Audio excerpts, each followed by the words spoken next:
All right. What is up, ladies and gentlemen? We back. We at it again.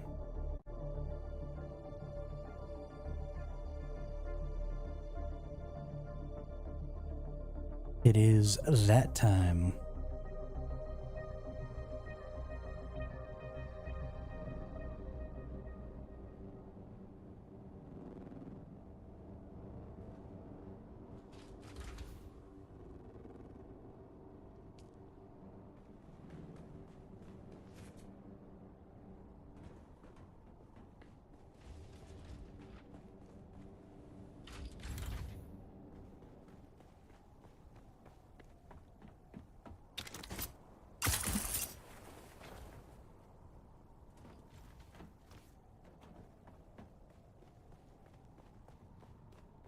Well, so I'll not go climb that. That's fine. I don't remember if it's right here. Nope, it's all the way at the top. Run around to the top.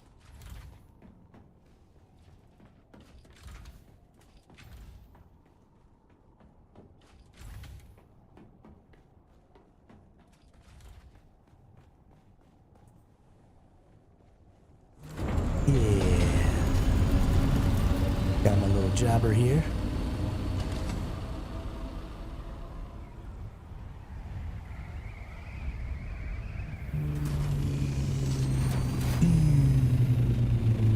I honestly kind of like, actually, you know what I just realized?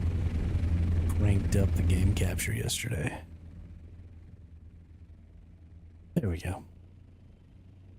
Don't want to be cranking up the sounds on you. Now we should be good. Yeah, so I have, nope, not that one. That one.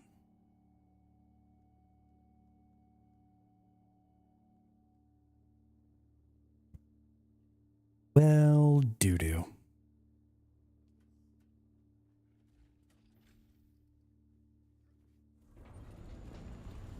Actually, let's see if I can take all of this stuff and just carry it in my inventory.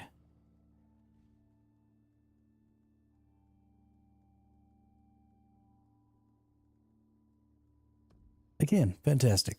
No more doo-doo. No more doo-doo.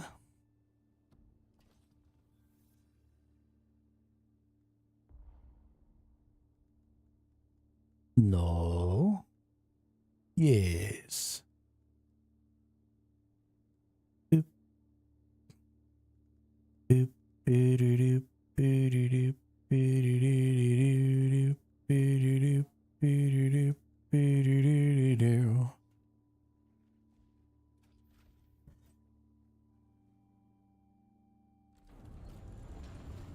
Mm. Mm-hmm. Mm-hmm. Mm-hmm. Mm-hmm. One thrilling combination, every move that she made. One look and suddenly nobody else will do. You know you'll never be lonely with you know who.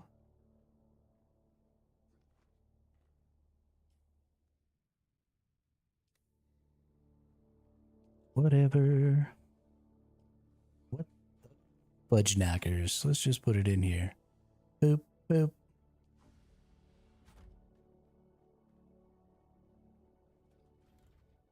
I can't believe it's already Friday. We've had a really bad week this week. Not being able to stream on Tuesday. And then Wednesday was kind of meh. And then Thursday was yesterday. It was really meh.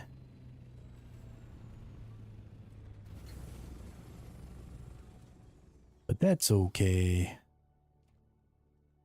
Sometimes things just gotta get a little meh.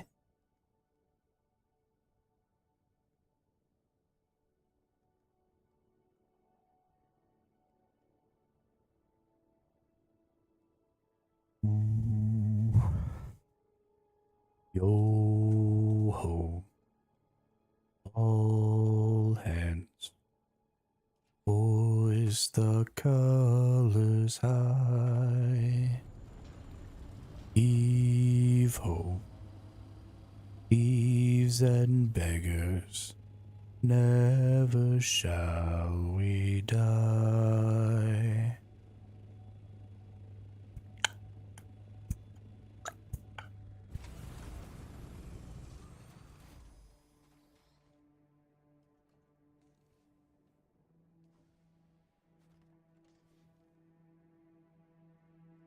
Boop, boop, boop, boop, boop, boop.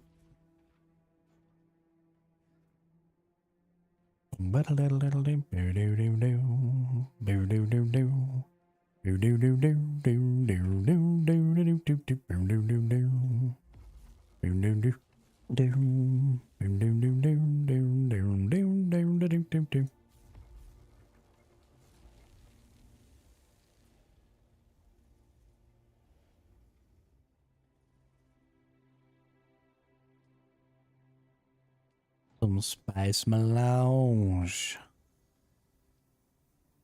All right. We really should start getting into a rhythm of things that I'm gonna need like every day.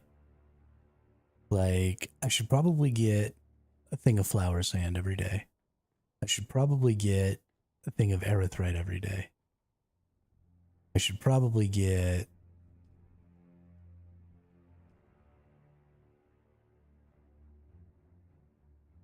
at least one, probably two aluminums every day.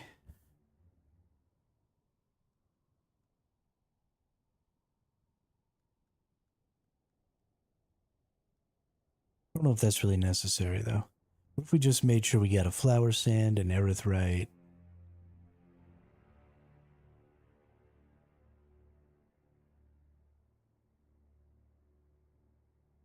And then we went out into the deep desert. I don't want to go in the deep desert.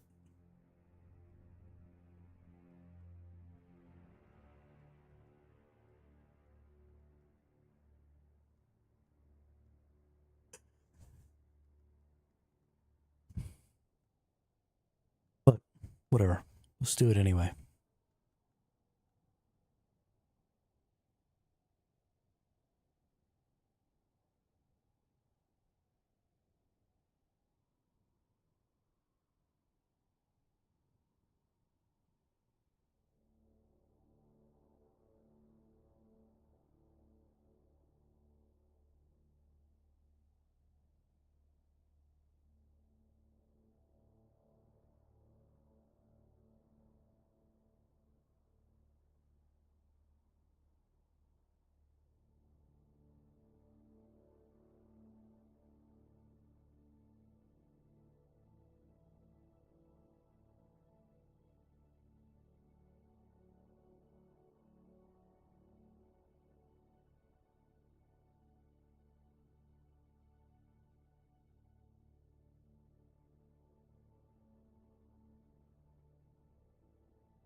Repair.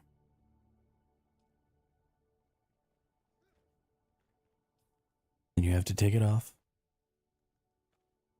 And you have to put it back on. Yay, now it works. Let's go see about getting some flour sand. Do I have a compactor? I do have a compactor. I don't use light darts.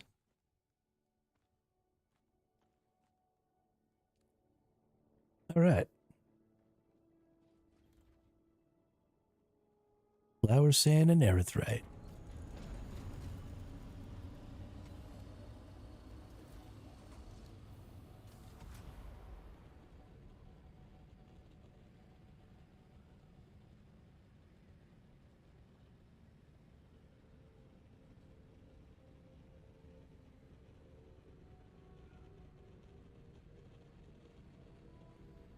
Ew.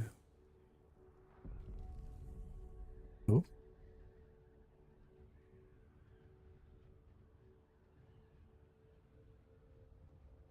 Oh, shiznit. That's real close. That might not even be out on the dunes. I feel like we would be remiss if we didn't go ahead and get this. I mean, if it's gonna just be right fucking here.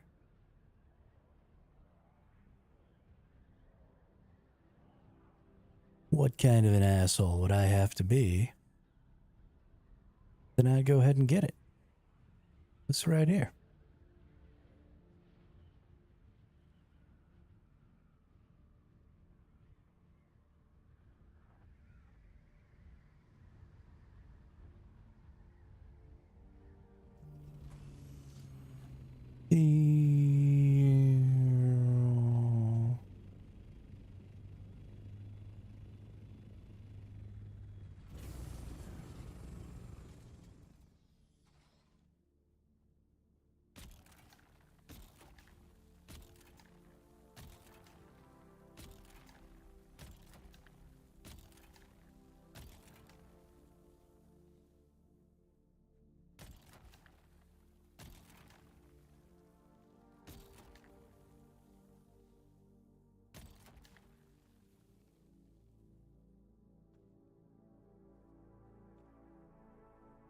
Picking up my spice sand. Yeah, these things definitely roll in faster.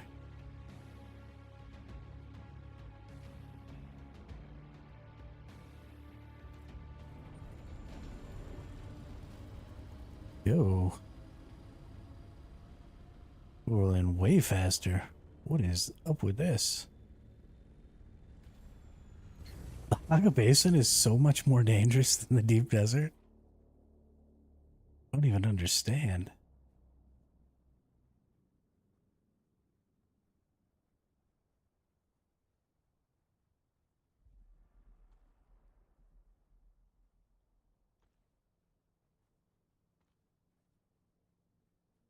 That's okay. I got some free spice.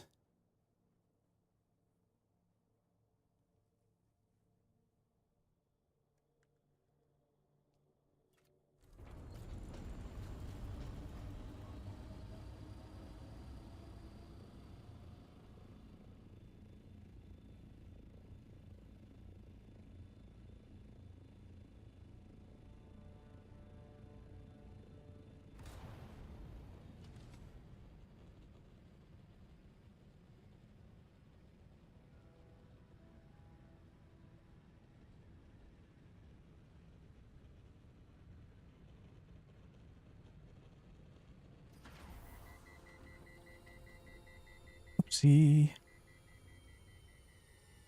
Overheated.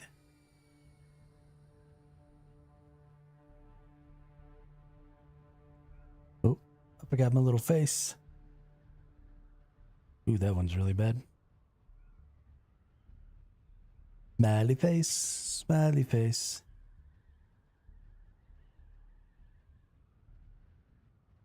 Yeah. Smiley face.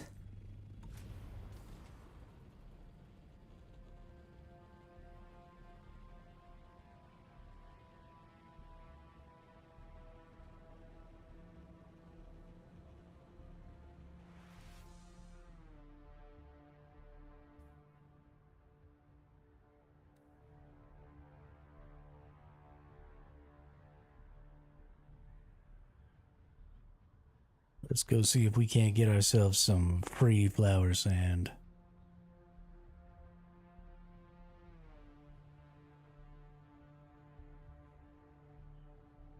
I think right there, and then I think also that one right there is also pretty free.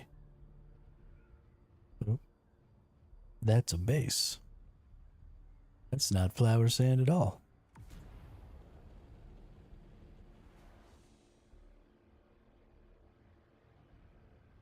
I don't think this one is free. Oh, there's definitely part of it that is.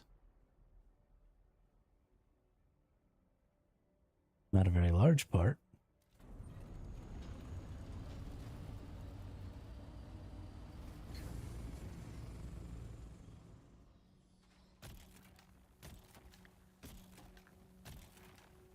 What up, Gravy?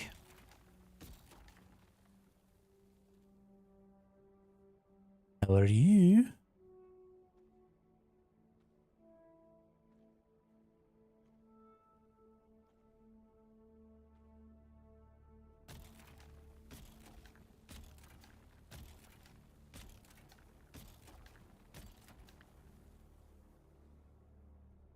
You know, same old, same old. Get resources, turn resources into stuff, use stuff to get more resources, turn more resources into stuff. Rinse, repeat.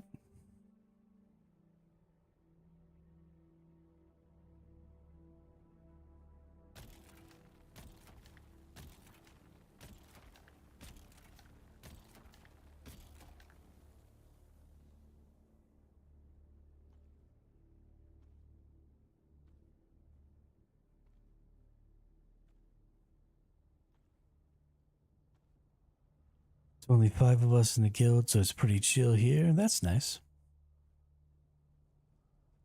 I like chill.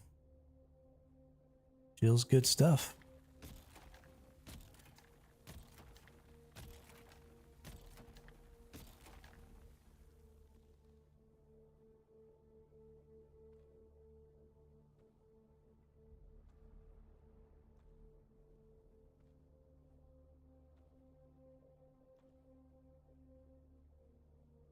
Glad y'all are having a good time.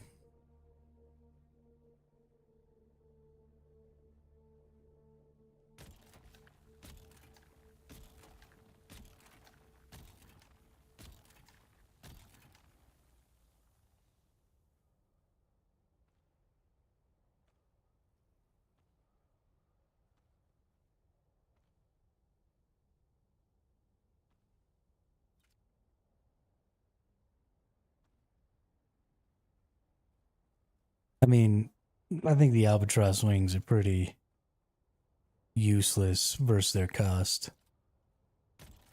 If it was a little bit of increased glide speed, even just 5 kilometers an hour, I would say it's totally worth. But slightly increased thapter speed just doesn't really seem all that useful for 47 spice melange per wing. It seems insane.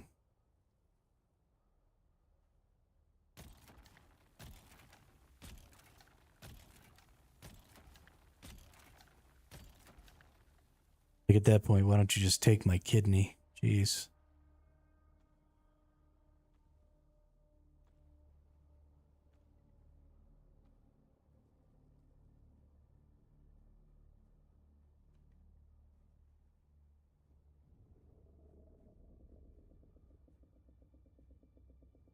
Somebody's pissed off over there.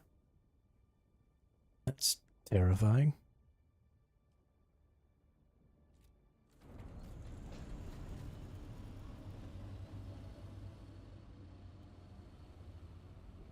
Let's go this way. Can we get this one for free over here too? Or at least part of it?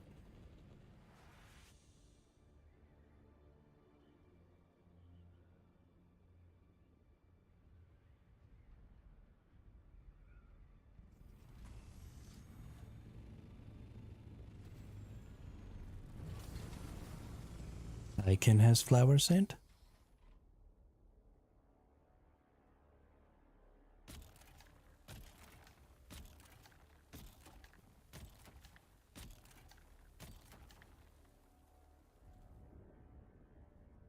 Weapon called Vengeance. What kind of weapon is it?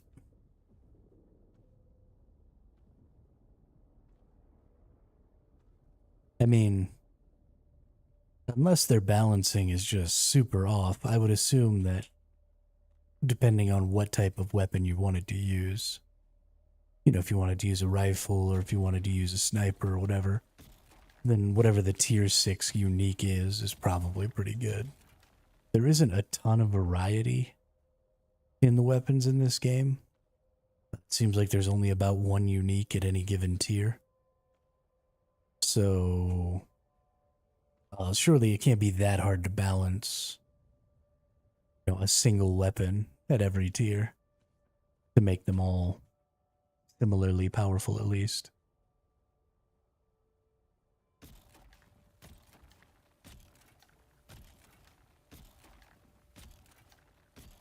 Karpov, okay. Yeah, I mean, sounds like fun. I like the Karpovs. They're definitely a good standard also. The rifle, the semi-automatic slash automatic rifle is kind of the staple of first person shooters or third person shooters. And so it's kind of that weapon that everybody's familiar with. So I'm sure it's going to end up seeing a lot more play and have a lot more value than a lot of other weapons. Just because people will be more easily able to just jump in and start using it.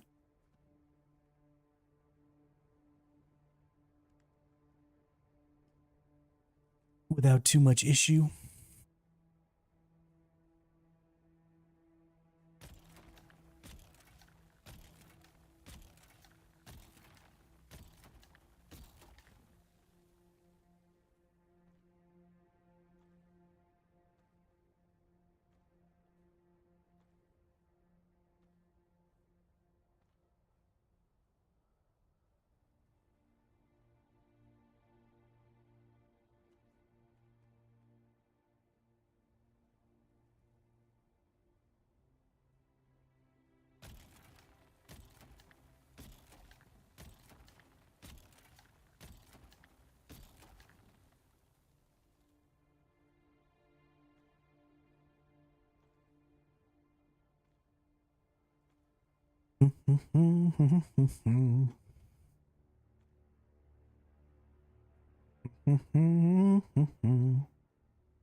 Rolling down the street, smoking Indo.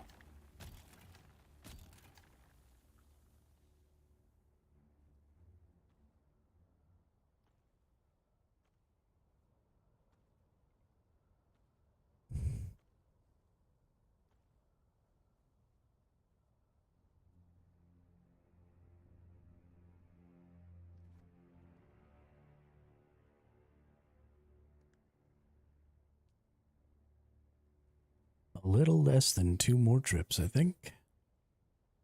No, a little more than 2 more trips.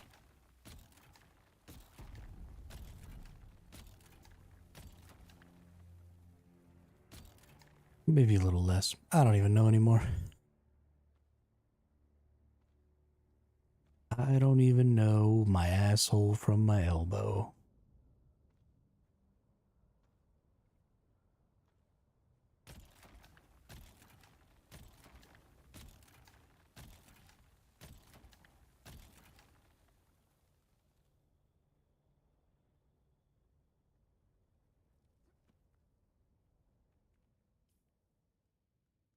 Drink that water.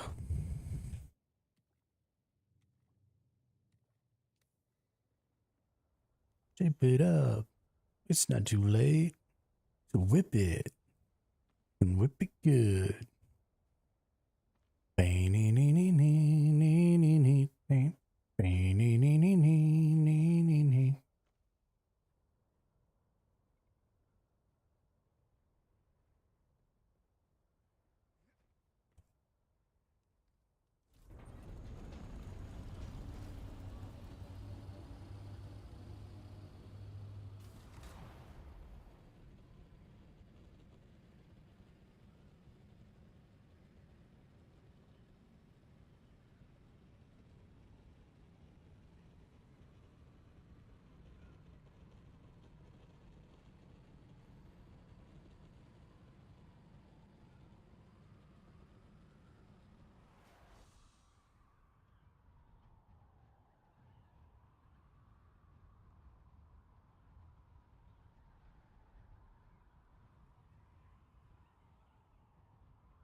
I really do love the thrusters on these ornithopters.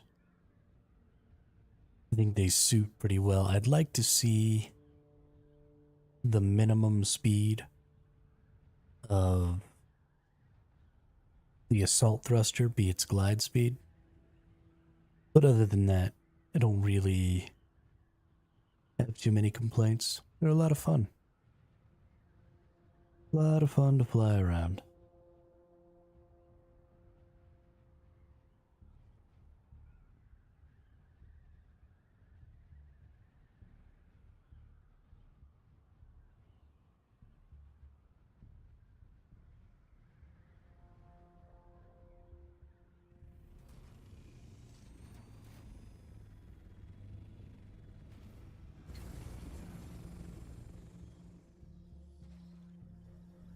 Drop off some of this stuff.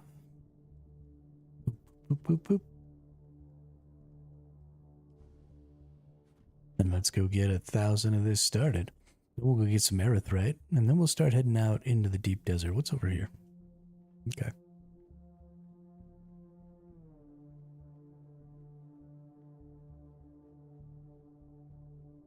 I need some more of that good melange. And some more of that plastanium. Don't have nearly enough plastanium.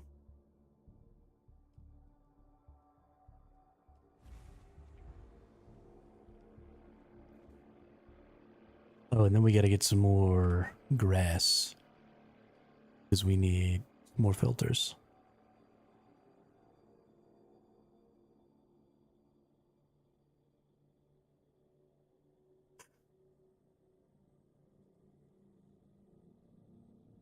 Need so much more grass.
Well, that's 3 spice blows that have gone off since I've been on already. That's crazy. Seems like there's so much more spice going on in the Haga Basin right now. Which is great. For the PvEers and for the people who are running into issues where going out into the deep desert just isn't a possibility, and where right now they're kind of behind, right? If you're just starting, you're going to get out to the PvP zone, and there's going to be people with mostly unique plastanium tier gear now. And so if you're running out there in mostly unique duraluminum tier gear, you're already starting at a, 15 to 20% damage and armor disadvantage. And so it's just going to be difficult to really get in there and learn and get in there and earn spice and stuff like that. Honestly, the whole endgame structure of this game is so fucking bad, dude. I don't know if y'all saw that there was... Yeah, I mean, most of my stuff is duraluminum too, Gravy. But the big guilds and stuff, the people who are out there gatekeeping the deep desert, they're in all plastanium now. At least, if not unique plastanium.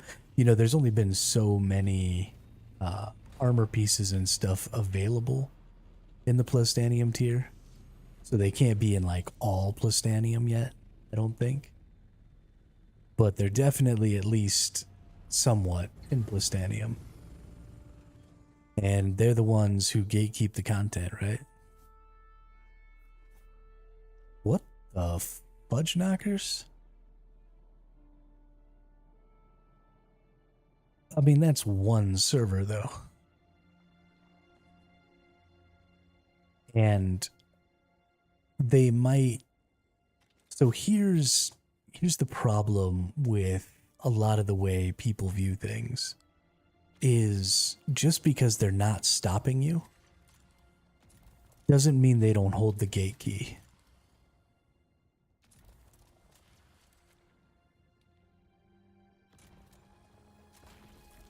They could change their minds at any point.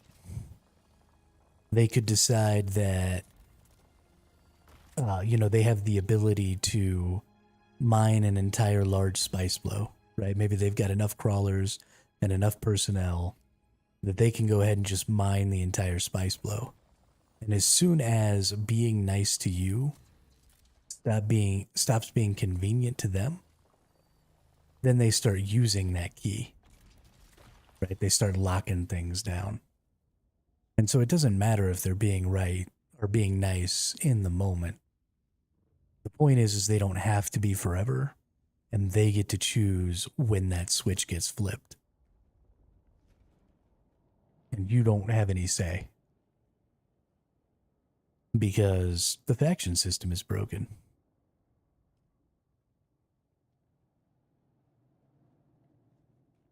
I told myself I wasn't going to bitch about the endgame loop today. I told myself I was just going to have fun. But I can't help myself. It's so fucking broken.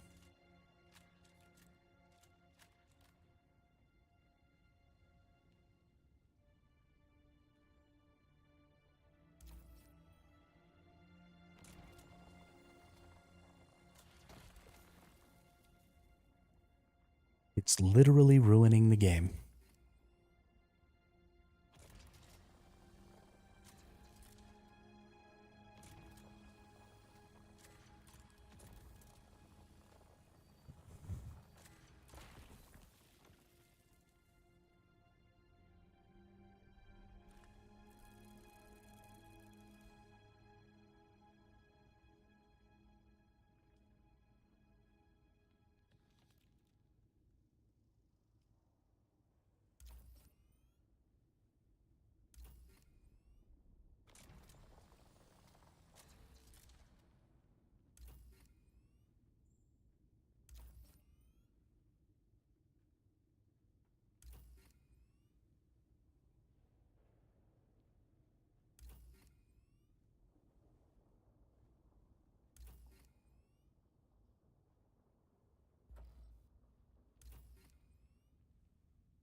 Sick.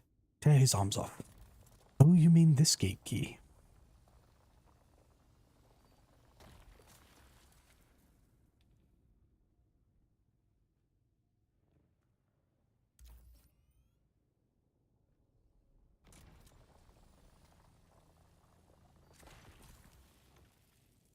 I am the Dwed Pyward Roberts.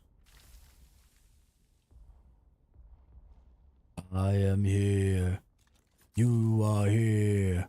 But soon you will not be here. The dread pirate Roberts has come for your soul.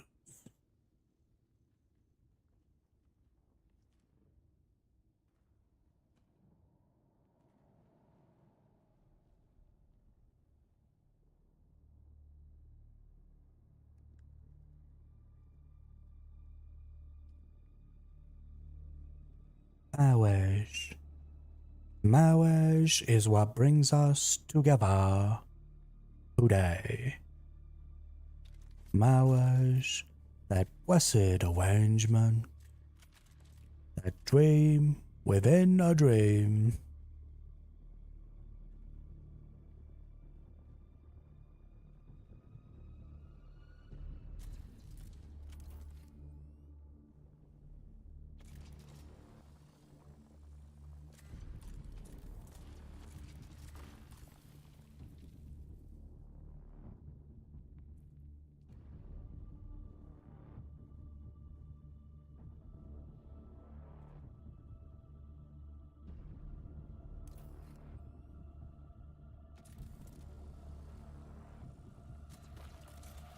You've just fallen victim to one of the classic blunders.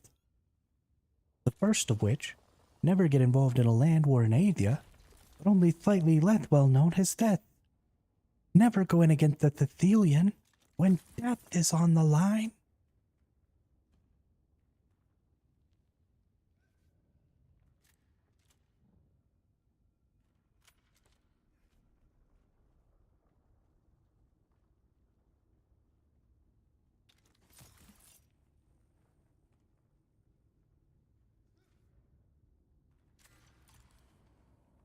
Open up.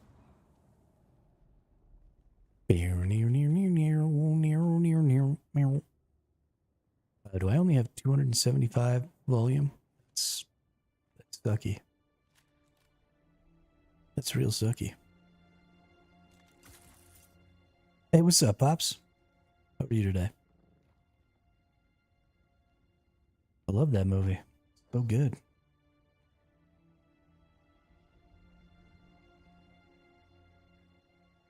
So good. So good. I got you.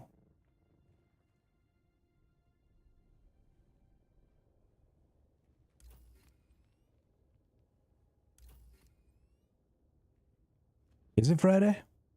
Oh. How interesting.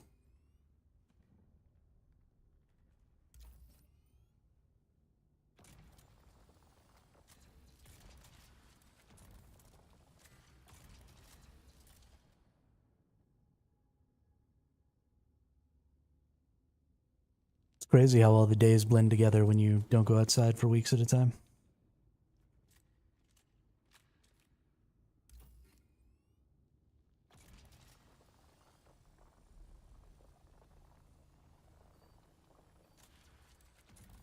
Okay. Well, if it's not going to let me do it the way I'm supposed to, I'm just going to blast it.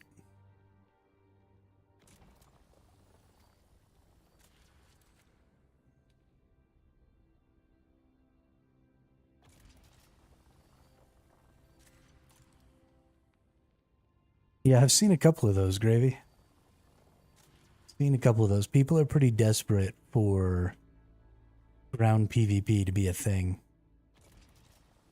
So they've started trying to make their own little arenas and stuff. Which I think is great. I think that's really, really good emergent gameplay. I honestly wish that there was some way to let players set stuff up like that, but to create localized rule sets.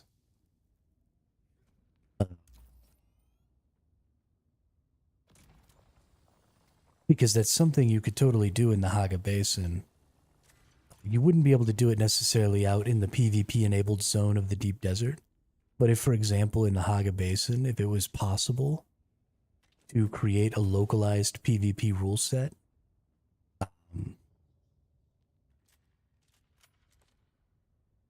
or even a localized rule set based on just a section of your area. Like as soon as you pass through a door in your base, things become PvP or something like that. And it could just give a little warning, and then, you go in and you do the little ground PvP thing in the arena. Like, that'd be super dope. And it wouldn't even have to be a loot PvP, right? You wouldn't have to drop anything or anything like that. But just giving people the opportunity to create arenas and stuff like that and change the rule sets a little bit so that you could have fun player generated stuff like that would be really cool. I don't think it'd be impossible to do.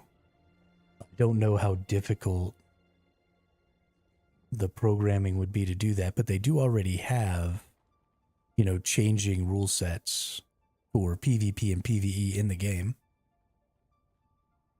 based on, where you are and stuff like that. So it seems that it could just be an extension of the already existing system. Don't you throw grenades at me. Unacceptable.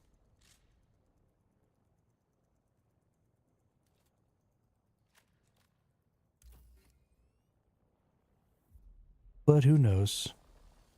That's one of those things that I really wish Once Human had done. I was so hype about Once Human's island system. Makes me really sad that that system ended up not being nearly as useful as I had originally thought it was. Back when we were playing that shit. Okay, can I please just break the goddamn rock? Just ninja kick the damn rabbit.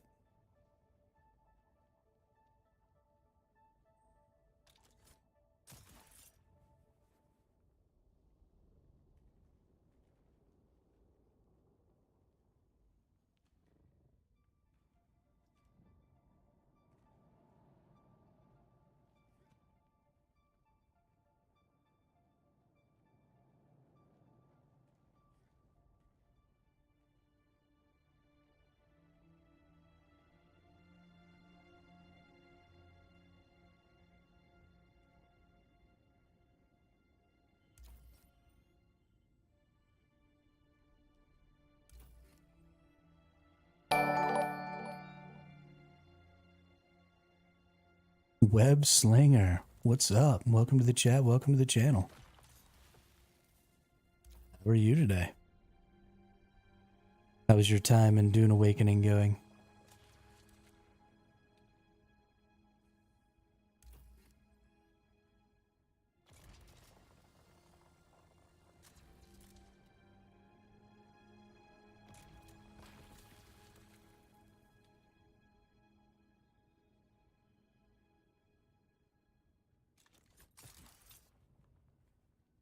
Good deal. Good deal. Just over here farming the most obnoxious resource in the game. Good old erythrite. This stuff makes me want to punch myself in the face.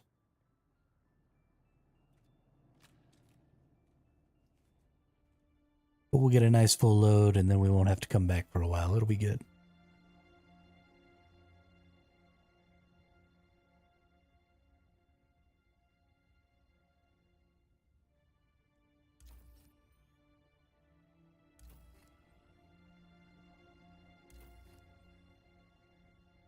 Once the grind gets too much, I'm moving on to something else. Yeah, I like the grind. I do. I wish that it was maybe a little more interesting. Something that I've been talking about a lot lately is I really wish that there were actual artisan systems instead of, walk up to rock, whack rock, get resource. If we had something that was legitimate gameplay where it was like walk up to rock and play some sort of a rhythm game, or walk up to rock and, do literally anything. I'd be happy. They almost got it. We've got these cool little lines and stuff that get etched in here. I'm pretty down for that. I think that's kind of a cool little system. Its execution was pretty bad, and it doesn't really absorb very much time. But then the minute you start using your vehicle to mine resources, they get rid of the system. And so, like, they put all this work and effort into creating this cool little gathering mechanic. And then after about 50 hours in the game, you just stop using it mostly. And that seems... Light No Fire is... Well, so Light No Fire, I think, is going to end up having the exact same problem this game is going to have. And that is that the crafting and artisan loop isn't going to actually exist. As far as I'm aware, and we don't have very much information, but it seems like the building is going to be very much the same as every other survival game. And it seems that the crafting is probably going to be very much the same as every other survival game, which is just a series of menus and walking up and mindlessly whacking rocks.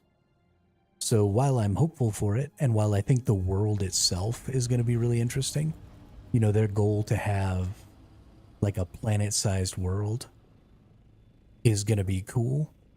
Eventually, you're going to run out of stuff to explore, and the simple act of exploring is going to start to get a little stale if there's nothing to go look for, right? Just looking for new vistas is only going to take you so far if there aren't, new resources or new creature types or, new equipment types or anything like that to find along with it.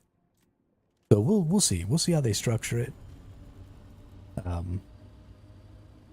We'll see what happens. But I am very, very hopeful for that game. I think it's extremely ambitious, but I think it'll be good. The other thing that makes me hopeful for that game and for its crafting and gathering system is Hello Games is all about procedural generation. Right, their first game, No Man's Sky, right, is a procedurally generated universe. And so I think that procedural generation is a huge part of, how you make a compelling and long-term interesting gathering system. And so hopefully they can do something like that. I just was recently actually talking to ChatGPT about how to make a gathering system that's more interesting. And one of the things that we ultimately ended up getting to was, I don't know if you play any ARPGs, but have you ever played like Path of Exile or any of the Diablo games or anything like that, where they have this procedural generation loot system, which is all about prefixes, suffixes, and tags and stuff like that. And so you get these extremely unique items where you have multiple tiers of all of the different attributes and stats. And then you have, the prefix and suffix system that decides what goes on those things. And then the game just kind of generates loot for you. Generates loot for you as you go through and kill enemies and stuff like that. And so something could be done very similarly to gatherables, where instead of going out and whacking enemies to get procedurally generated loot drops, we could go out and find procedurally generated resource drops that we could then harvest that would run a very similar system. You would get a prefix, you would get a suffix, and based on the drop's rarity, it would have, more or less stat bonuses to the crafting system. And so you could have hundreds of different types of resources that were all, really easy to understand what they were supposed to do, because those stats would be tied to, certain stats or certain damage types or certain attribute types to be part of your crafting system. And then you could tie the generation of those resources to the world state. You know, they're doing some cool things in Ashes of Creation where they have, you know, seasons, and they have, um, you know, rainy weather, they've got snowy weather, they've got all of this cool world state stuff that's going on, and they have a whole subsystem and like a whole server that is running and controlling and keeping track of the world state at any given region. And so you could very easily tie this resource generation system into that world state where, you know, if you had a big thunderstorm, then maybe all of the lightning activity and stuff would produce, you know, some sort of a mana reaction with the resources in the area that would cause for, you know, lightning ores and fibers and trees and stuff like that to have been developed. Or, you know, if there's a fire that breaks out in a region because of some world state event that you had going on, then maybe that fire creates, you know, woods and stuff like that, like ember woods or, you know, fire ores or, you know, just whatever. It can, obviously, somebody much smarter than me can come up with way cooler world building stuff behind that. And it could just be tied into whatever your game systems are. But being able to tie that to world state and be able to procedurally generate it like that, would, I think, really, really enhance the experience of going out and looking for resources. Right? If I'm trying to craft a weapon and I really want, you know, lightning damage or something on my weapon, then now instead of, you know, going to a dungeon that I know drops these special resources that I need to get this special stat bonus, then I would instead be looking for places that have either had a recent world event that's related to lightning or something like that, or I would be looking for places that have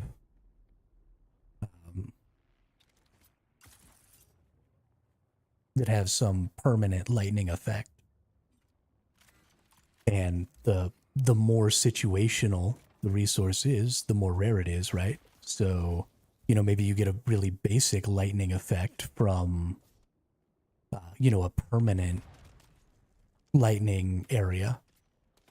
Or, you know, if it's something that's totally reliant on a lightning strike or a lightning storm, then maybe you end up with a much more valuable and more potent lightning effect just because of the rarity with which those situations might occur. And so, I mean, it just becomes this really complex, interesting system that's going to require, you know, a lot of algorithms, a lot of math, a lot of, you know, percentages and stuff like that, but that would make a much more compelling gathering system, because the fun of gathering is running out into the world and going and finding where the resources are. And that enjoyment really only lasts until you know where all the resources are. And then if those resources aren't changing, then you've lost the primary function of enjoyment of your gathering system. And now it's just a repetitive loop of running in circles, gathering the resource nodes that you already know where they are. But in a dynamic system like that, in a procedurally generated system that's ever changing, then it becomes this sort of exciting little Easter egg that happens every time you go out, right? You go out into the woods and you're doing your thing, and, you know, you're killing the enemies or you're doing your quest or whatever, and you just happen by an area that recently had a thunderstorm, and you see these resources that maybe you've never seen before, that have stats that maybe you've never had before. And that becomes this cool little, like, I was doing a thing and you're getting rewarded for being out there doing stuff, accomplishing tasks, instead of having to put all of your other tasks aside so that you can go grind an infinite number of etherite or erythrite or whatever I'm farming right now like an asshole.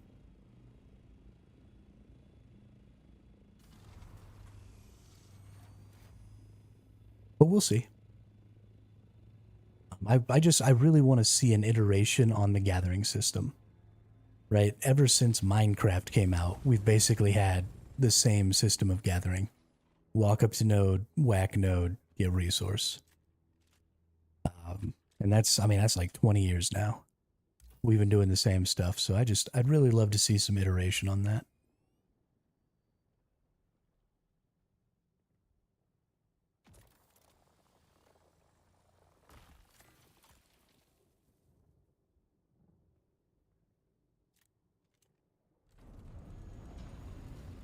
We fill all the way up. Hey, look at that. We filled all the way up. Goodness gracious. Great balls of fire.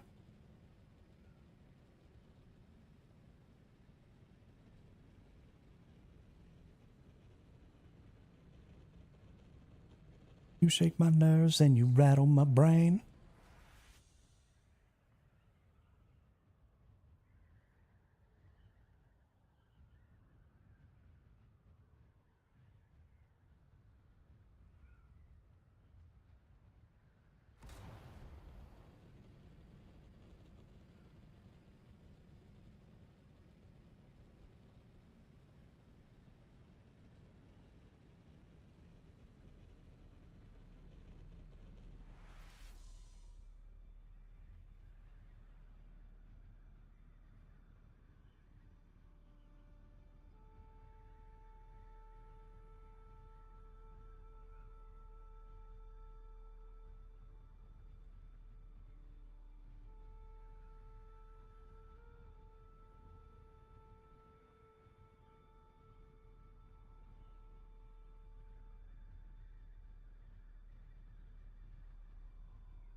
Boop.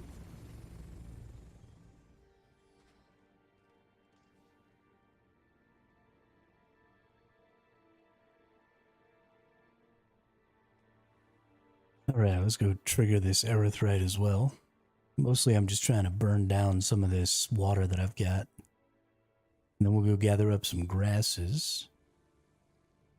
And then we'll start some filters so we can start gaining back some water.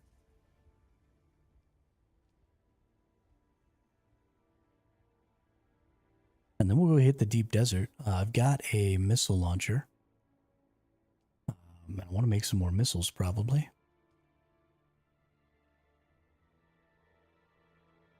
Let's craft another hundo missiles. We're going to go out there and we're going to fuck with people. Yeah, I'm playing solo Webslinger. I started the game with a guild that I had started, actually with Zero Gravy. And we got up to 32 folks, but I'm just not... I'm a bad teammate.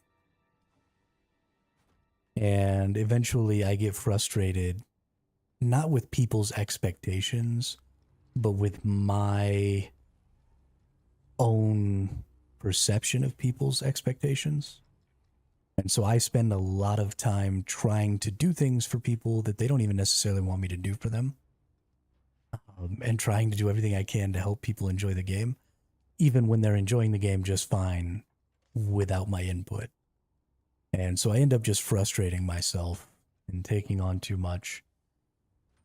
And so I just left to go play by myself, because that's a better situation for everybody.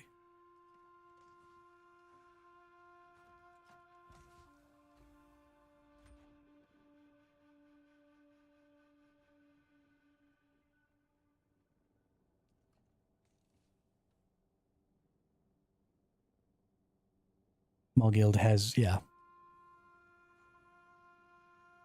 I mean, like I said, I don't think it's anybody else's fault. I think it's strictly my own psychotic paranoia.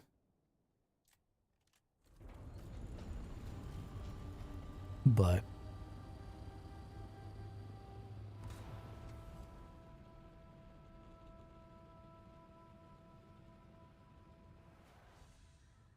I can't even play, like, I play stuff with my brothers sometimes, and I even have the exact same problem playing video games with literally the people I love the most in the world. So there's a point at which you just have to realize that it's your fucking fault.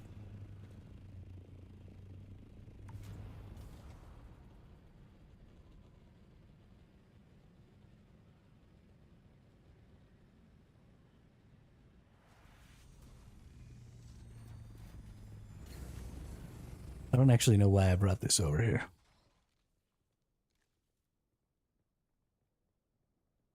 Yeah, it's definitely a me thing. That's fine. Whatever. Okay with being crazy.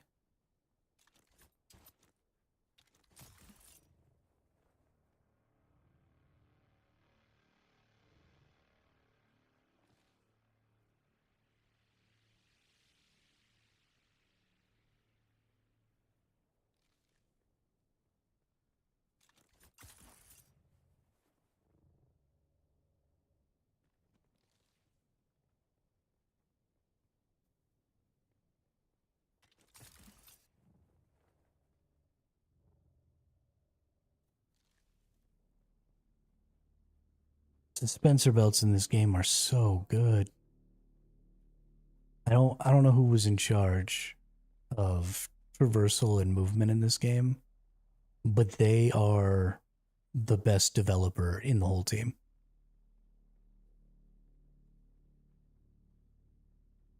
Hands down, no questions. The smoothest systems in this game are things like the Benny Jez sprint and the Sugar Wire Claw and flying around on the suspensor belt and all that stuff. The climbing mechanic is glitchy as fuck. It needs a serious rework in second pass. But all of these locomotion mechanics, all of this moving around stuff, just feels so good. Wish we had more ability slots. You know,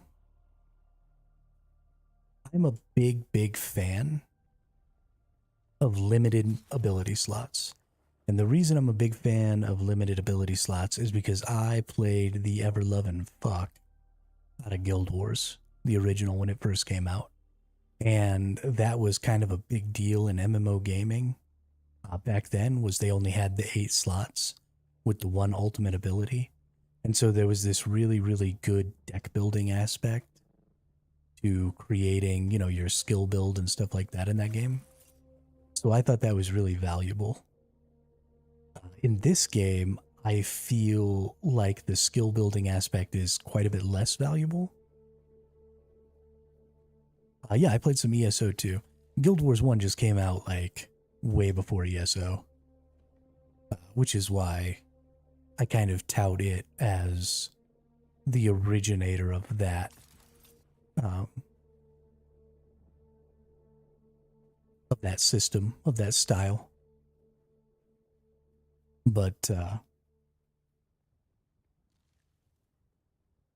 the reason I don't think it works as well in this game is A, there aren't very many skills. So build diversity isn't nearly as deep. And you get too many skill points, so you're able to take too many of the passive skills, which also severely limits build diversity. The reason limiting the number of your abilities on your bar is such a good thing is because you're trying to promote build diversity and promote, you know, that deck building aspect. But if you only have, you know, a handful of skills and everybody can own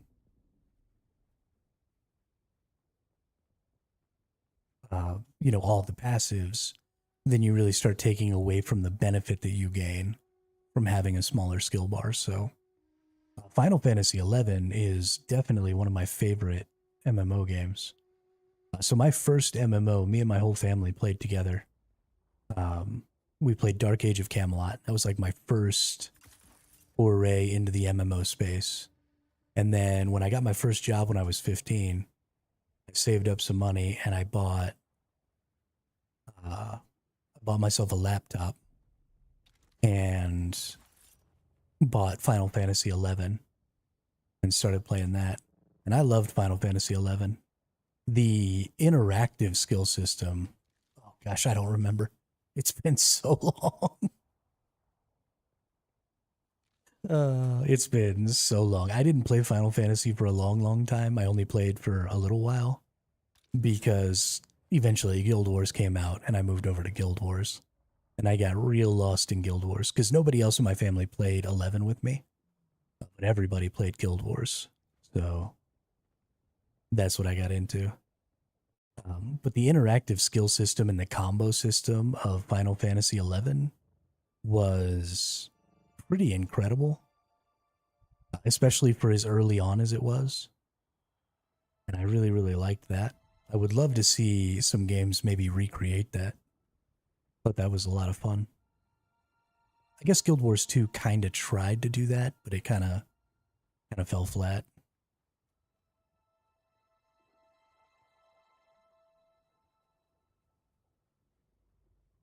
Yes, so that was something that I really enjoyed too, and that's something I enjoyed about 14. So I did buy Final Fantasy 14 when it first came out, right before it was A Realm Reborn. And it was total garbage, right? I played for like a day and couldn't accomplish anything, couldn't do anything. And so I quit. And then after A Realm Reborn came out, I didn't get back into it until a patch or two in. And I've always loved, like you said, the job system of Final Fantasy. Even all the way back, I played Final Fantasy Tactics on my Game Boy Advanced and stuff like that was not when I was a kid. And so the fact that you can just be swapping jobs and, use maybe different skills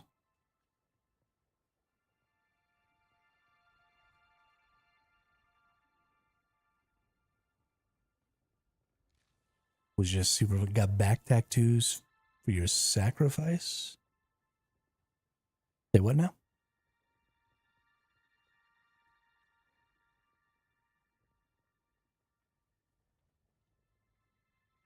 You have confused the hermit.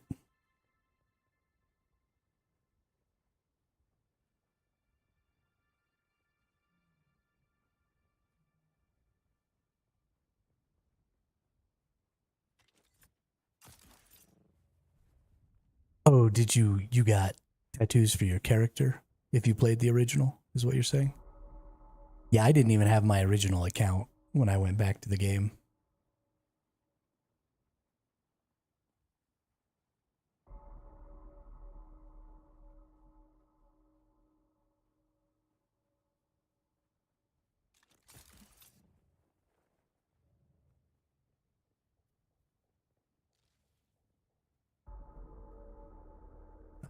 I ended up purchasing the game again.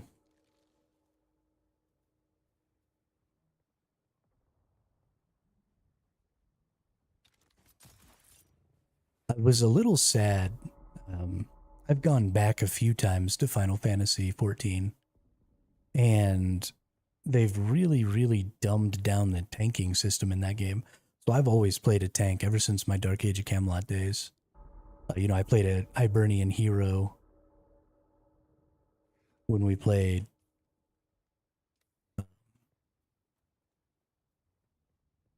Dark Age of Camelot, and then I played a warrior in Guild Wars, and I tried a monk to start in Final Fantasy, but I ended up playing a paladin in 14, and I think a warrior in 11. But I just didn't really like the way they simplified taunting in 14.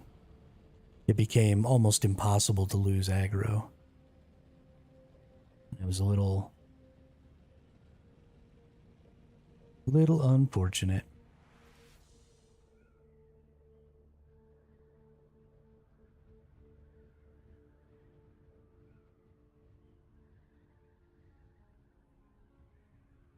But I'm pretty big on the survival MMOs now. I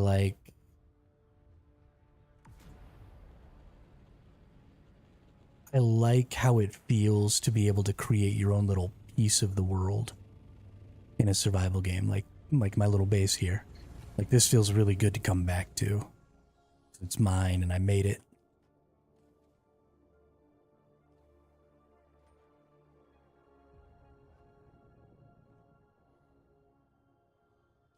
I'm dehydrated. Not again.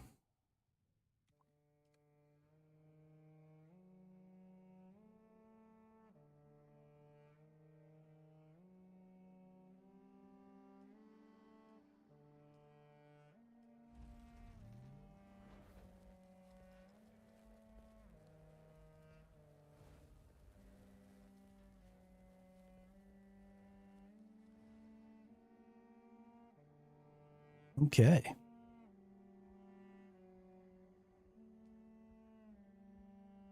Goodness, I can't believe we still have 750,000 water. That's crazy.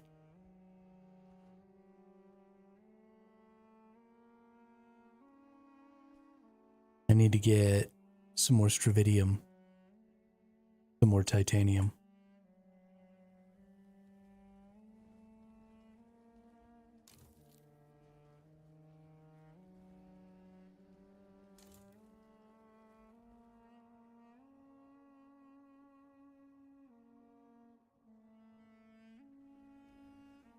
Just go ahead and repair this now.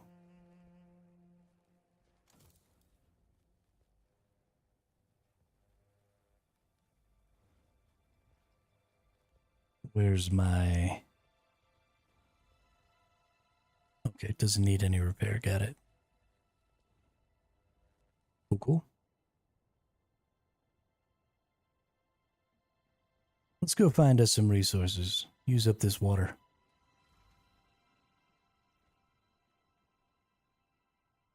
Got anything in here? Nope. Go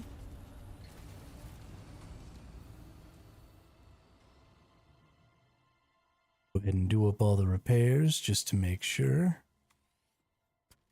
Ain't no sense in going out there and getting shot down because I didn't repair my wings a little bit.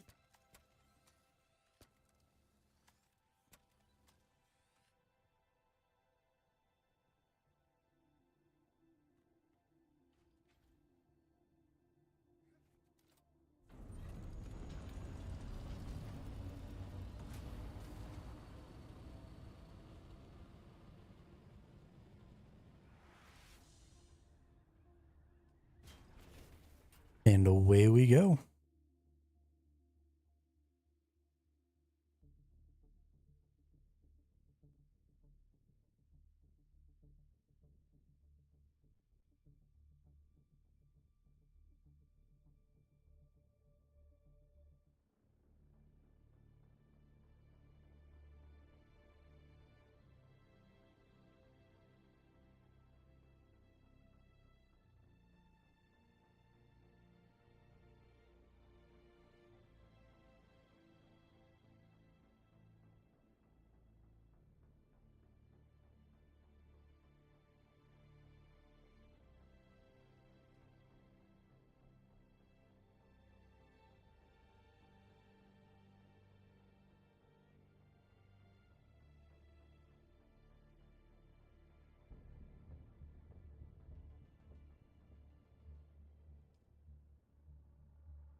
Yeah, absolutely, Web Slinger. Have fun with your son.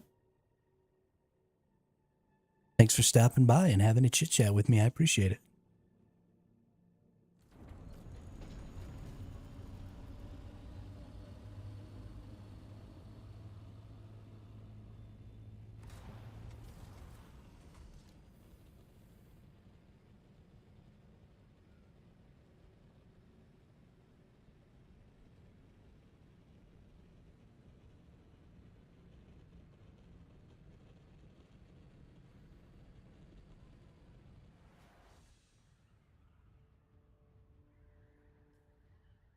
Oh, I forgot to bring my rocket launcher and my rockets. No. ¿Por qué?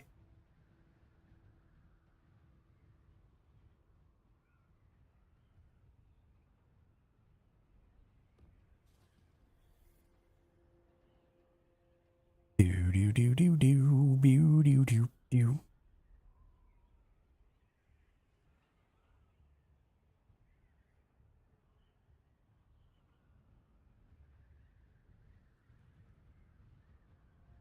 Beat it. Beat it. Ooh, I didn't realize you could right click to move these. That's fan freaking tastic. Oh my goodness. Yeah, buddy. I wonder if that works in this J menu as well. And I just, oh. Okay, so you can't click on one of the actual spaces, but if you click in an empty space, it works. Oh, that's so good. I kind of wish that it worked no matter where you clicked. I think that'd be better. Because right click, you already have left click to select. To just completely remove the right click ability to select and make it always about dragging. There's really just no point in having it also select.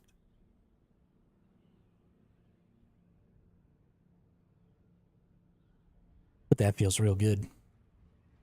Look at that. Almost 400 hours in the game. Just now figured that out.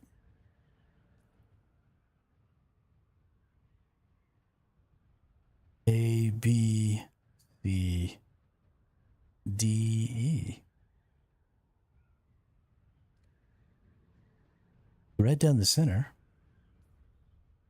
Right, we are down the center. No, we're not. Okay, so down the left hand or the right hand side is where we have all of our good locations to build bases out here right now in the PvE zone.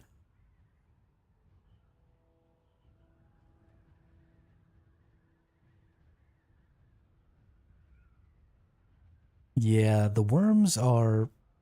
I like the worms. They're cool. But also,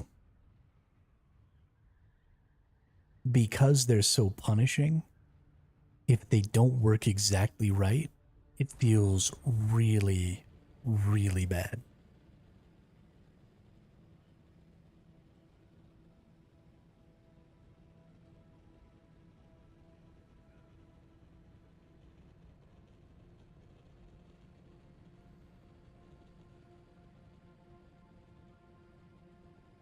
I mean, if I was like to fly down to a spice spot and have a worm not give me their little warning and then just eat my assault thopter and all of my gear, like that would just be, that might be enough to make me quit. I'm sure they've lost tons of players to stuff like that because I know their system's been broken. Hey, there's a spice blow that's about to go off.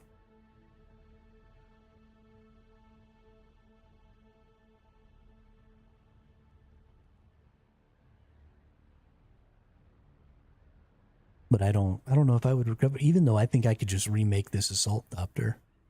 I can't remake all the gear. I don't have necessarily everything that I would need. I don't have all the schematics for everything that I'm wearing. So it'd be pretty punishing to get killed. And then to have it be because something was broken and not because I made a mistake would be just awful.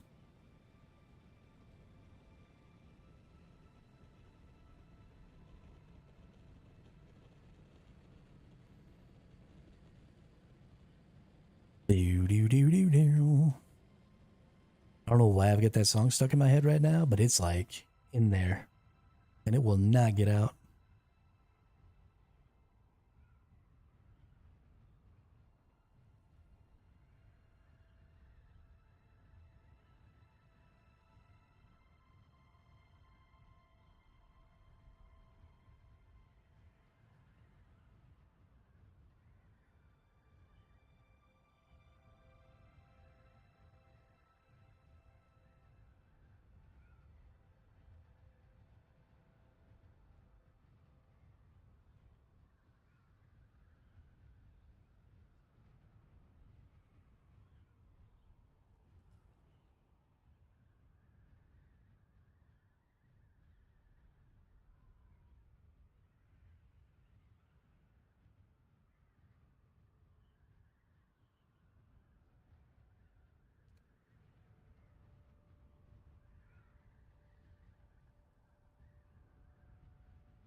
Do I want spice or do I want plastanium? I think I probably want plastanium.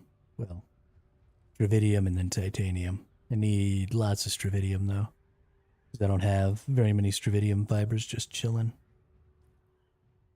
So let's see if we can't find.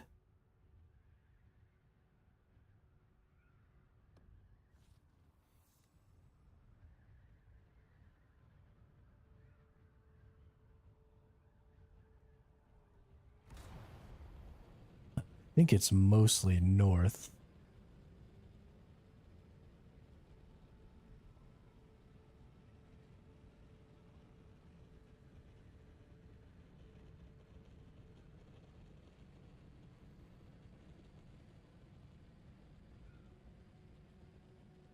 I do feel like I already found the good stravidium spot. Just now have to go back to where it was. Was it maybe right here? I think it might have been right there.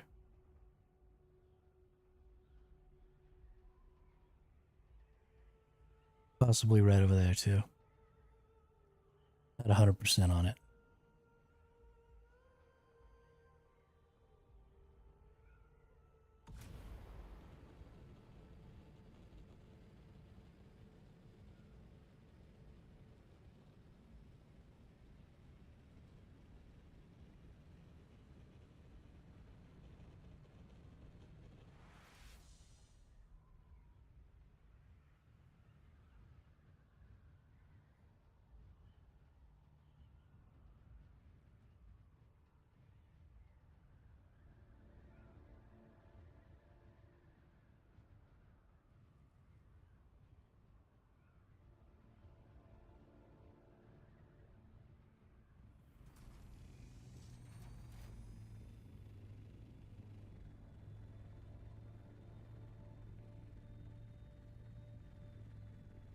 Okay, well that's kind of nice. Looks like we got a little bit of both here. Just go ahead and grab some.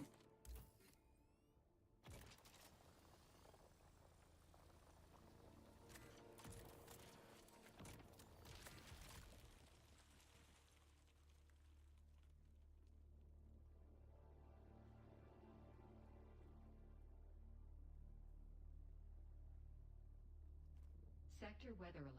A large sandstorm is approaching. Really?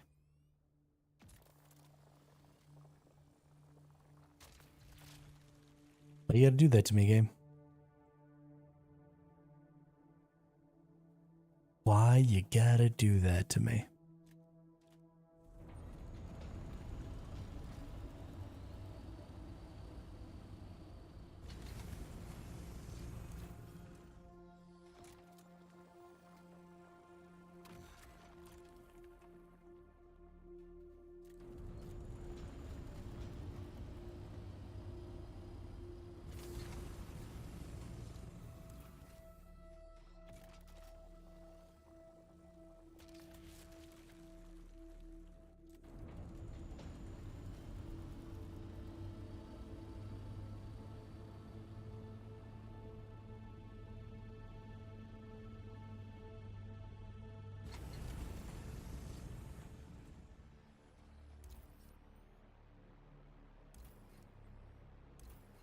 Sector weather alert. A large sandstorm is approaching.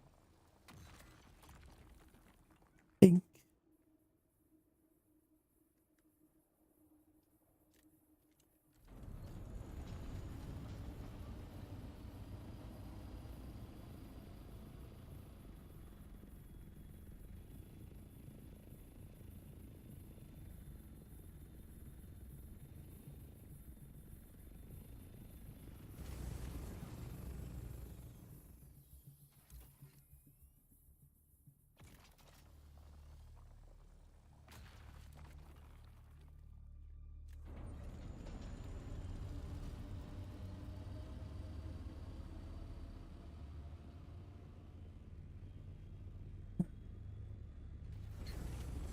Grab one more of these here, and then I'll go hide from this sandstorm. While we're hiding from the sandstorm, I think I'll go ahead and use the restroom. Because I gotta take a wee. Make room for some more water. Sector weather alert. A large sandstorm is approaching.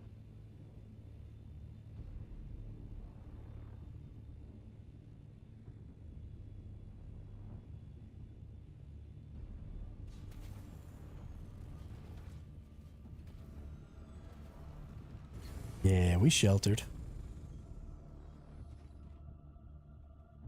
Perfect. Turn on my Holtzman shield just in case somebody comes. Maybe I'll survive. But I'll be right back. I'm gonna use the restroom.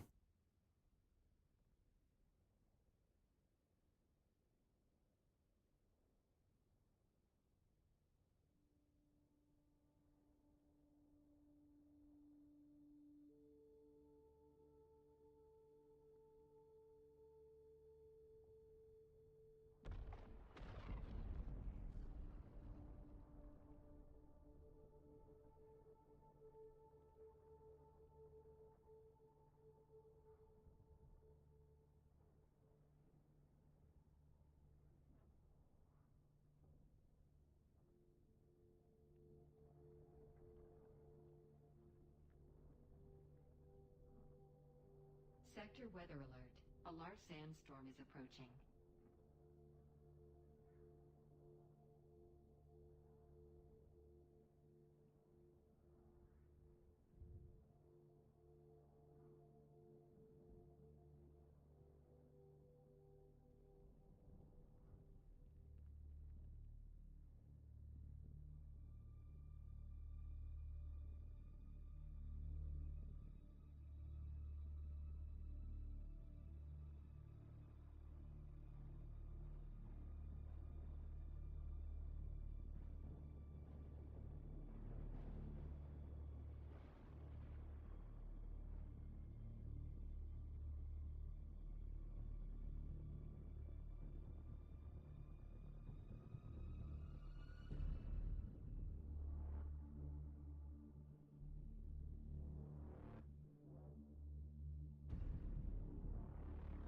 All right.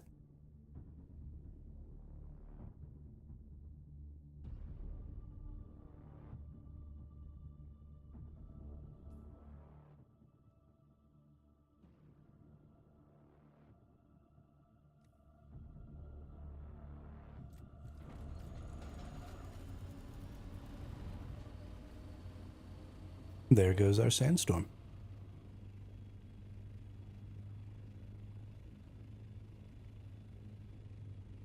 Let's see if we can't find ourselves.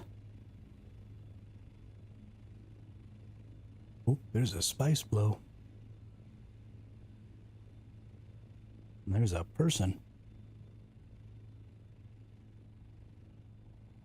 Fuck off, you.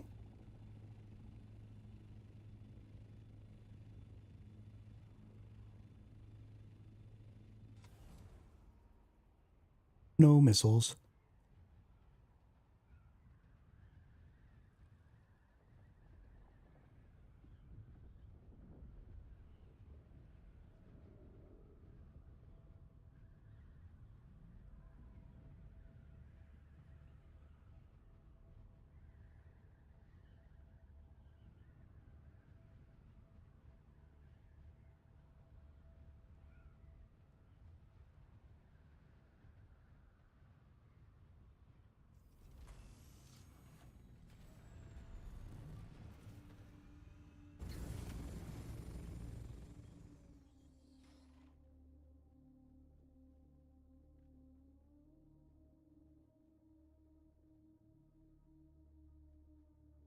See, this is why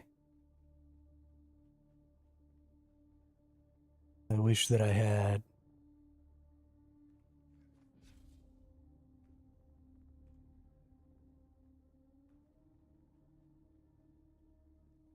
my missiles or my lasgun or something with me.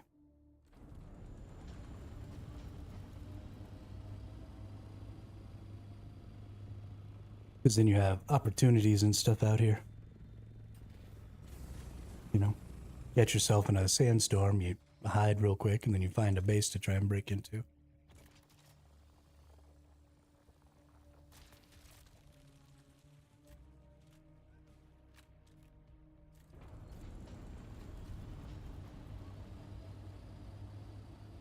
This base was already broken into, but I don't think they got through the whole thing. I think they probably filled up on whatever they got and took off. They might come back, but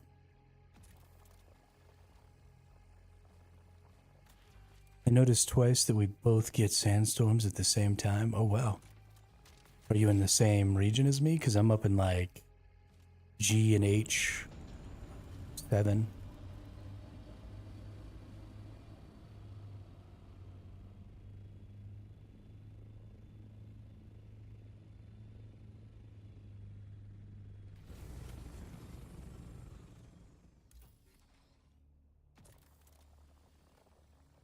It's pretty disappointing to me that all of the deep deserts are literally exactly the same. I think that was a huge miss.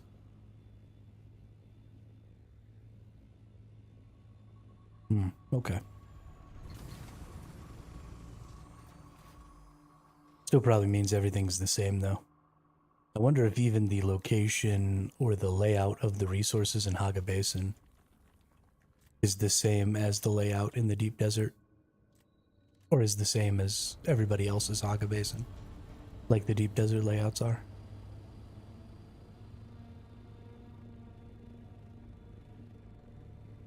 Because that would be a huge miss. Just what an absolute travesty.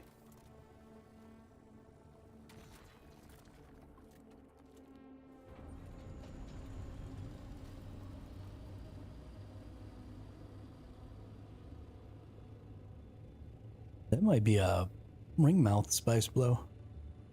That might be the one all the way in like E9 or something.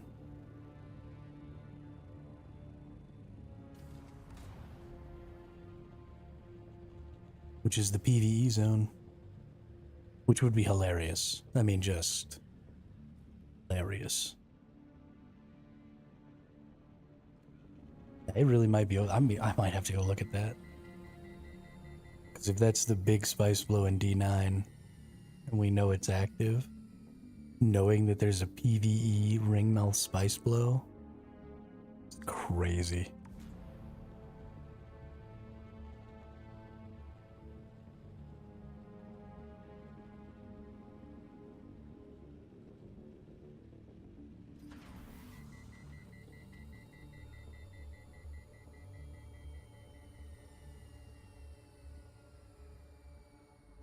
I don't know if it's E9 or D9. Wasn't it you who told me that there was a spice, a ringmouth in D9 the other day?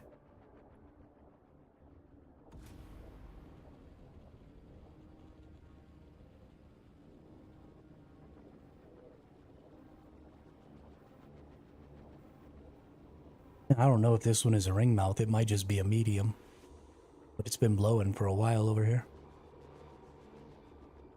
I'm gonna go check it.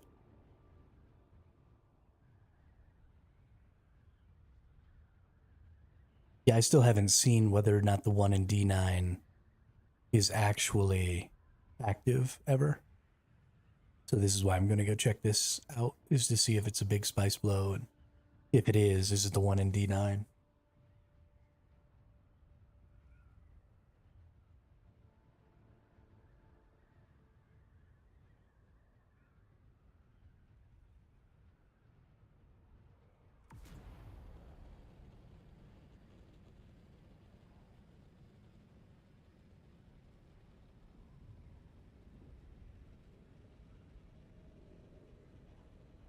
Looks like it's just a medium. Yeah, it's not the one in D9 anymore. Or it's not the one in D9.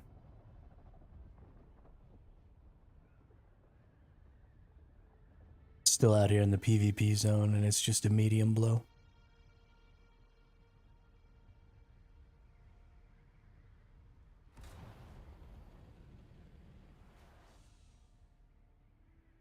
Just needed to check to make sure.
Yeah, I assume it's the same one. I just don't ever know what the fuck grid I'm in.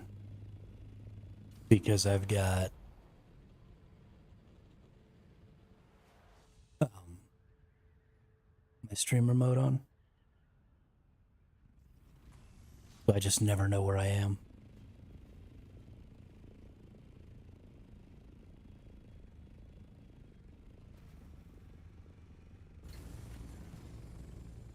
But I'm sure it's the same one.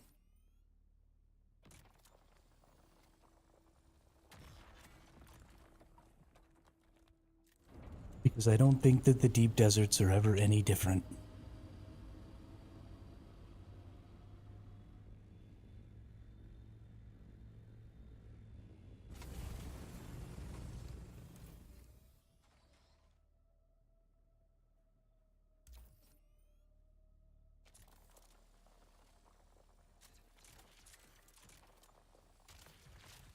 Which just makes me sad.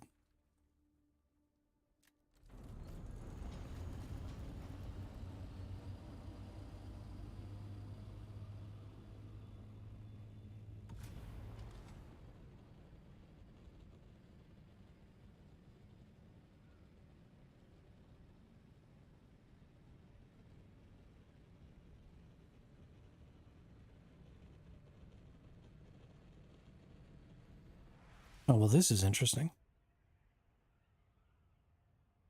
It looks like we actually have I-7 active here.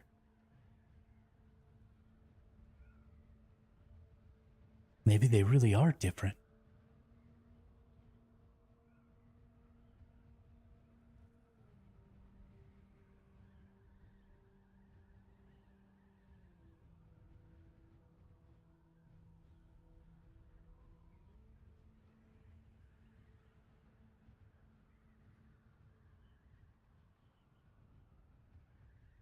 Wow, 2 spice crawlers and 1 defending ornithopter.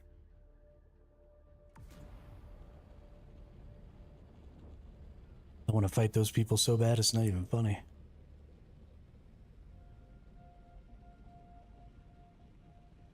Too bad I don't have rockets.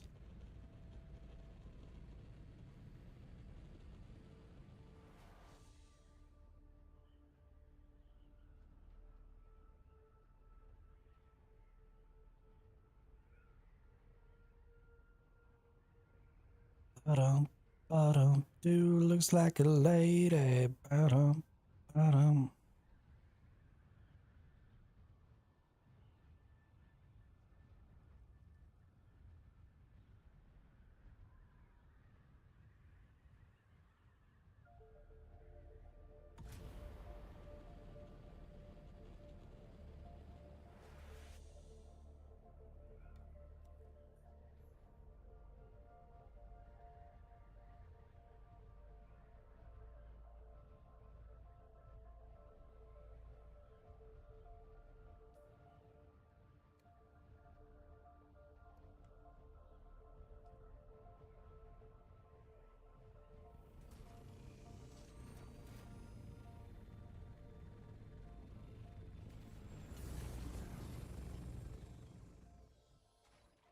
Can't tell if my computer screen just flashed or if I just blinked.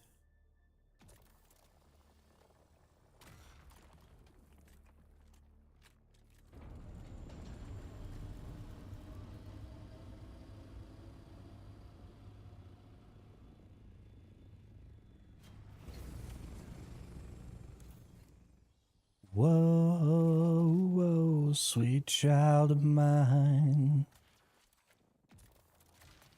Whoa, ho, ho, ho, sweet love of mine.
I love how these cut arrays have gotten larger and larger and larger. Like your first one was just this little dinky handheld piece of garbage. Now this Mark 6 is like this huge, gotta use both hands, can't even run as fast as you possibly can monstrosity.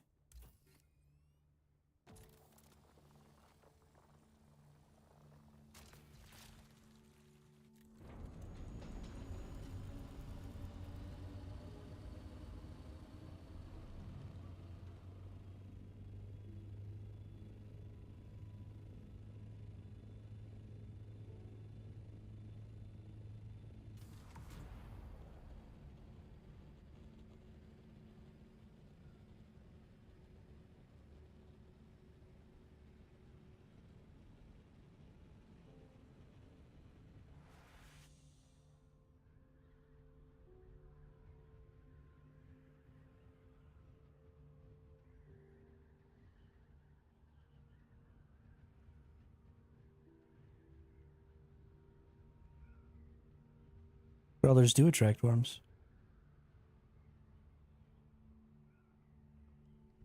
Crawlers also attract the ringmouth.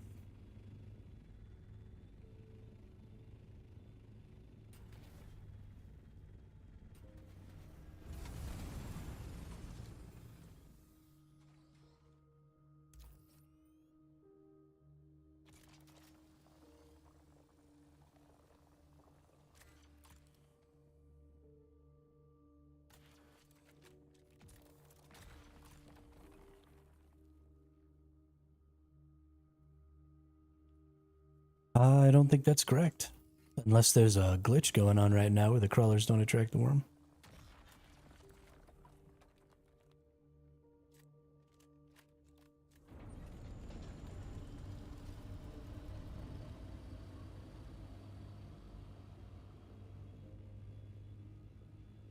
I literally just flew past a ringmouth that had 2 crawlers on it, and while I was there, the worm breached.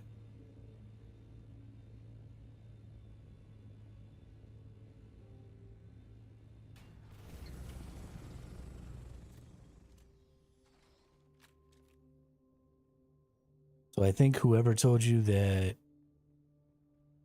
crawlers don't aggro the worm is probably smoking crack.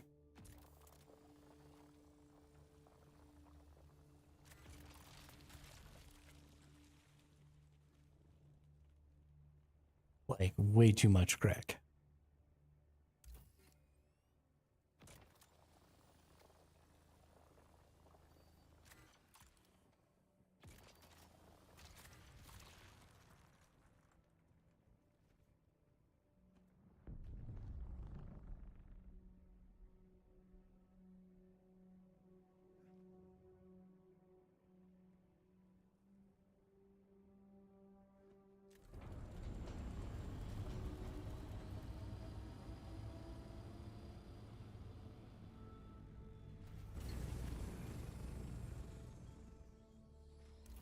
I mean, unless it's a glitch, they're wrong.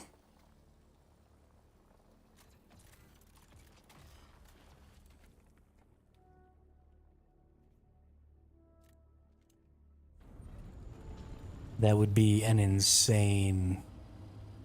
Oh, a new one just exploded. Pretty sure this is a ring mouth.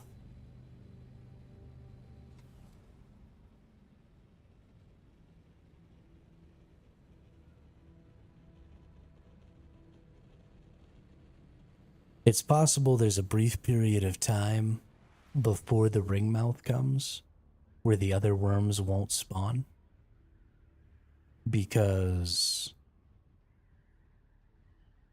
you know, the worms are very territorial and the ring mouth would just eat them all. So that might be a thing. But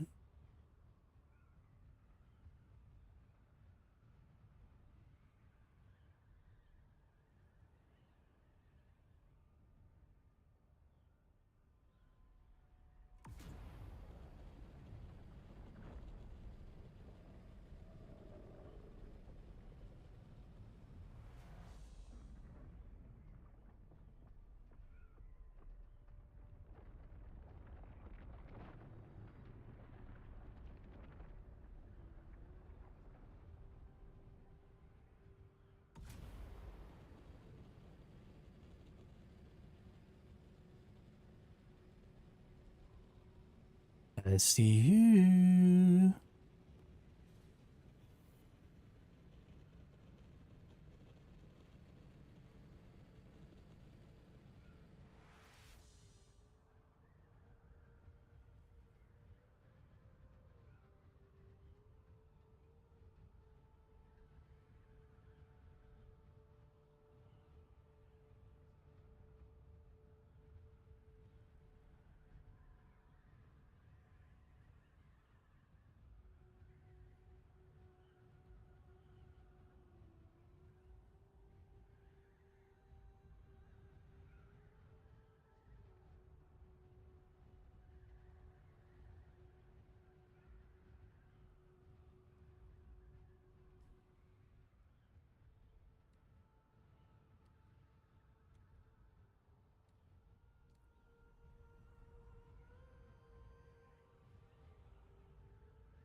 That person was zooming.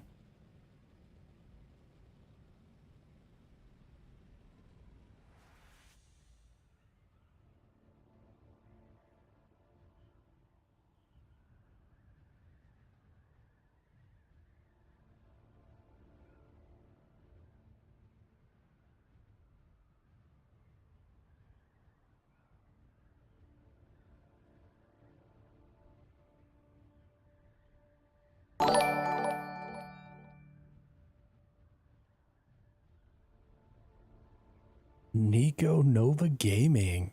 Welcome to the chat. Welcome to the channel. Thanks for the follow on Twitch. What's up?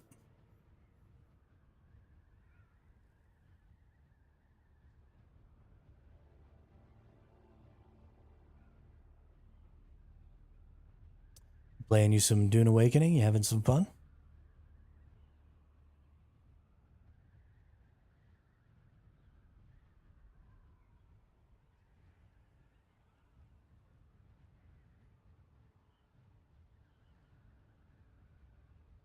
It's going pretty good. Always going good.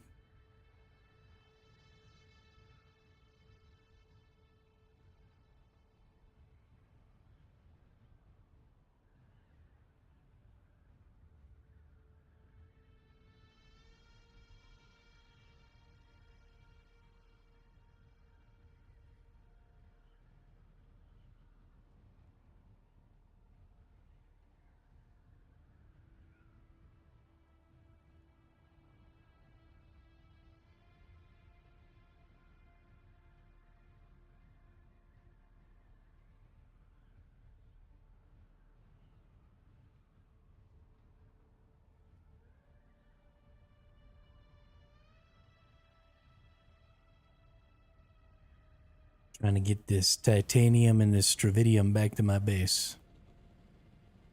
Oh, Nico. Nico.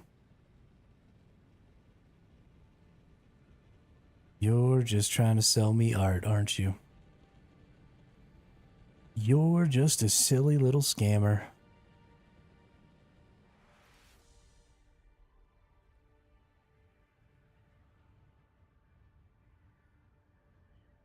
Bad day for me.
Nice.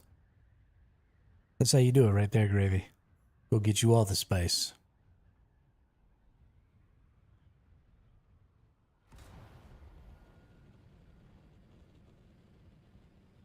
It is my spice. Nobody else can have any. They're my machines.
All right.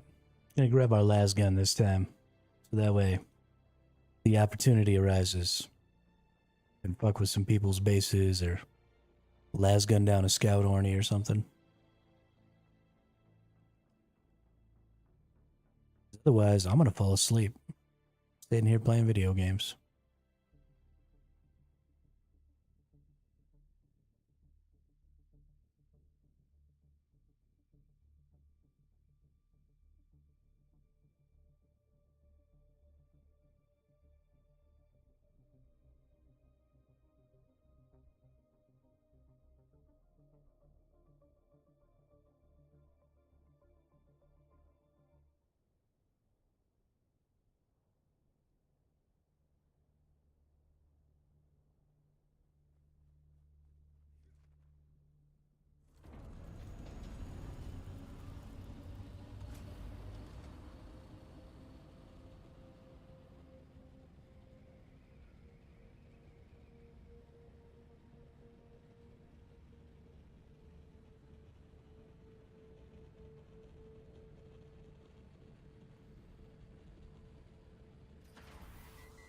Nico, did you just contact me on Discord?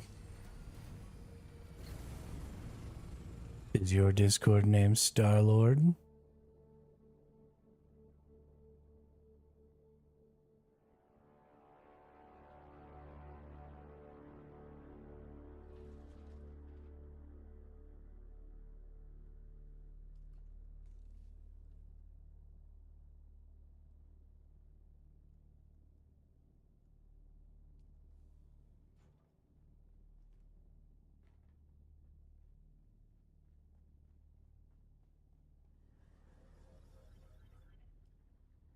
All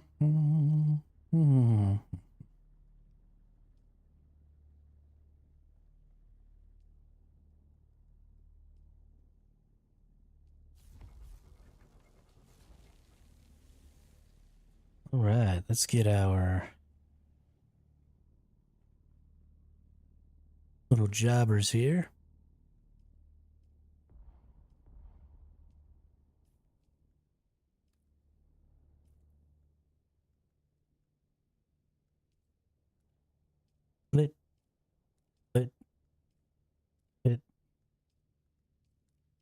Split, split, split. All right, we got a bunch of twos. Let's go put all these things up here.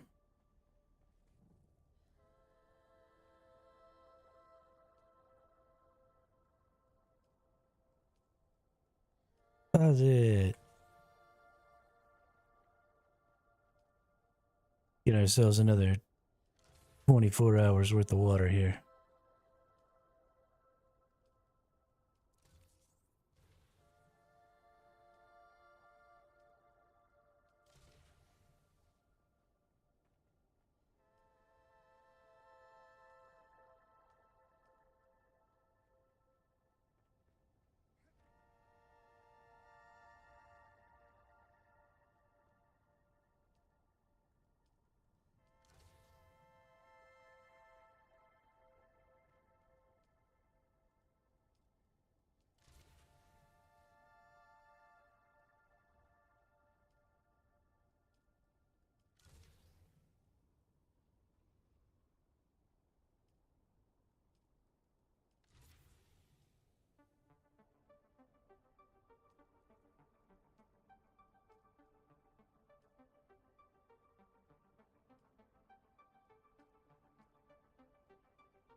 Oh shit. A couple of these were still running strong.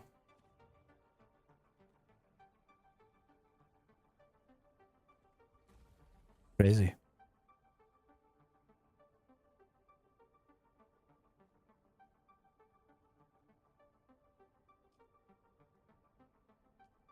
All right, let's get ourselves some rockets.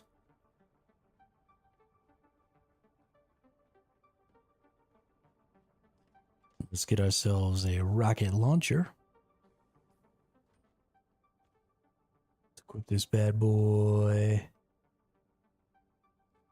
Right there.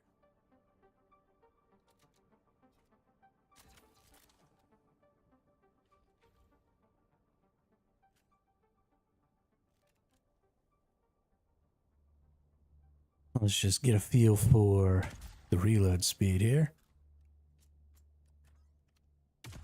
It's actually not half bad.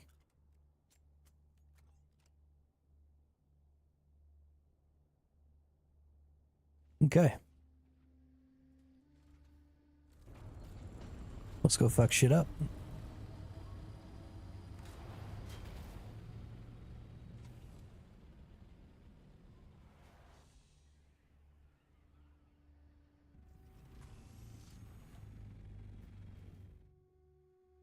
Now, if we get out there and we get ourselves in a sandstorm, we'll hide, and then we'll find a base and we'll blow it up. Just for grins. Maybe there'll be resources in it. Maybe there won't. I don't actually care. I just want to blow up somebody's base. Somebody blew up my base last week.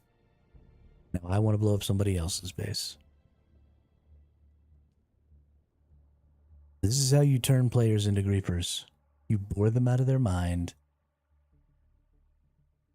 and then you let other people destroy their shit.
Go get you a rocket launcher and some rockets and jump in there.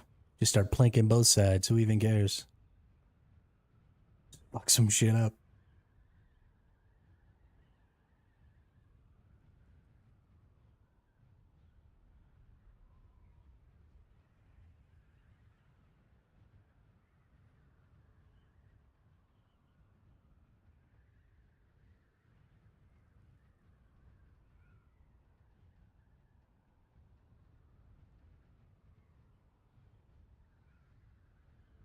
Hell yeah, dude.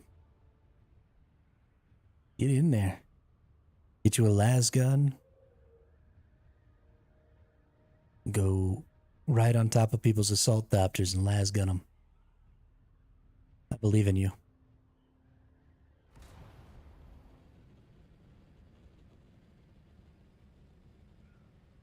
'Cause I believe in me.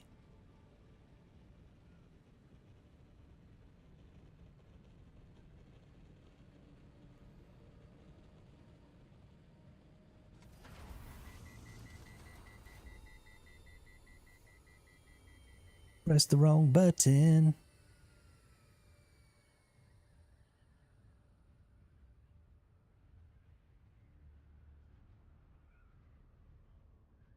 I hope I get to shoot my rocket launcher at somebody.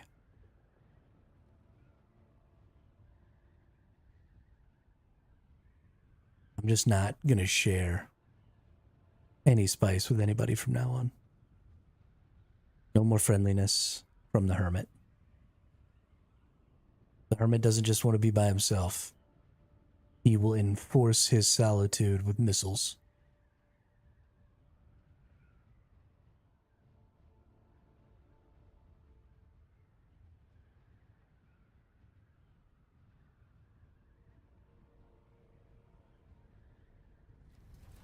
Whoops, wrong button again. Why do I think that shift is the fucking thruster now all of a sudden?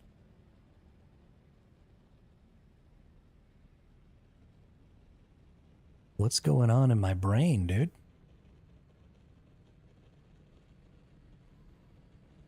Brain's just like, what? We forgot how to play video games.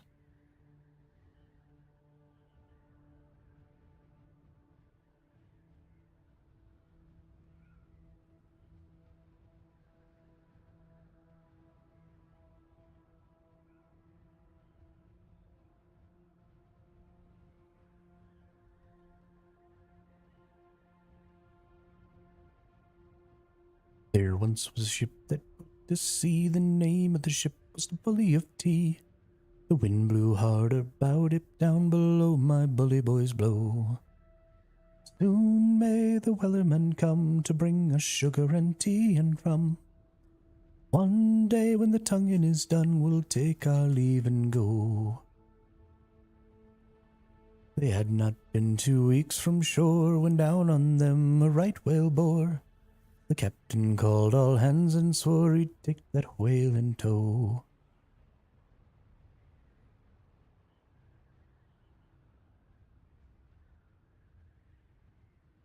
Soon may the wellerman come to bring us sugar and tea and rum.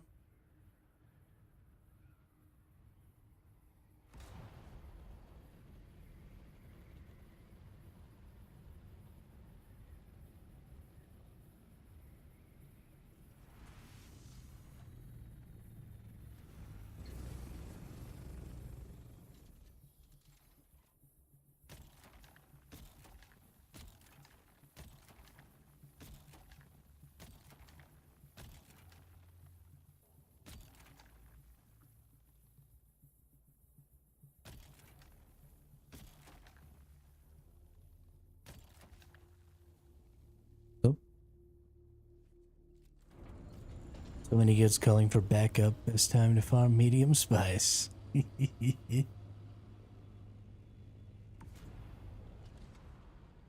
mean, that would be such a cool thing to have happening if the faction system was actually working. I would love to have a faction war break out on my server and to get to go be a part of that. And to go, you know, try and help Atreides take over a big spice blow.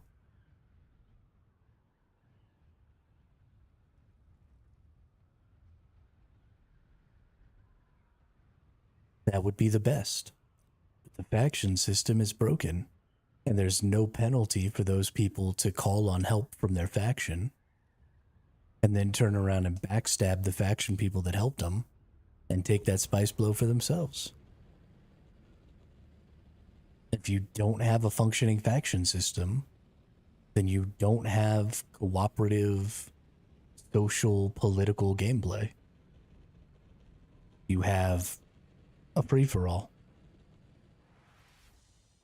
And it's ass.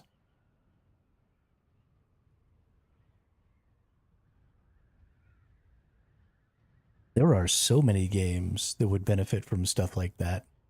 There are some really cool games that have horrible monetization systems.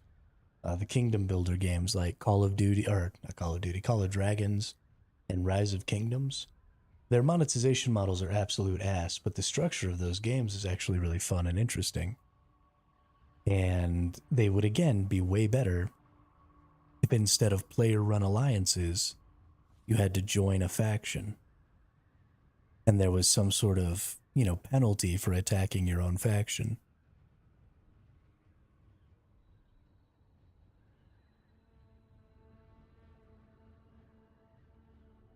They would be way more popular, and people would play them a lot more.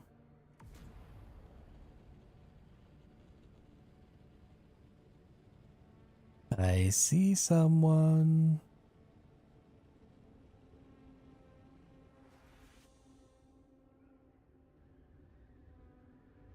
I see you.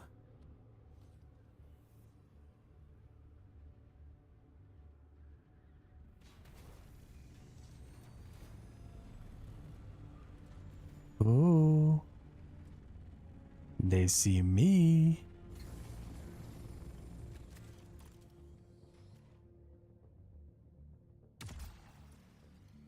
Tee. Tee. Tee.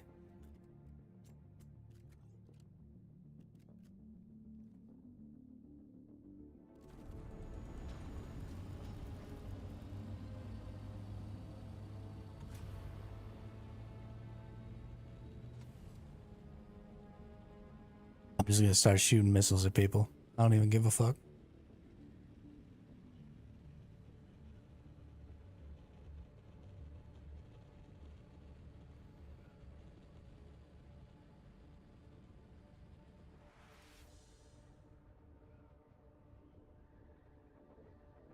Deep Desert is way too safe on this server.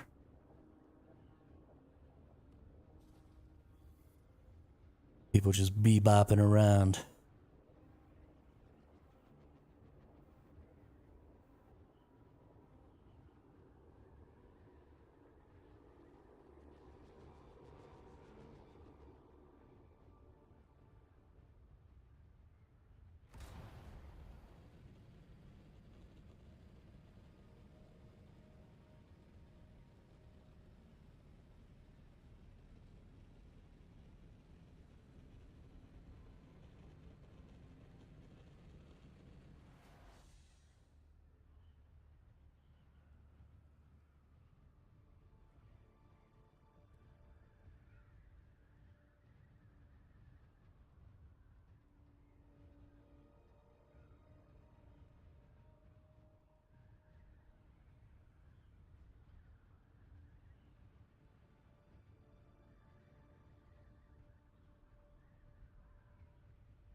Hey, there's some spice.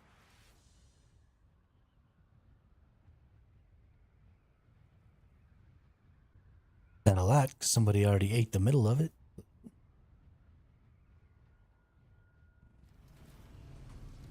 Yeah, actually, because somebody already ate the middle of it, I'm not going to deal with that.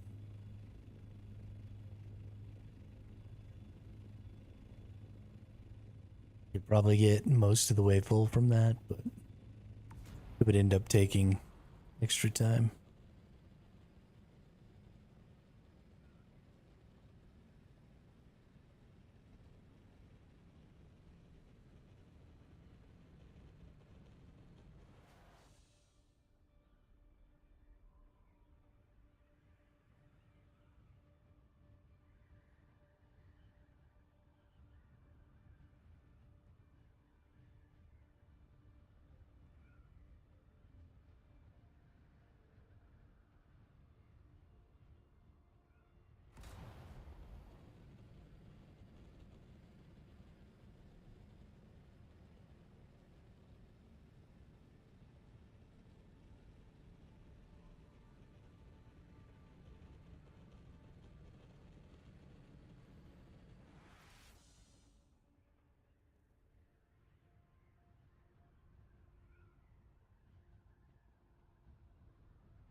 I see a spice. It looks so nice. Spice, spice, spice. Go into the spice. Hopefully there's some people there to murder. I really just kind of want to murder people. I think I'm about to hit my villain arc.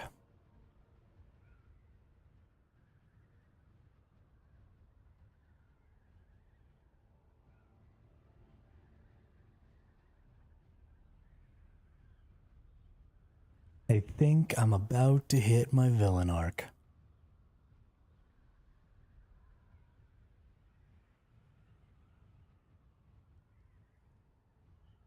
What do you do with a drunken sailor? What do you do with a drunken sailor?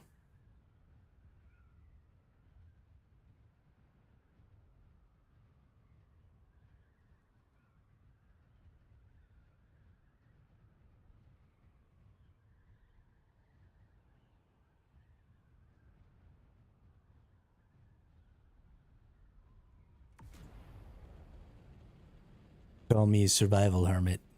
Desert scourge.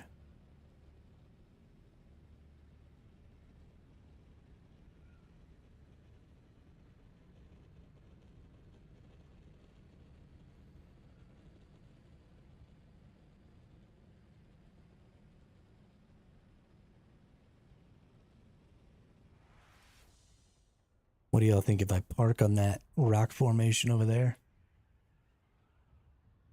You think I could run all the way over to there?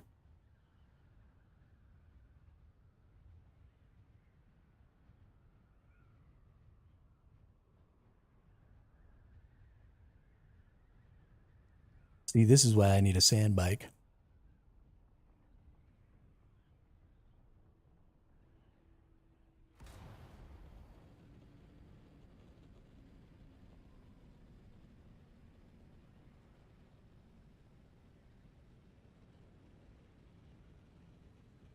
Whatever. It's just a medium one. There's probably only one fool over here.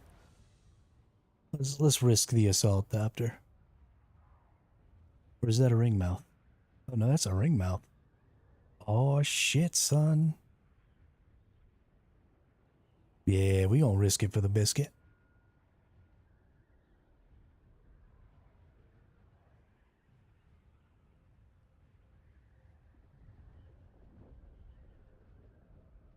Somebody's over there farming too.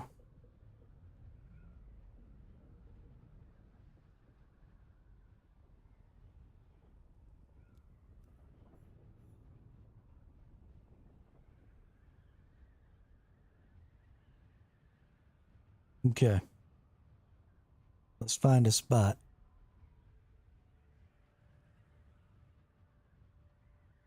To tuck away our bird here. It'll be a little dangerous to leave this thing over here. It might get blown up. Well, honestly, I don't give a fuck.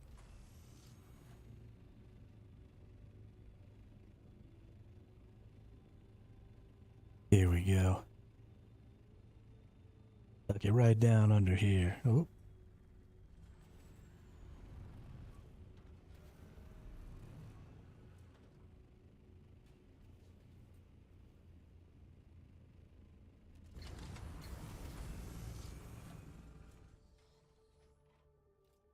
And then we'll take our other burb.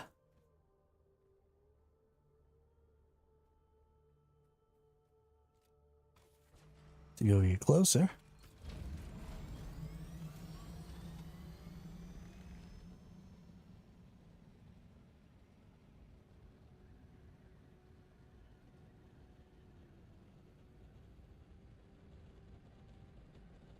I don't want to fuck with that guy.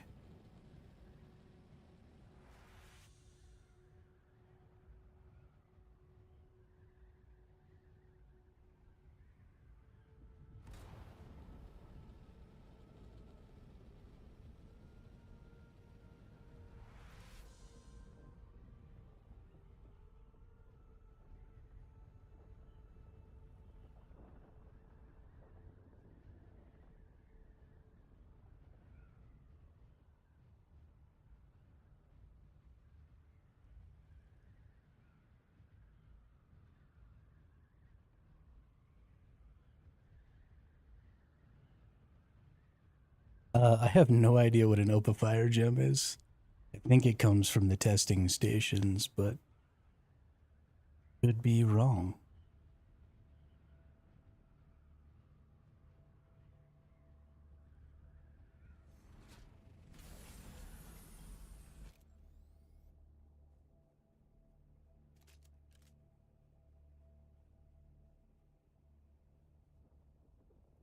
Oh, yeah, I think it comes from the deep desert testing stations. I wonder if that thing will actually come after me. Since it's triggered way over there and I don't have the red. I don't 100% know.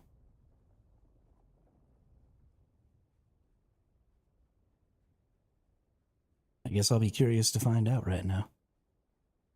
It doesn't look like it. Looks like it's cruising. Oh, I see a burb.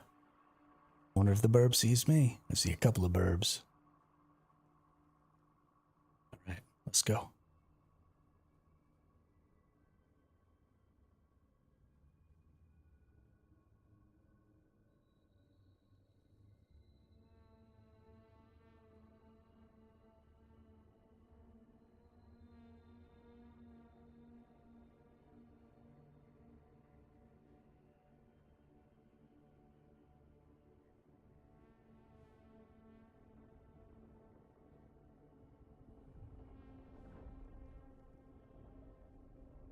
Big deal here is I gotta not get eaten so I don't lose all my stuff. Okay, it came up on the far, far side again. I don't think it'll be attracted to me.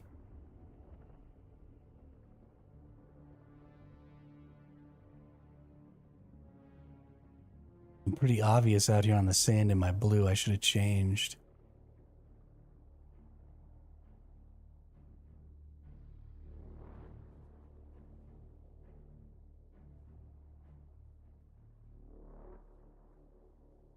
Go, go, go. Go, go, go.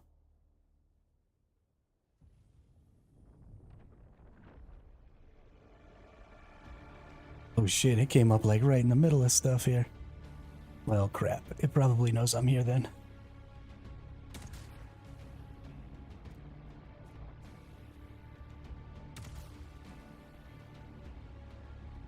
Oh, let me put it down. Come on.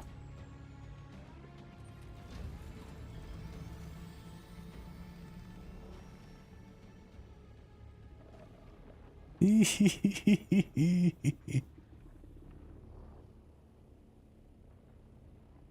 this dude seriously gonna land right in front of me again?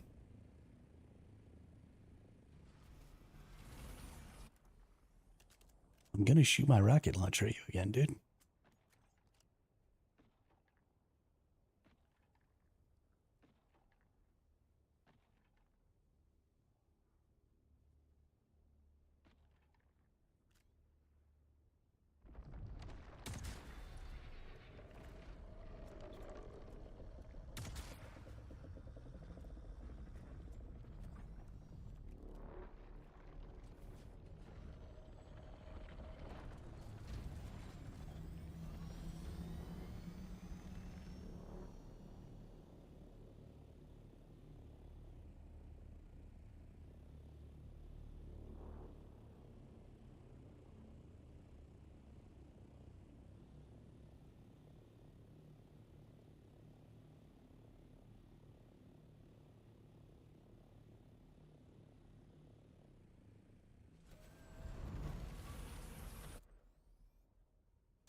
Oh, I killed that dude.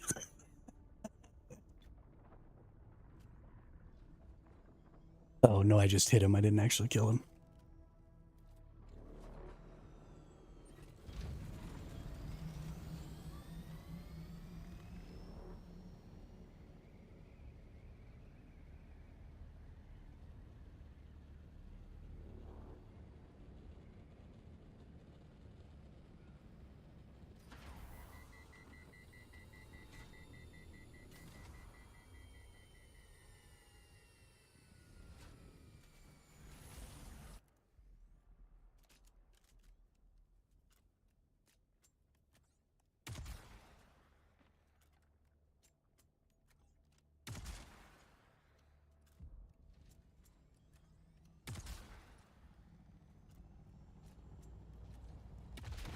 Oh shit.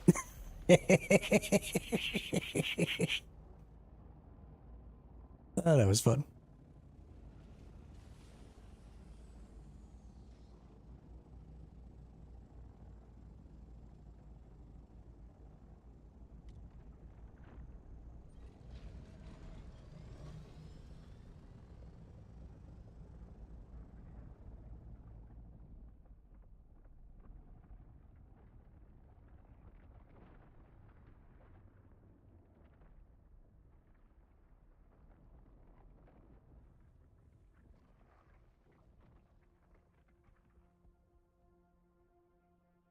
Guess I should have brought rockets on my ornithopter instead of just a rocket launcher.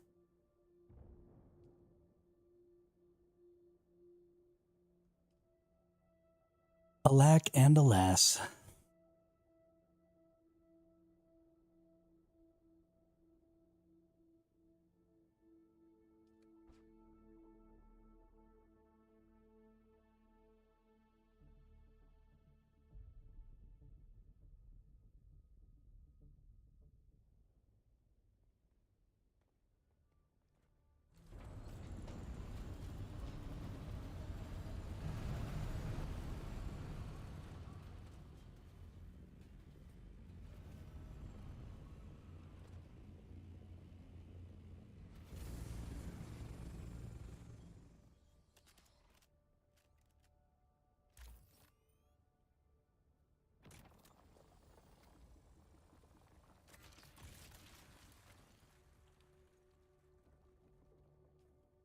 Let's check this actually real quick and let's see. Because I was killed by the environment. Well, that's actually kind of nice. So when people blow you up, it looks like they don't know who you are. So you can kind of just be a big old butthead.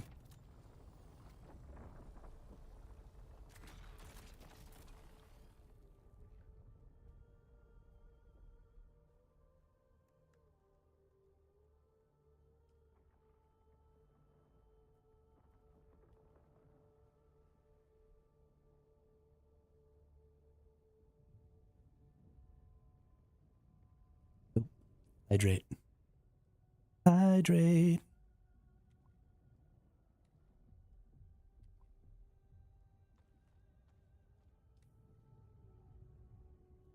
Yeah, and then I basically didn't lose anything because I didn't have anything. So that's cool.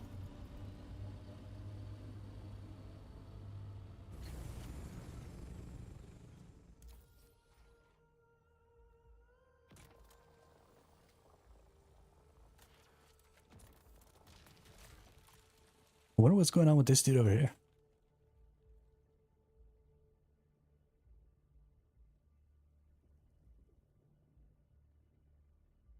We're gonna replace our thruster with a rocket launcher and probably go ahead and pull the rocket ornithopter out next time.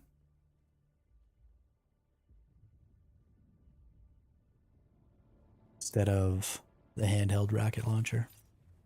We'll keep the handheld rocket launcher with us because if we see a sandstorm, we definitely want to go like raid a base. But we'll bring the rocket ornithopter for actually going and fighting people. Because it doesn't really seem like the rocket launcher is any good for that. I'm sure those hits that I put on people did pretty significant damage. The handheld rocket launcher does like 2 or 3 times as much damage as the ornithopter rocket launchers. But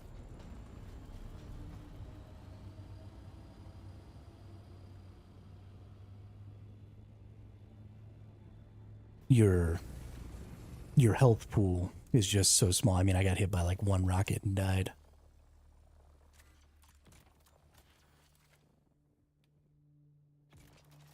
And they can have, you know, pocket rocket ornithopters.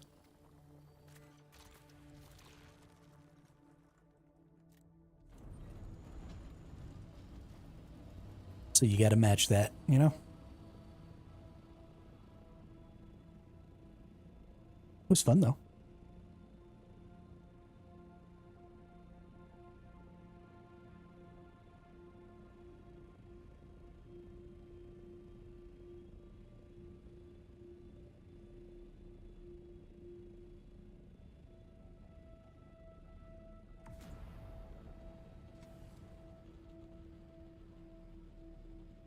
If I catch somebody at a medium blow instead of at a big blow, I might not have a pocket rocket ornithopter.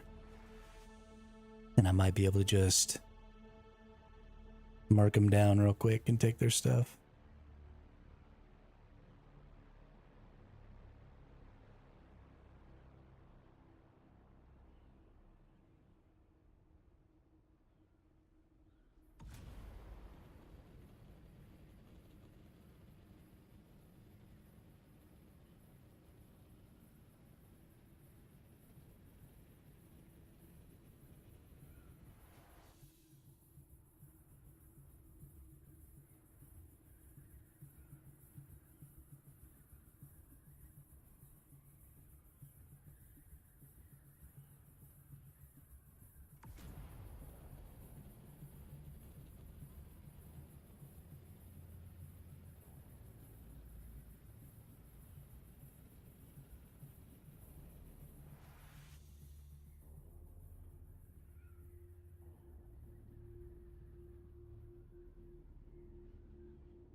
don't think there's anybody in here.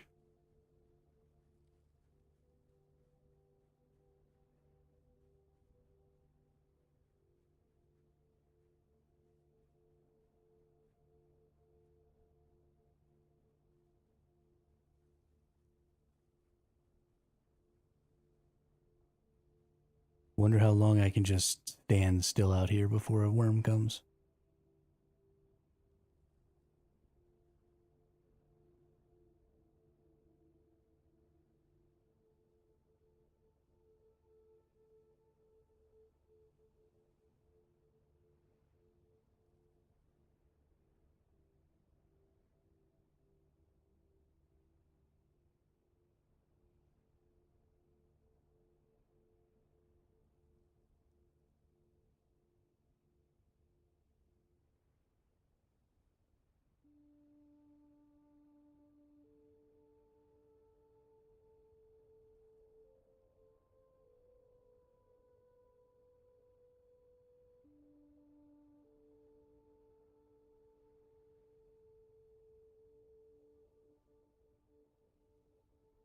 Oop, things are clearing up.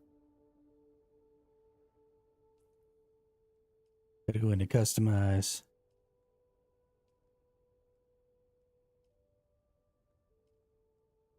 There we go.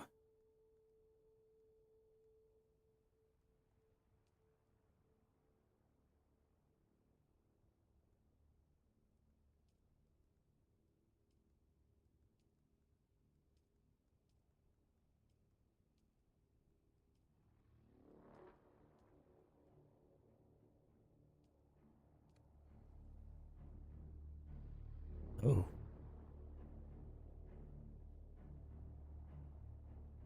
Ooh, that's super fucking creepy. Worm just passed right by my ass. Goodness.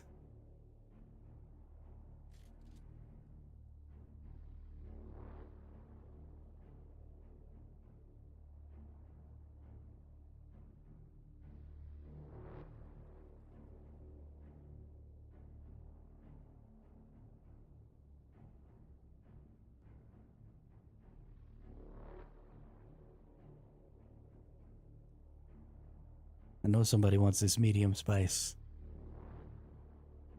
Come on, buddies. Yeah, this worm is like on me right now. He's circling. You can stand out here for like ever.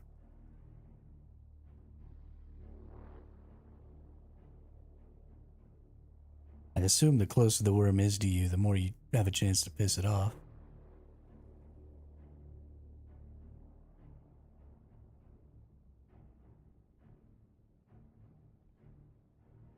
Hey, look, it's a Wadib.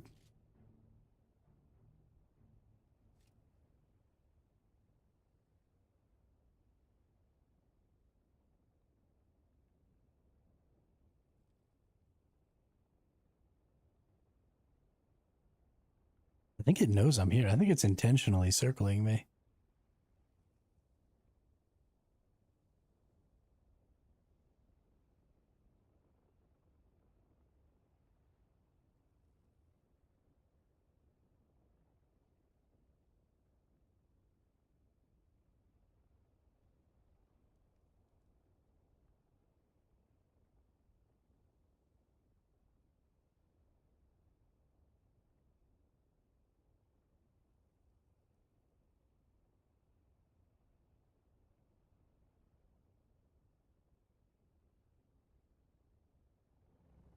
There's a guy.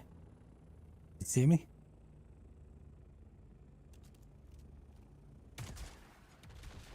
Tee.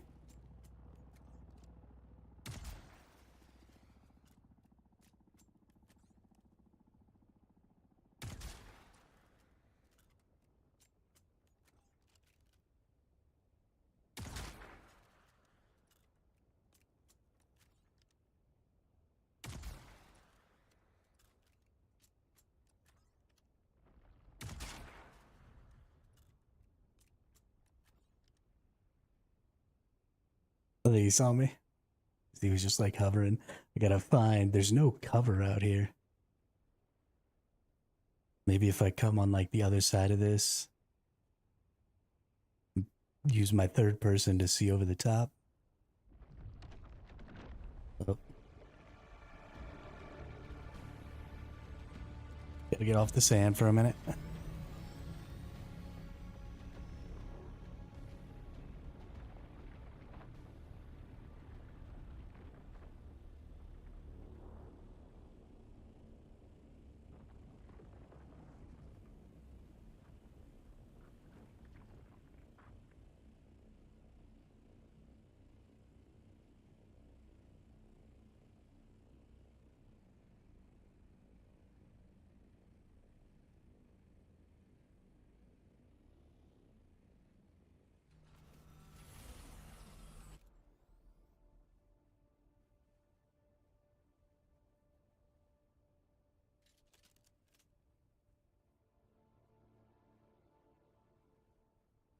Hmm.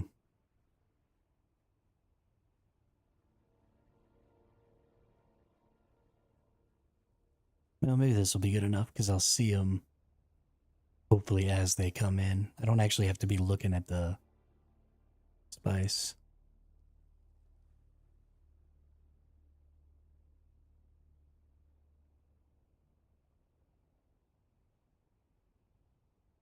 Because I really need them to land, and then I'll shoot them with my sniper rifle. And if I can kill them, then I can blow up their ornithopters and take their spice. Or any other goodies they might have. And then maybe I'll try and push their ornithopters so that they don't get eaten by the worm.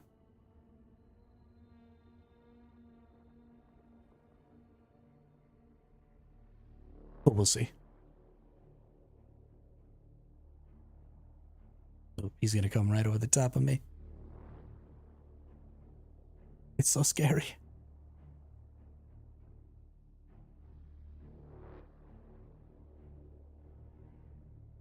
I am feeling devious today, Zero. Feeling very devious because I'm just bored. Like, I need some PvP action in my life. Since the faction thing is broken, this is kind of the best option I have. Is to come out here and try and ambush people.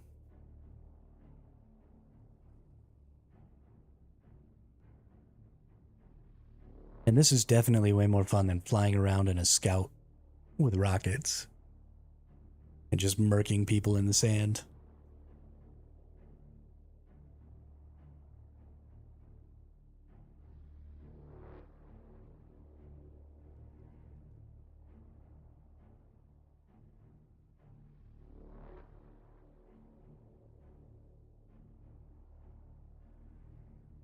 I know somebody wants the sweet, sweet spice.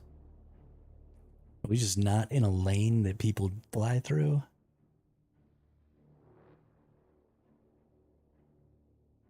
I mean, there's quite a bit of rocks and stuff right around here. You'd think there'd be people searching for resources.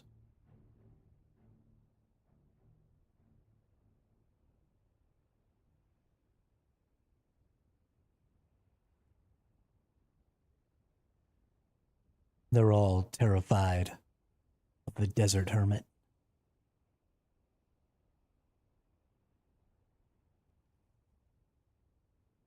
What's up, Postmortem? Welcome to the chat. Welcome to the channel. What drama in general?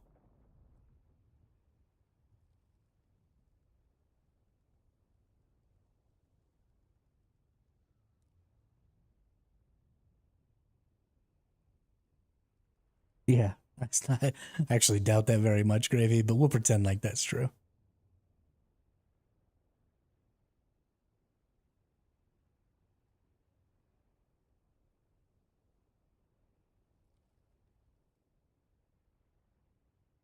Oh, somebody. Uh, somebody's mad at me.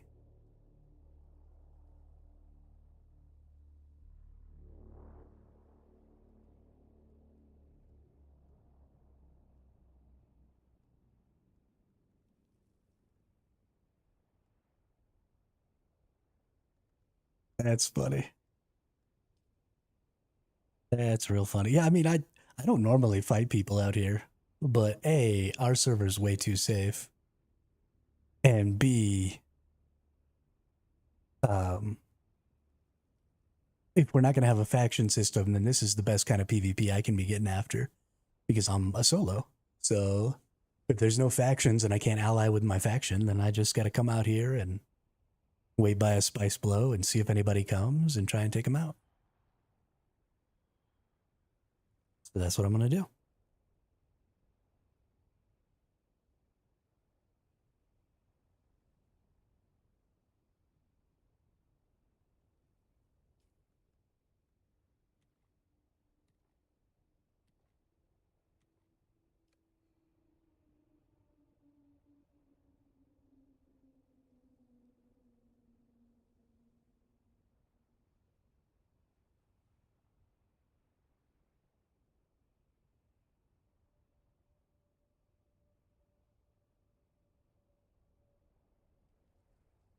Yeah, apparently I don't know exactly who that was. That person said that I got him at the crater.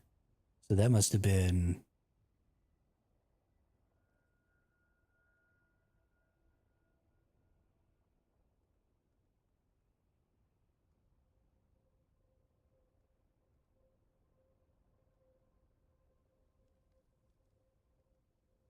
Yeah, they're at the crater. So that was one of the people that I was shooting earlier at the big spice blow. That wasn't this person that I randomly shot at and they ran away.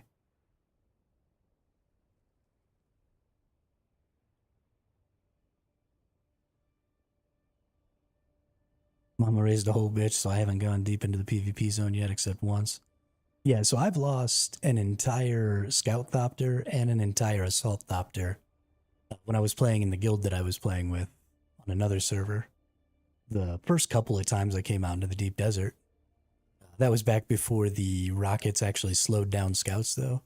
And so I just got run down and murdered. And so since the scout change with the rockets, it's actually fairly safe to be out here. A couple of things you just kind of have to remember post-mortem is if you're gonna die, die on top of a rock outcropping, because then they can't thumper your thopter, and you can just come back and pocket it or, try and get away with it or whatever, repair it. Um, but if you die in the open sand, they're gonna definitely put a thumper on you and definitely gonna get it eaten. The other thing is, I was fighting on foot and I almost got the other person eaten with me. So they were shooting me and knocking me down, and I was picking myself back up. And eventually a worm got mad and came after me. And so I tried to shig a wire and use my suspensor belt to like hover over to them so that the worm would attack them too. And I almost got him, almost blew us both up. It was pretty funny. But yeah, I mean, for solo players and for more casual players, or for players who haven't played as much and maybe aren't as skilled, the deep desert is just way more risk than it's worth right now. And until they fix the faction system, that's not going to change. How is nobody finding this spice blow? For the love of God. It's like prime time almost. Let's go, y'all. Get your spice.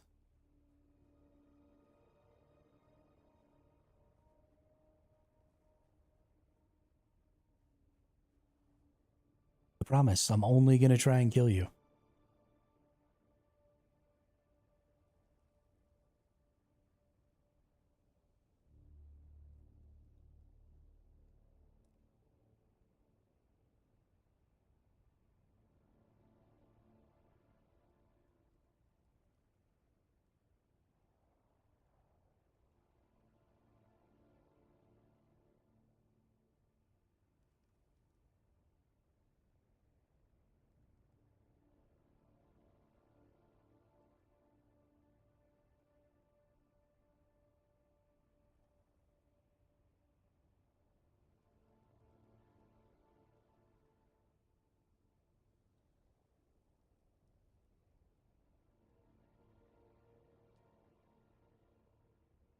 I went like 20, 25K away from my base just looking for red titanium. Ran out of fuel because it bugged.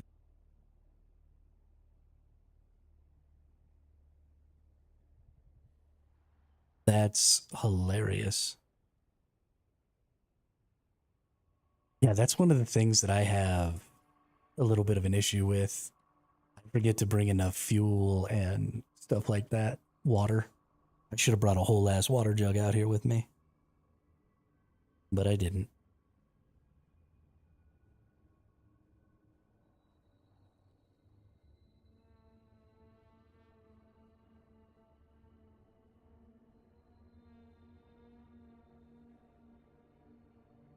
We'll wait until I'm about to dehydrate again because you stay enclosed in your ornithopter so you don't lose as much water.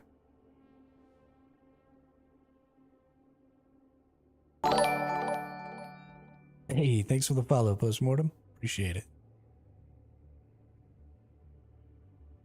When I went straight back into Haga, it was in my inventory.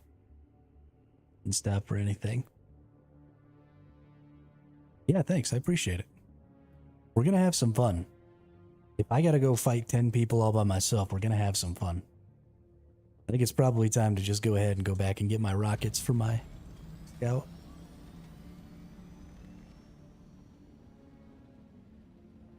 Because I can lose this scout. It doesn't even have, it's only got tier 6 wings. And I can remake those no problem. And it'll have a tier 6 rocket launcher. So, we're going to go back, we're going to get the rocket scout, we're going to fuck with some people.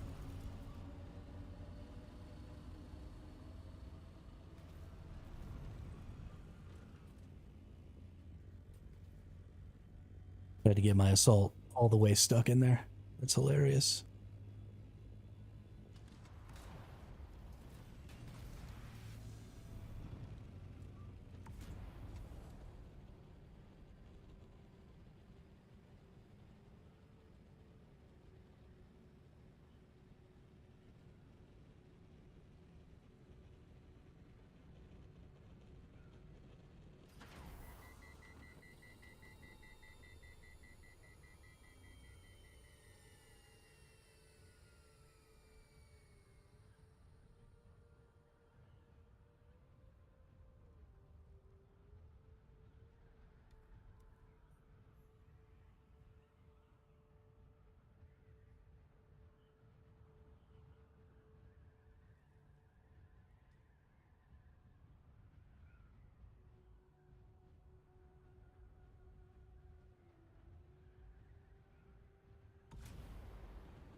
people get hella mad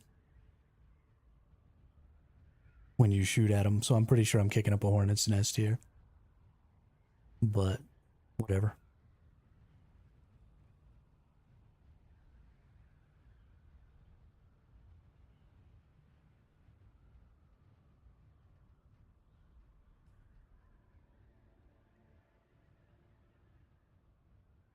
Gonna have to repair this. Oh, I still don't have Thufiers.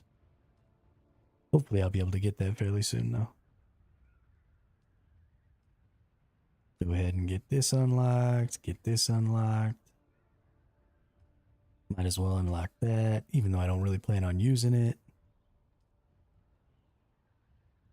Got all the tier 6 weapons unlocked, got all the tier 6 structures unlocked.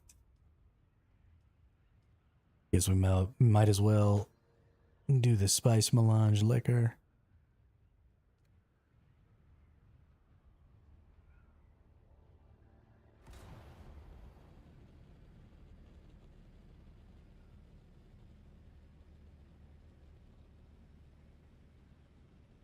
Anybody know how many missiles from the shoulder fire missile launcher it takes to blow up a wall in a base?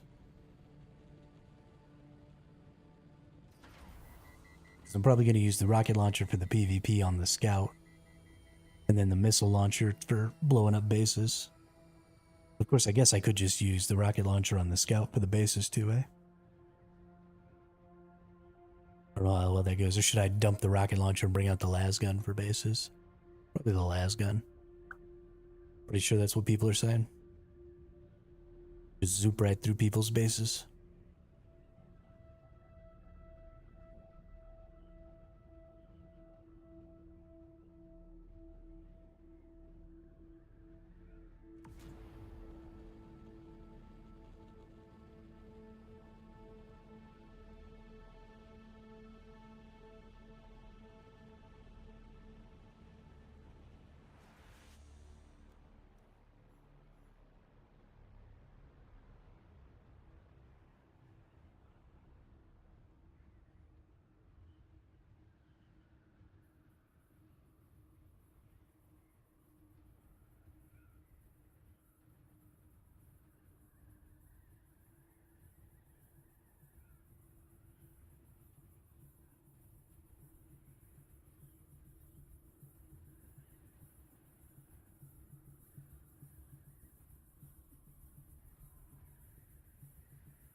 I honestly am thinking maybe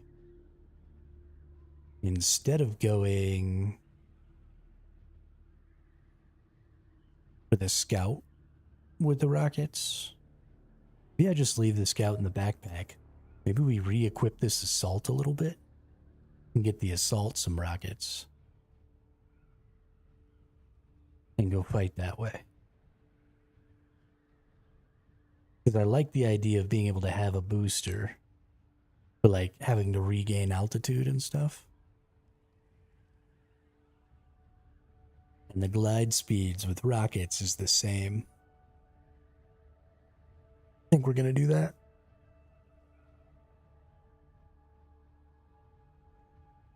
Let's go assault fight some people.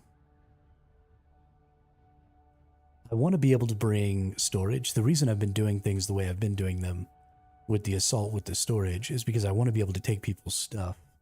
Because that's like the point of PvP. I don't just want to kill people for the sake of killing them. But I think I'll have more fun PvPing in the assault with a rocket launcher. And since I can't put that in the backup tool, I think we're just going to forsake trying to steal people's stuff. And just go fight people. Well, I guess we could put a storage container on our scout. It would limit what we could take by a pretty significant amount. Now, because then if we break the scout out, we have to leave the assault. Yeah, this is such a bad system.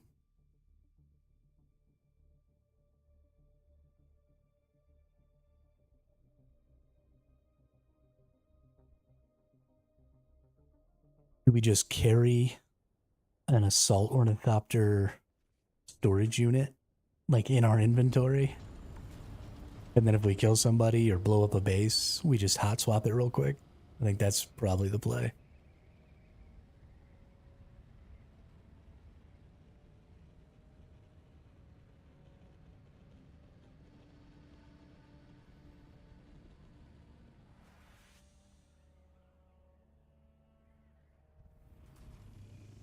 I think that's the play.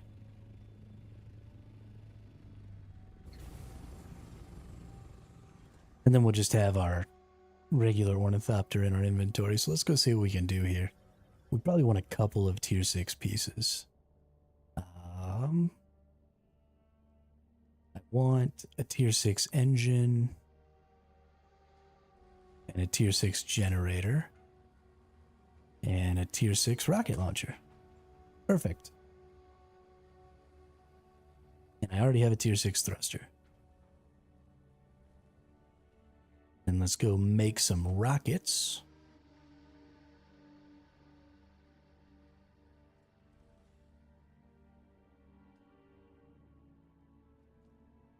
Rockets.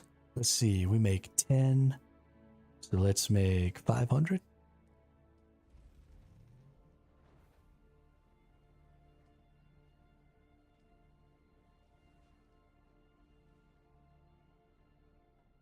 And then we'll put away our missile launcher and our missiles. Oops.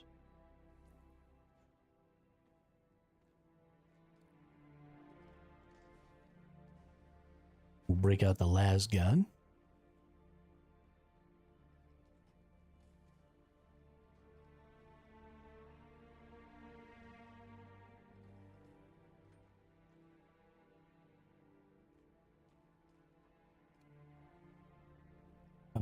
Actually, I liked where that was at before because I just had to go up from my sniper.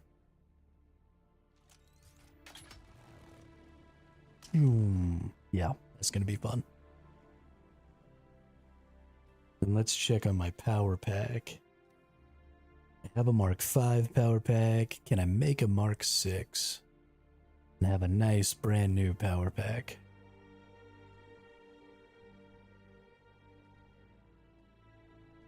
There we go.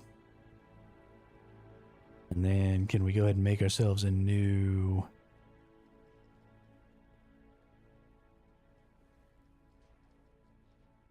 jump aroundy thing?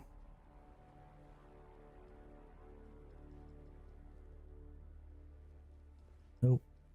Particle capacitors. Bummer.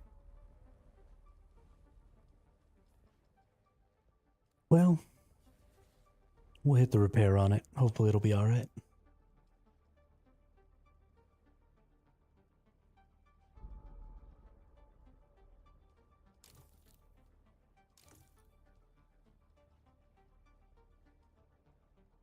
Got the Mark 6. Dump that in, drop that on the ground. Now we can las gun way better.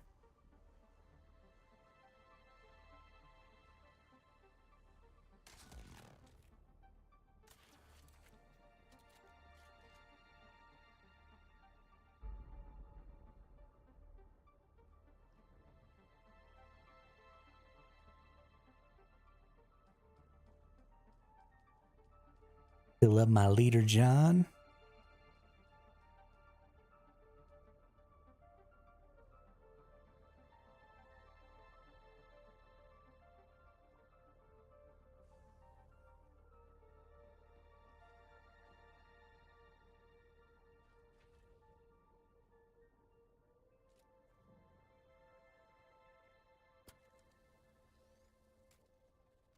It'd probably be smarter just to replace these, but I don't actually think I have the resources. Need pumps, probably.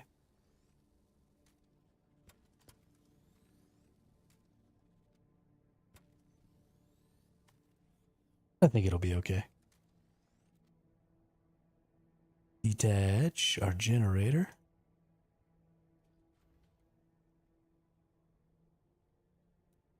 Oop.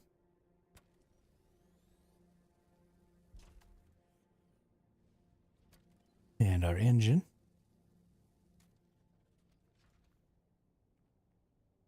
And our storage. Is there stuff in that storage, actually? Make sure we empty it.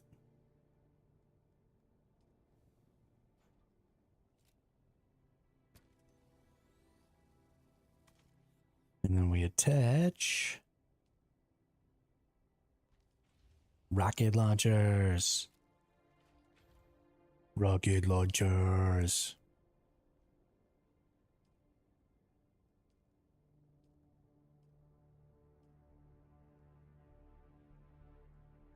Oh, nope. I definitely reattached my storage.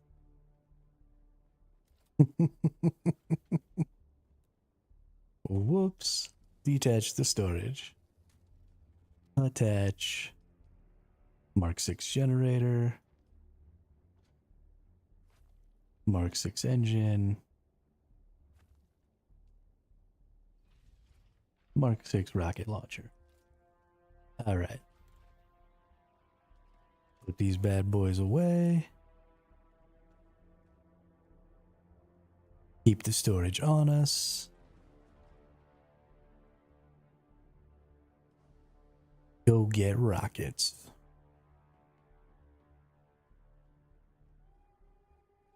It is time.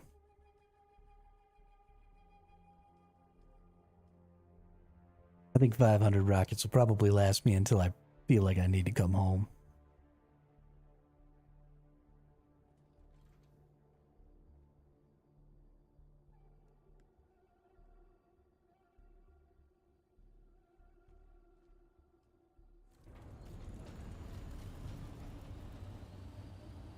Okay, so C is the rocket launcher here.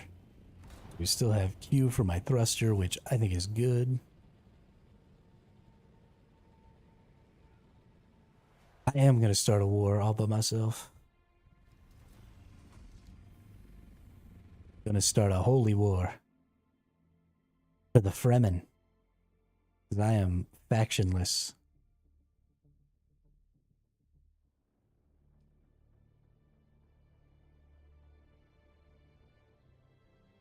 The Fremen were trying to create a beautiful paradise. And the Empire ruined it. Now I will destroy all members of the Empire.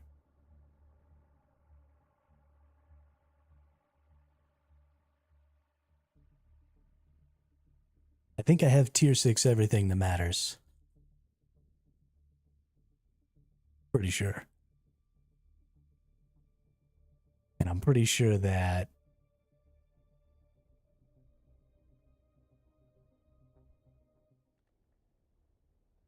with the rocket launcher and the thruster equipped here, I'm not great at flying.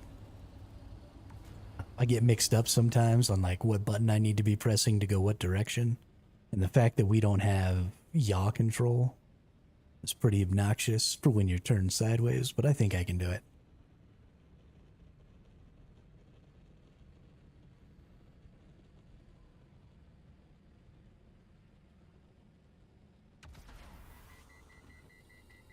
Especially since you can launch these things pretty much anywhere. Like, I wonder if I can launch these things behind me. Let's find out.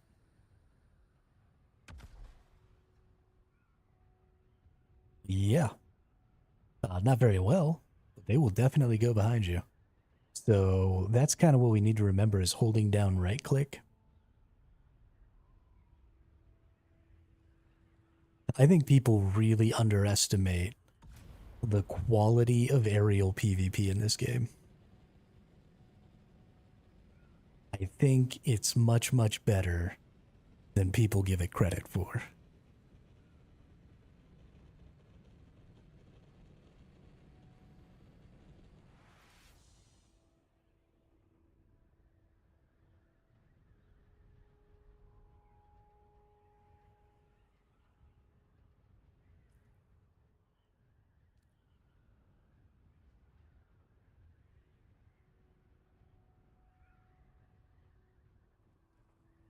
Should actually probably stop on my way out, use the restroom, and get some food. We've been going for a little over 3 hours now. So want to get myself some peanut butter and honey tacos. And rock that a little. And then use the restroom, fill up my water. Make sure we got everything we need. Then we'll spend some time out there in that deep desert. Messing with peeps.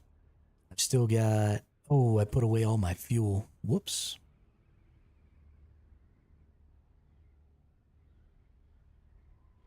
Stupid ass says what?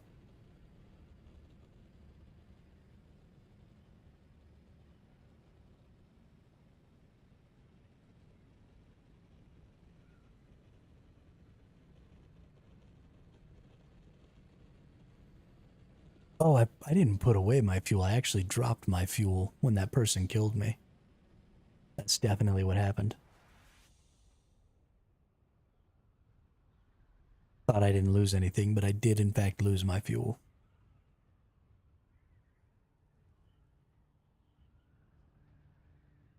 Wow, that makes getting killed out here pretty punishing. That's kind of crazy.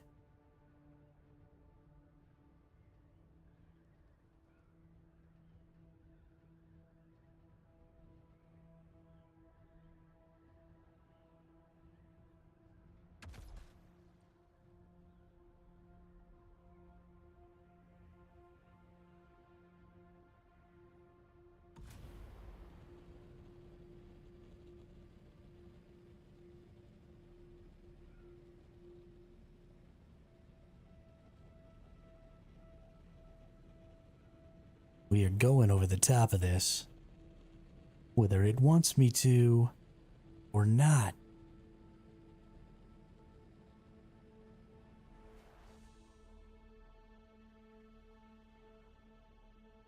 Yeah, we made it. What's up?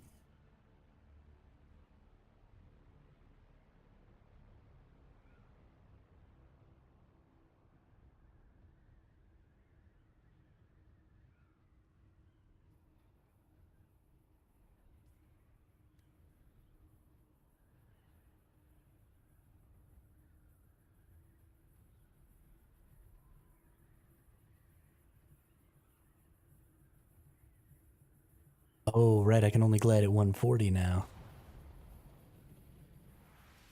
Because I got a rocket launcher on.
Had to make sure there for a second because I thought I had a Mark 6 thruster, but I wasn't actually 100% sure.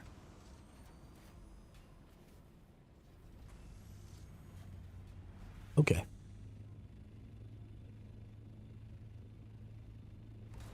It was really crashing into that wall there. Holy cow.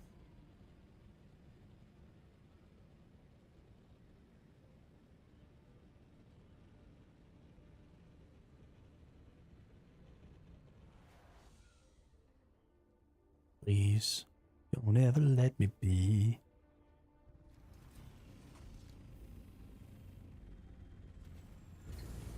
Actually, since I'm gonna go make food, Let's go ahead and go inside one of these areas that's actually enclosed, so I don't lose my thopter or lose a bunch of durability on my thopter.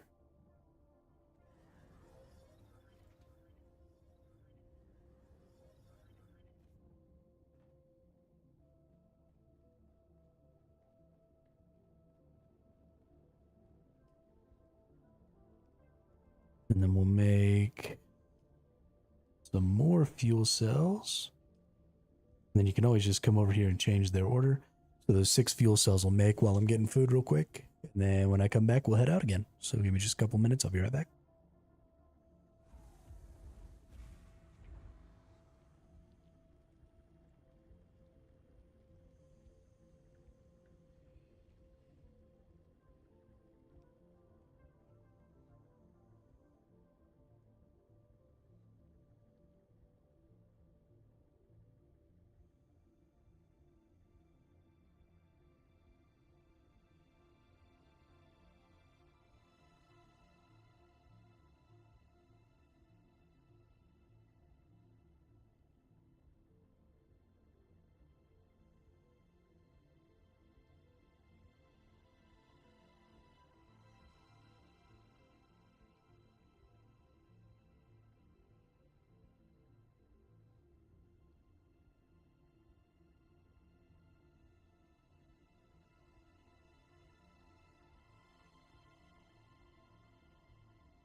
Sector weather alert. A large sandstorm is approaching.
All right. Tacos in me, and we'll be good to go.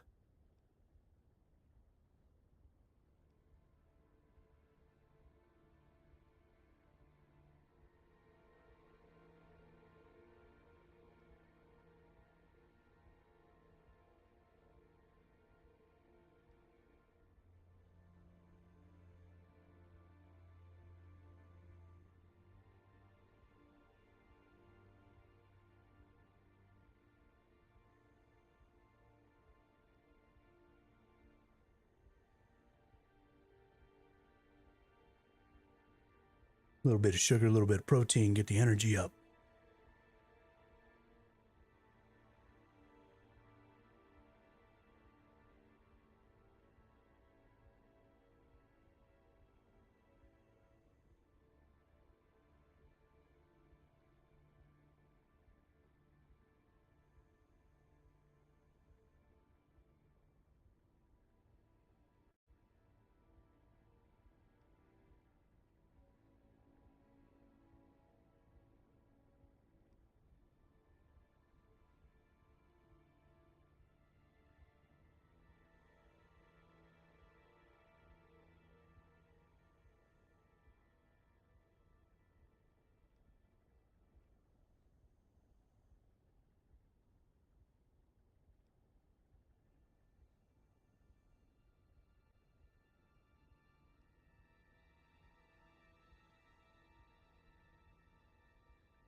So we're going to go ahead and take 3 large fuel cells with us.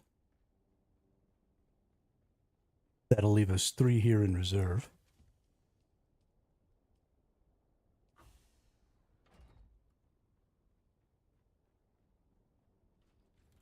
We have our scout. It has a thruster. We have our storage unit. So if we do kill somebody or take out a base or something,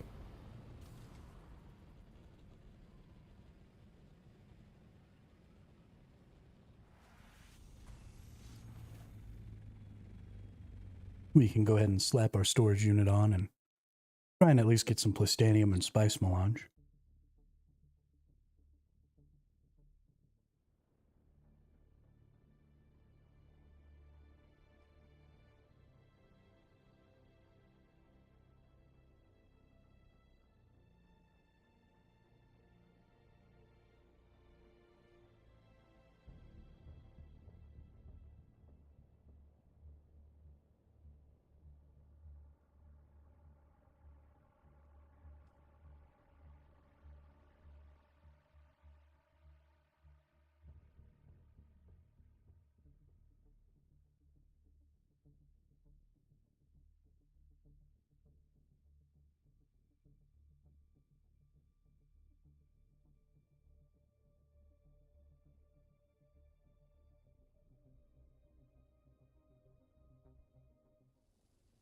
I feel prepared.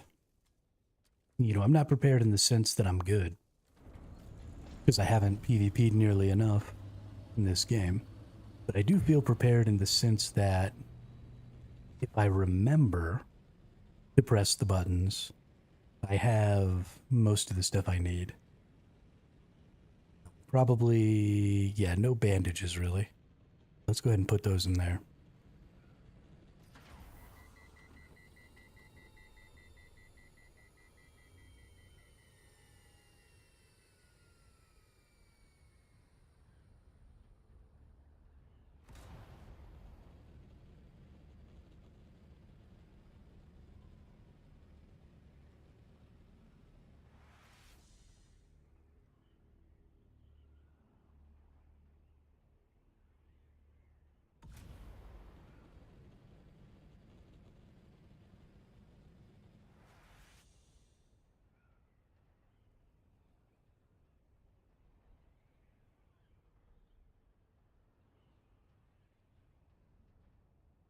I'm talking to myself again because I had myself muted. One of these days, we're going to figure it out. Oh, even your thruster is slower. Okay. See, I was not ready for that. But you still lose 10%. Your thruster normally gives you 130. And it was only giving me 117. And then once we got to the altitude, obviously the altitude thing always kind of kills your speed. But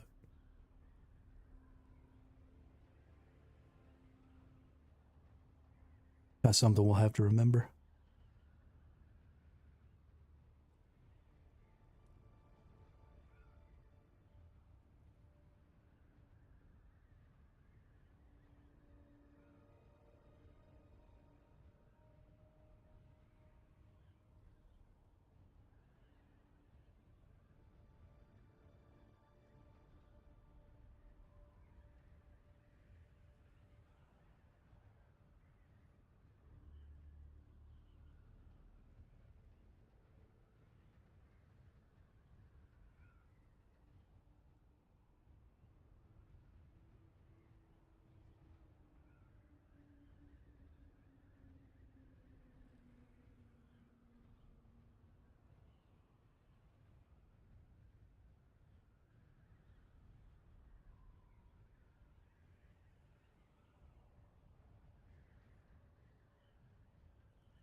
Man, that's crazy that the thruster is also reduced by 10%.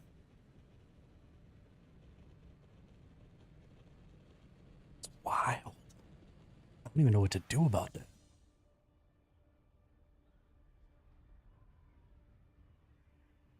Thinking about the albatross wings now, though, Gravy. Um,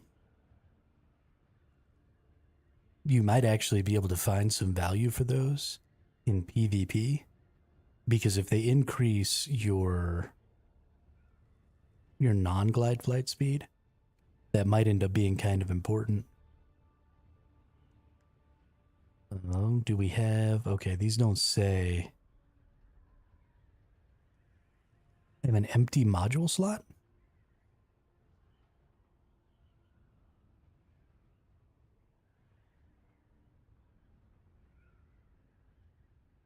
Where's my empty module? Because I can't put storage on here. They are for scouts, yeah. But that's kind of the point, is if you're in PvP, one of the biggest things about PvP is maintaining your altitude. And so you can't glide your altitude back up in a PvP fight because you can't have thrusters on the scout. So having the albatross wings and being able to thopter faster higher would give you an advantage against anybody who didn't have them, because you could gain back altitude, and altitude equals speed.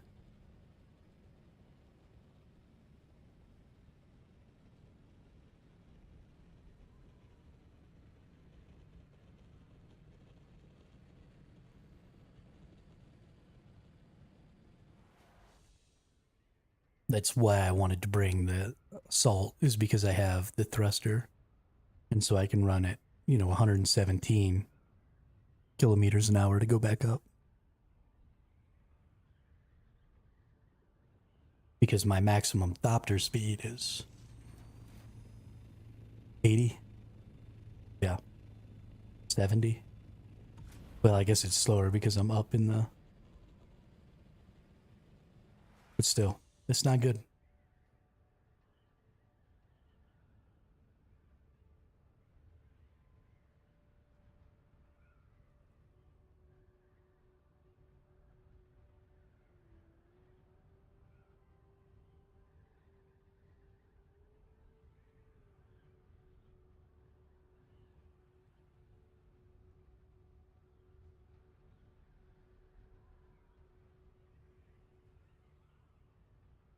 So now that we're down out of the lower speed from the elevation, yeah. So I can only go up at 85 here. And I can go forward 95. But if I kick on my booster, I can go up at 117. And that's a pretty huge deal.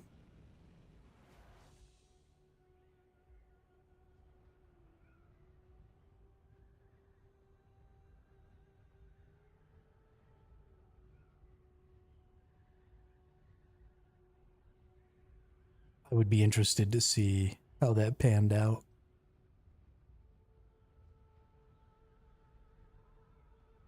The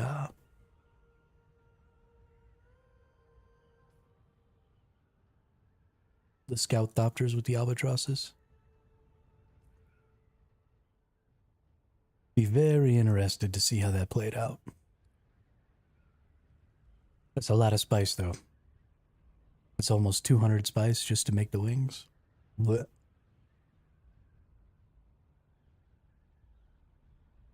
makes me wanna go vomit.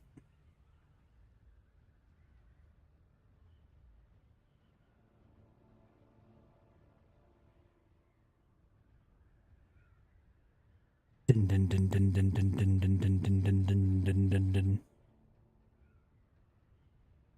Banana.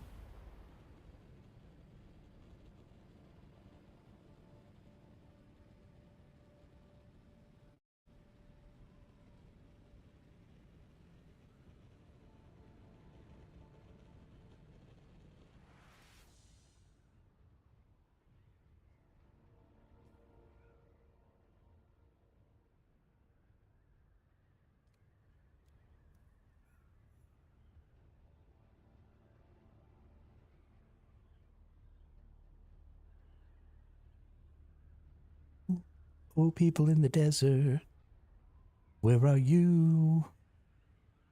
Wanna shoot you in your face.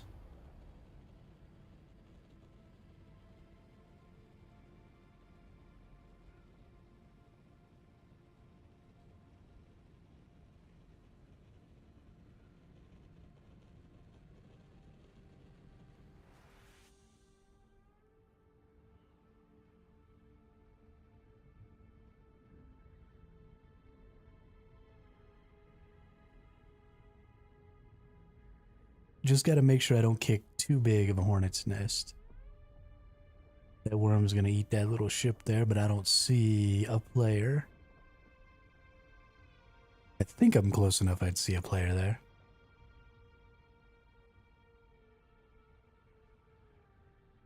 Oh, there's a player. Choo, choo,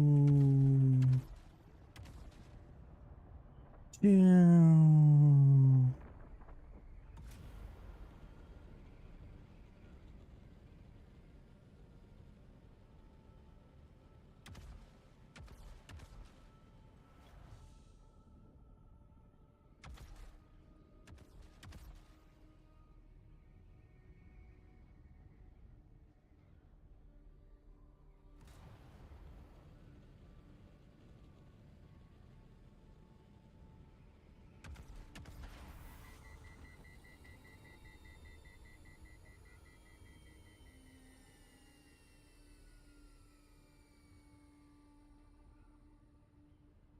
No.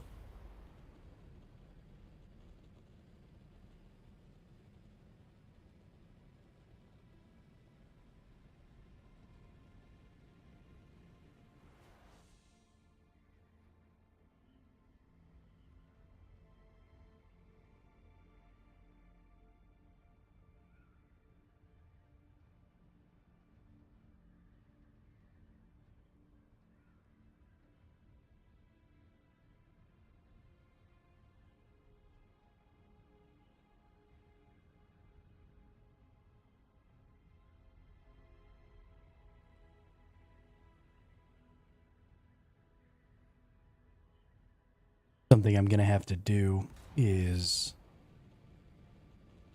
get into Thopter mode to shoot at people a little more.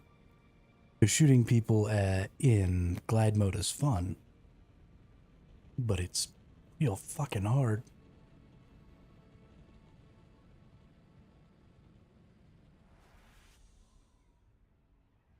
And if I was in Thopter mode, it'd be real fucking easy.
Those dudes don't want to die at all. I would go in there, but because I'm in my assault Thopter, I really don't want to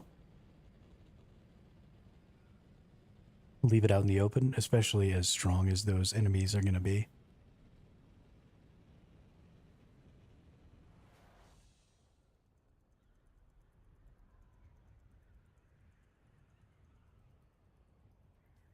Let's go ahead and check any... Nope. Don't see any dust storms going.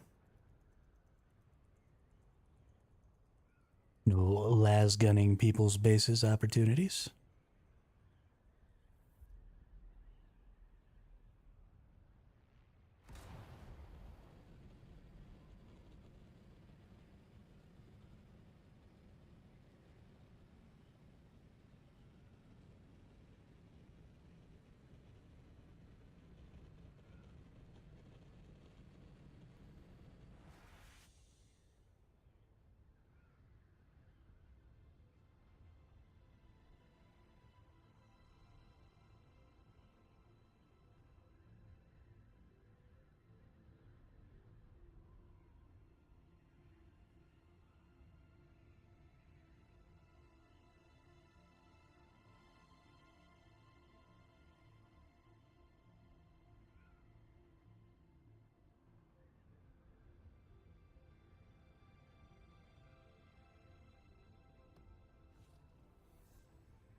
Oh, enemies.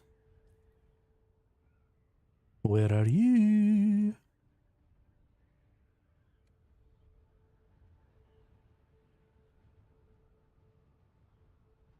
I wish it didn't have to kick me out of my map as I crossed over these regions.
With all these crazy, suspenseful noises. Game's like trying to tell me I'm fighting somebody. I'm not fighting anybody right now. Makes me feel like I'm being chased.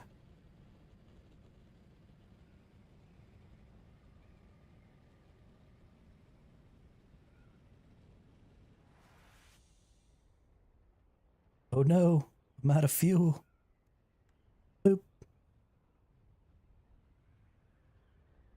Fuel status 100%.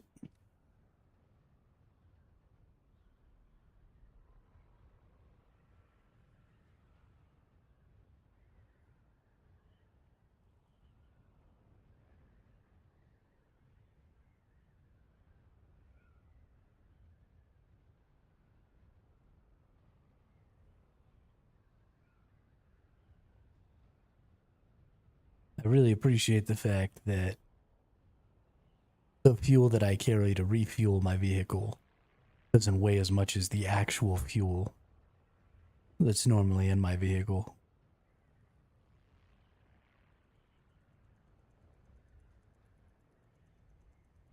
Oh, there's a thing down there. Look at the thing.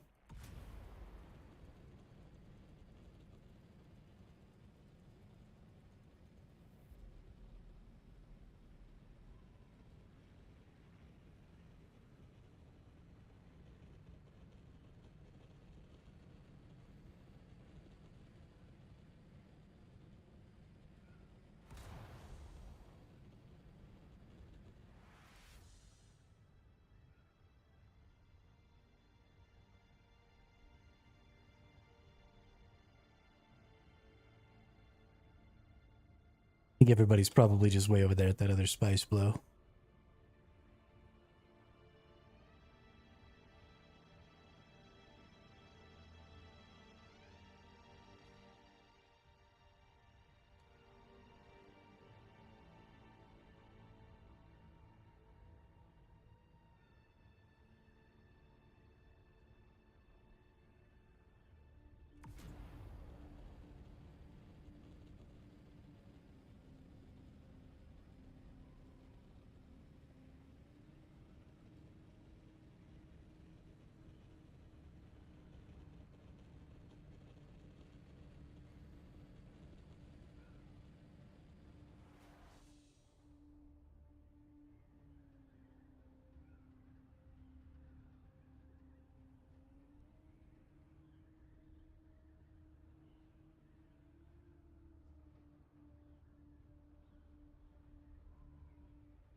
Oh shit. I see one defensive thopter.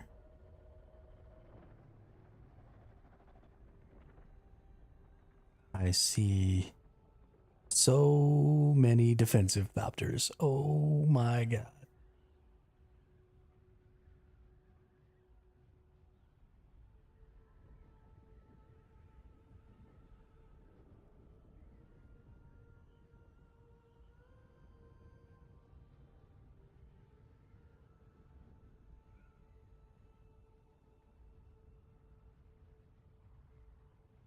I would love to get in a fight, but there is no way I am fighting all of those ornithopters.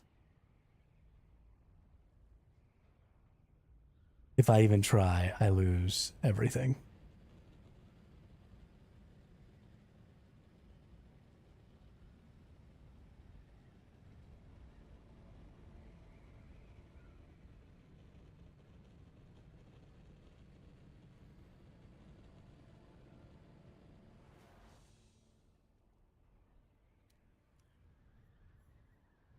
Which is too bad, because that could have been fun.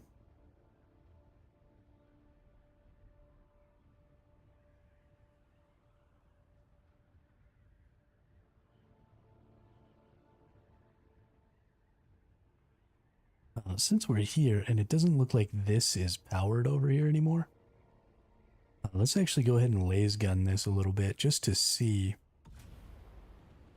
Because I haven't laser gunned a structure yet.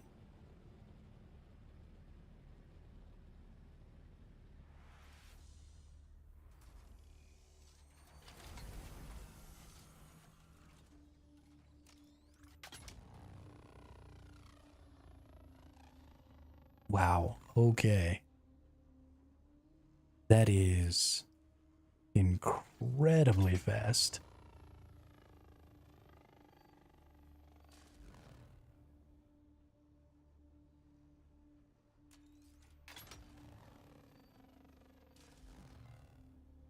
Hold on a second. Never mind, we're good.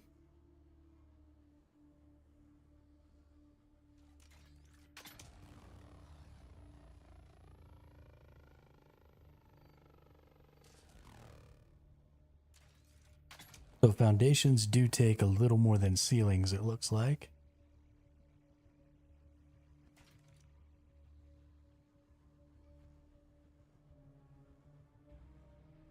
But overall, that is wildly efficient. Holy shiznit.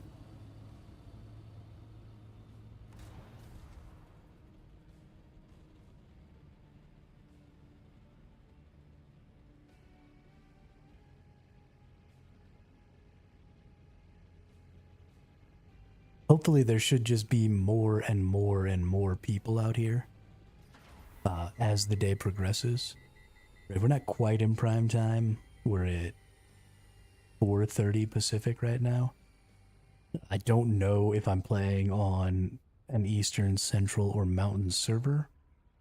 I didn't actually pay attention when I joined. Or, sorry, Eastern, Western, or Central server. Because I didn't pay attention.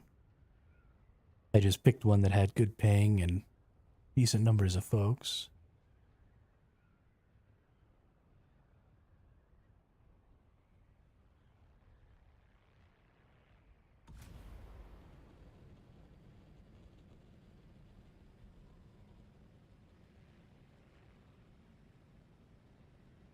And it does seem like the deep desert out here is still kind of hopping. I mean, I see lots of people.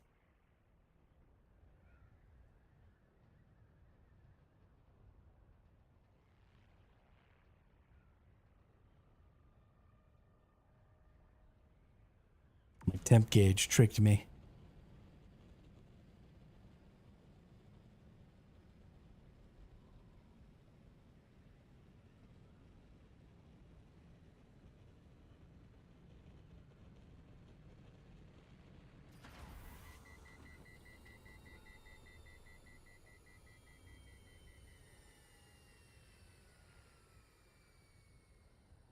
Yeah, that's kind of my problem is everybody's friendly.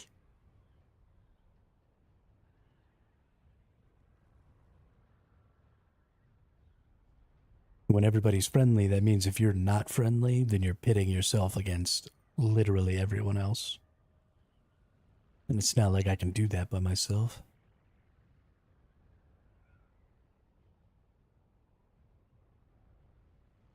This is why faction systems are important.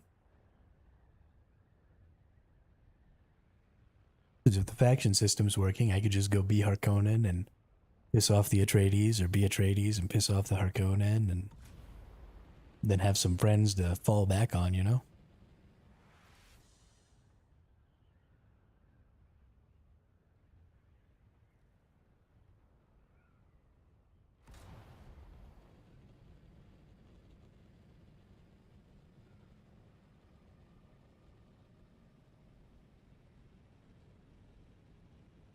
We'll see. Hopefully the faction system turns out to be everything that they expect once they add the third faction.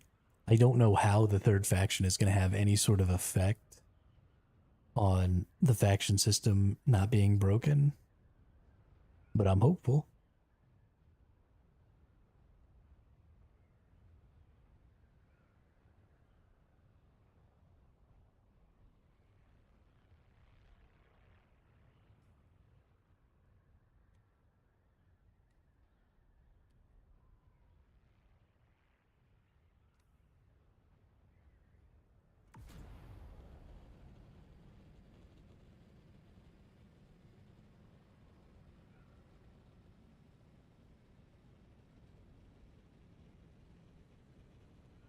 Good for them for starting a war, though.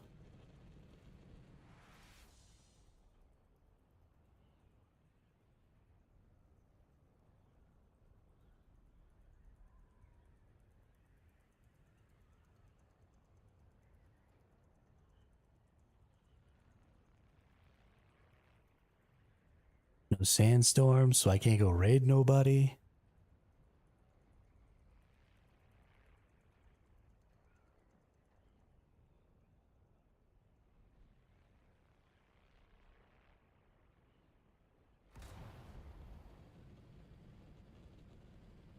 Third faction balances both, right? Like supposed to be a balance. Yeah.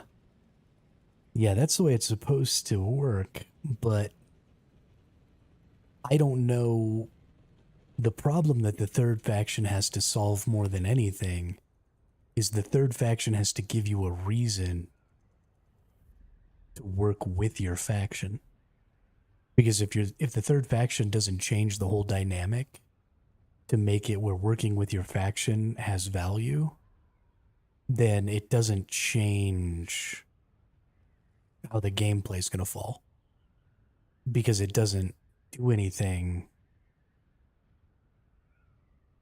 that stops everybody from joining the same faction and then just treating the game as a GVG and then just going out and getting their decree. And until that specific problem is fixed, I don't know what the third faction could possibly do that would rectify that issue. And I mean, it's possible that I'm just not thinking of it, right? I haven't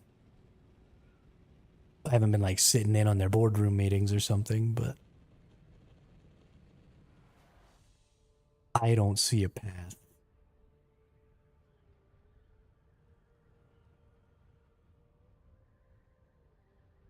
For that faction to do any legitimate good.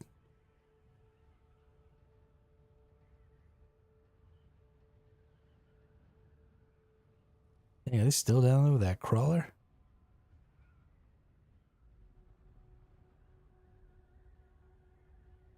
Oh.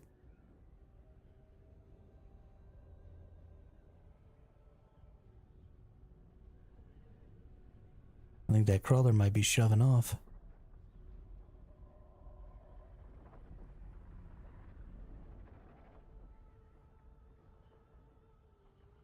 Maybe not. I kind of want to stay. You can see the crawler and the carrier from much, much farther away, too.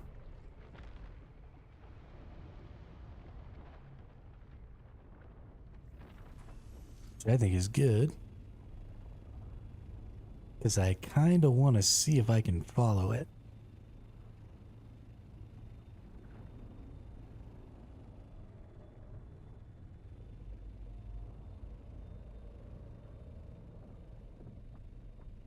Oh yeah, the big ring mouth's about to eat that, I think.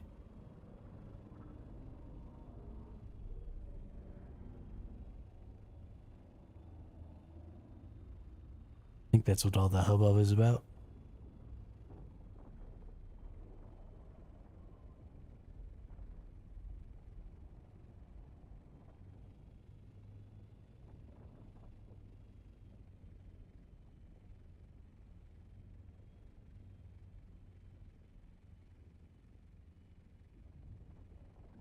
I don't know.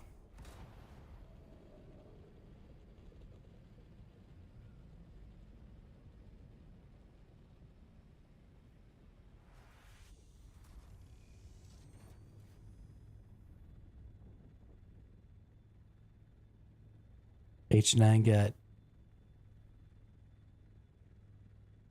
eaten by a worm.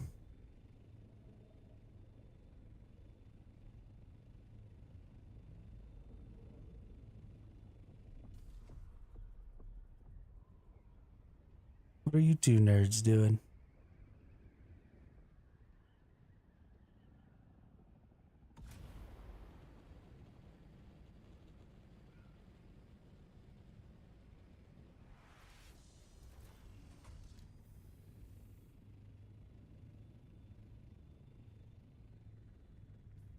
I don't think I'm in H9. I'm in I8, I7.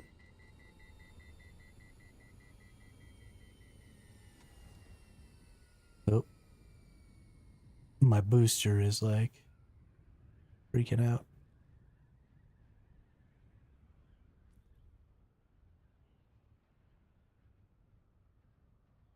So H9 you said came back?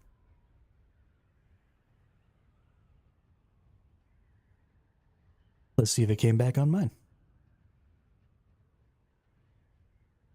We're going back to Calais.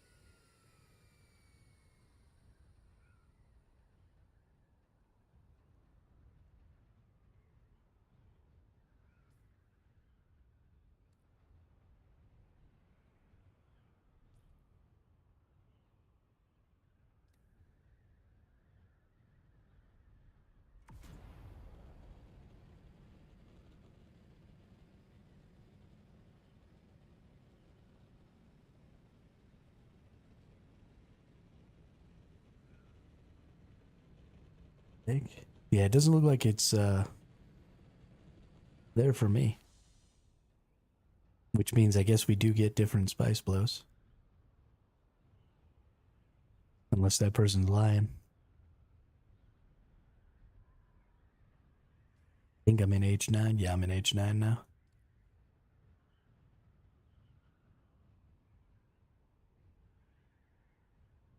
Doesn't look like it.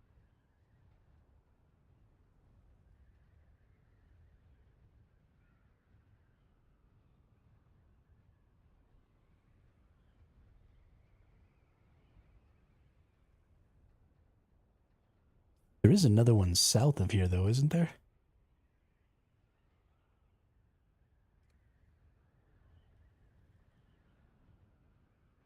Maybe they got their.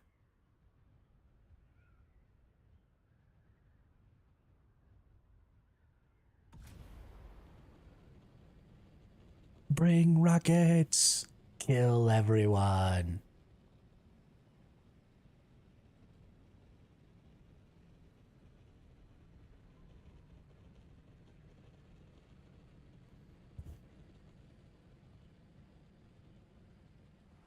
I believe in you, Gravy.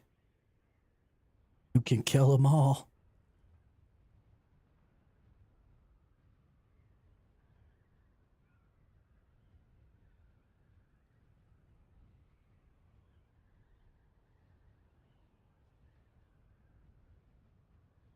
They're can be miracles if you believe.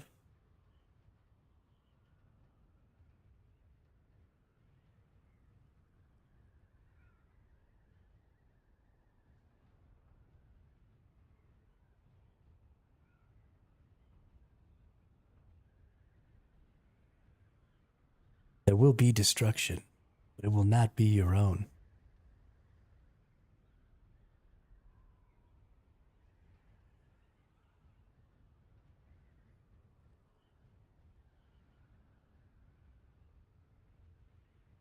It will not be destruction of gravy, but destruction wrought by gravy.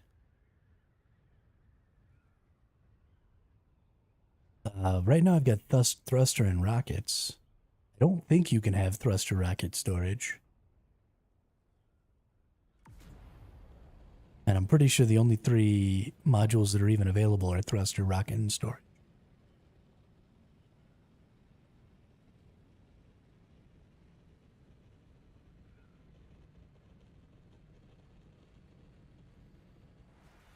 So you can always have a thruster, and then you can add either rocket or storage, is my understanding. Because for some reason, storages go on the wings instead of, attached to the hull or something like that. Because that makes perfect sense.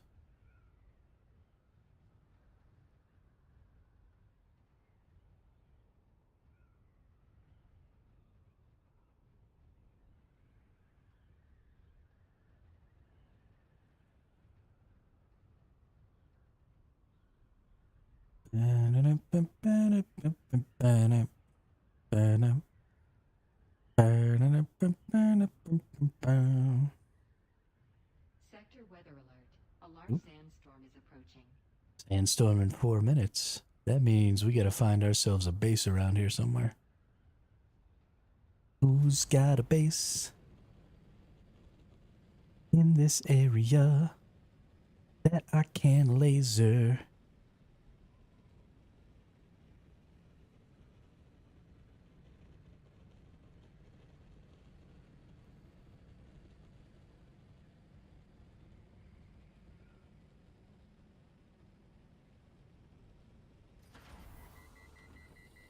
Whoopsie.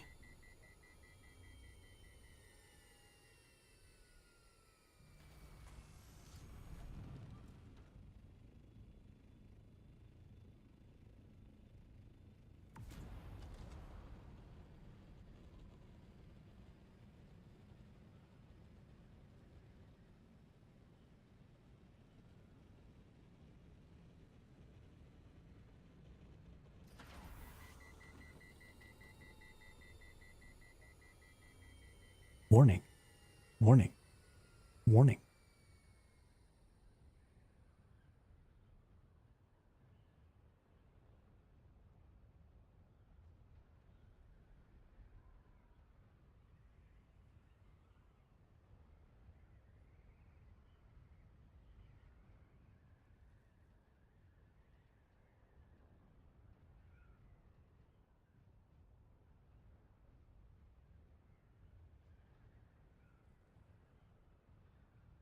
Oh, little base.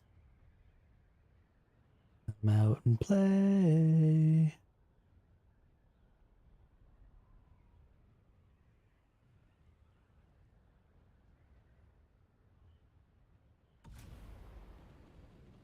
What I really need to know is what direction this sandstorm's coming from.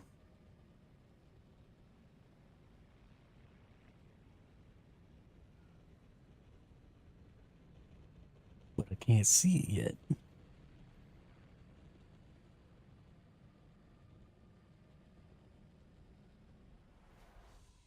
Most bases will probably be more centralized.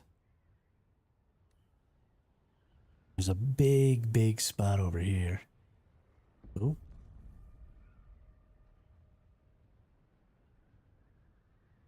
Is that a little spice blow? I think it might be a little spice blow.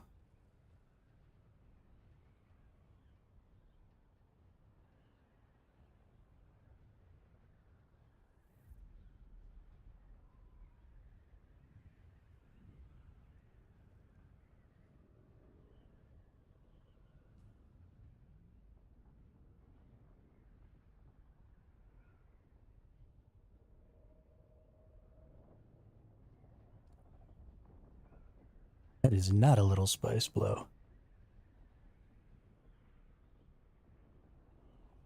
I also haven't seen the sandstorm warning again. Told me I had 4 minutes, and then I haven't gotten another.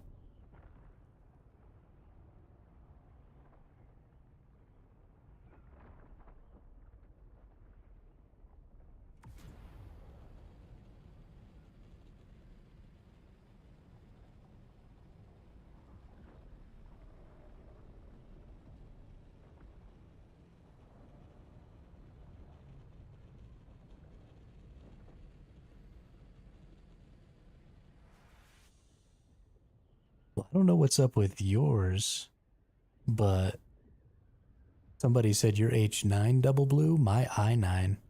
We just saw it get finished. And now my I9 is blowing right now. Or not I9, I7.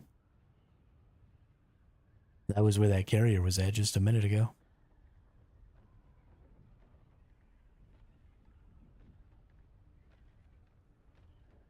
Wow, there's already a ton of fucking people here too.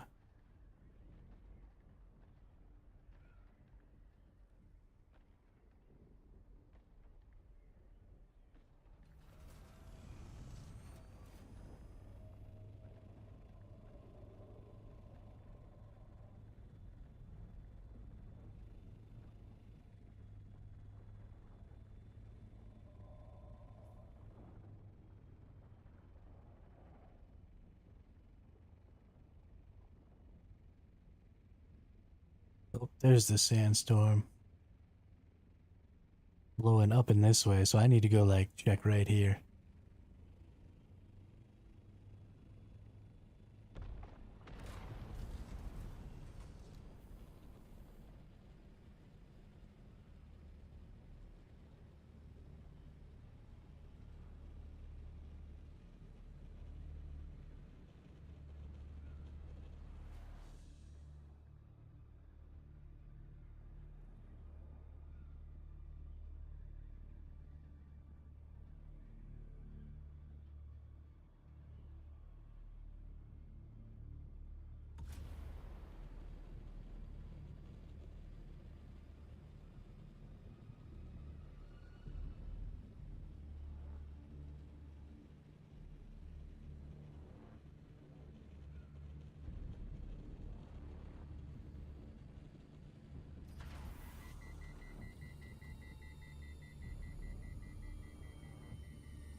I'm gonna follow behind this sandstorm and just see if I can find a base.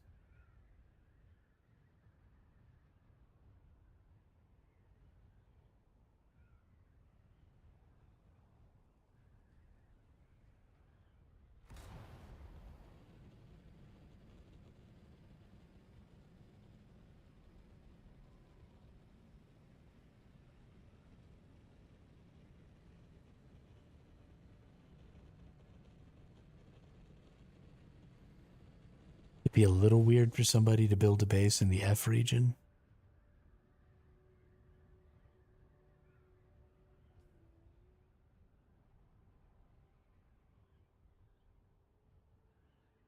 Did I put that all the way down in like the E region? Okay, well, let's just turn. We're not gonna go.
Come on, dude.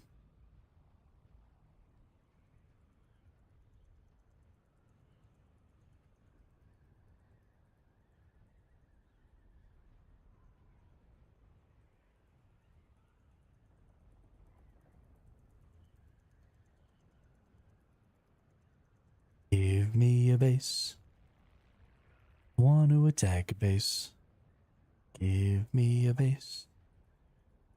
Want to attack a base.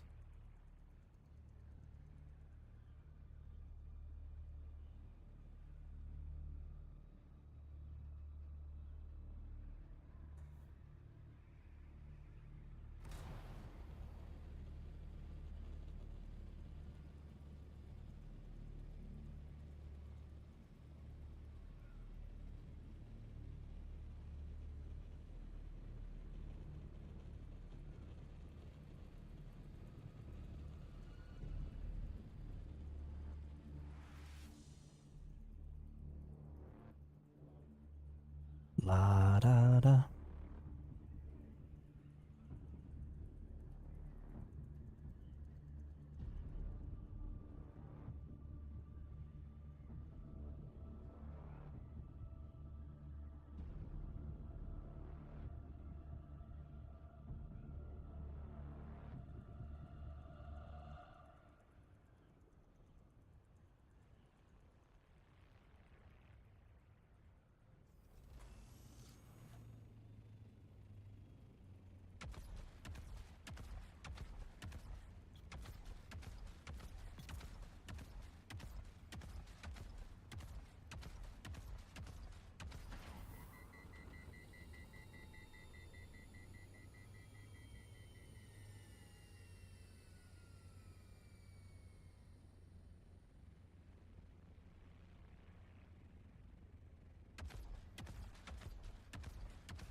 Yoink.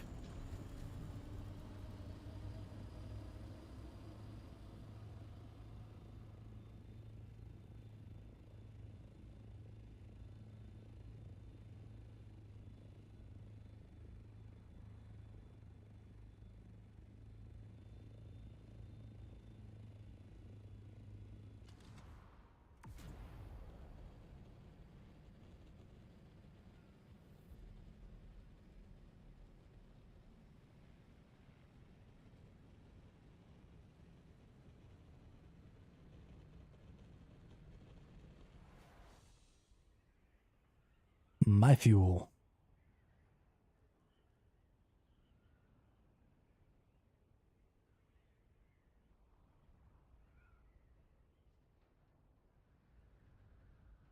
Well, I don't see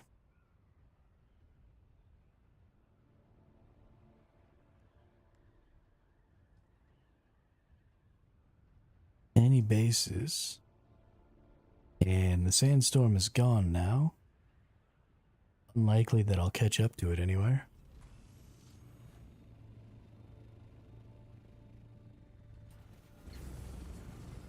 My... What the...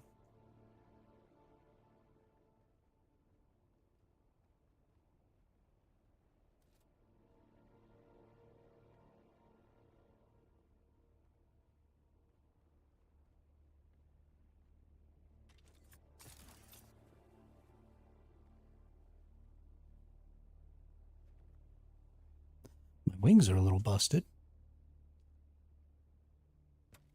Let's hit them with a little repair action.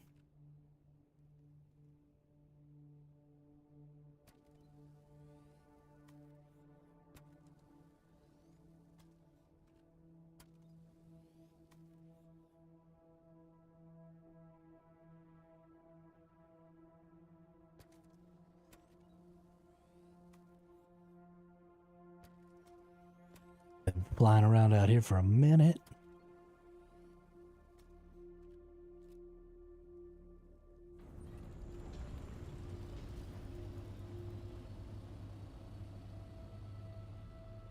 Let's go kick the hornet's nest.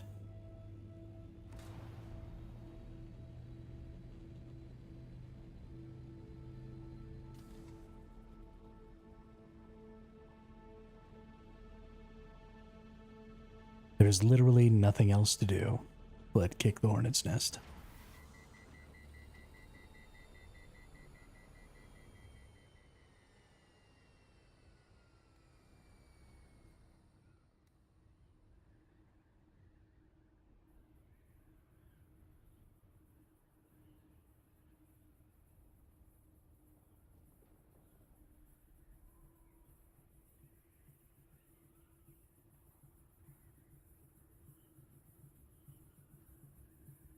So I'm going to fly over there. I'm going to shoot at some people. It should cause whoever has scout copters with missiles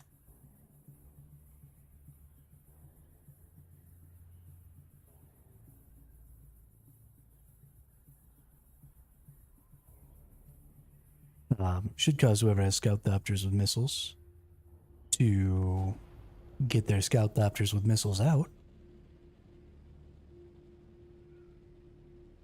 and come try to attack me.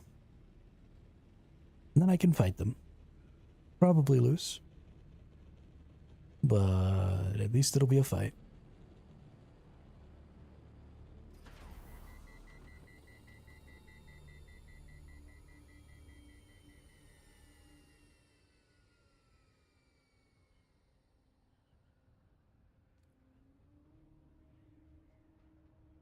We've been going for like 4.5 hours today. We pretty much haven't accomplished anything.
And there's spice all over the place out here now.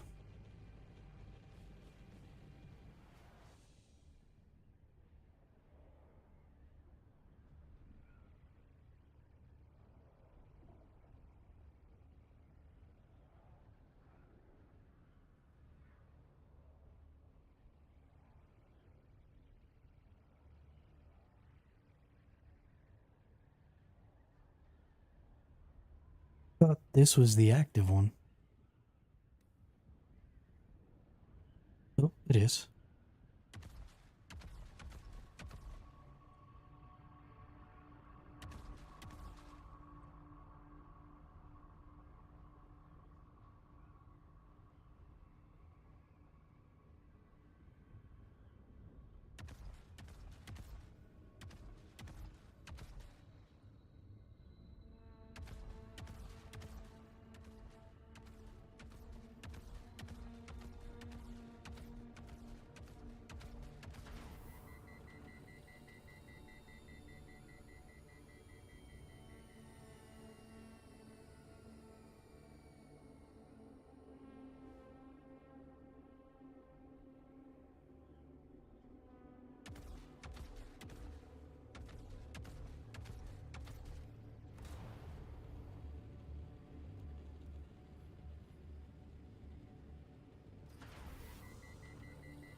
Back over here.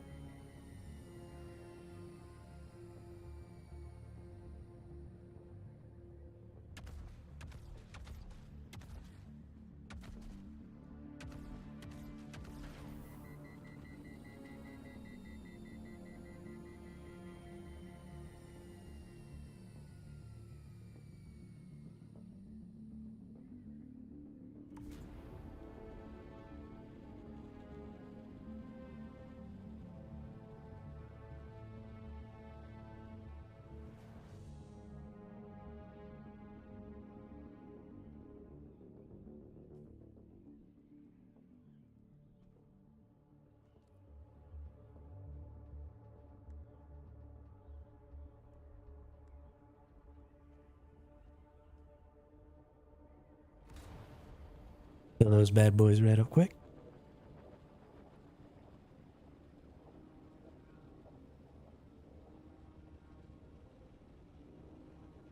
Yeah, I mean, it's got to be a bug that's only happening on your server, I think, because I've seen the worms.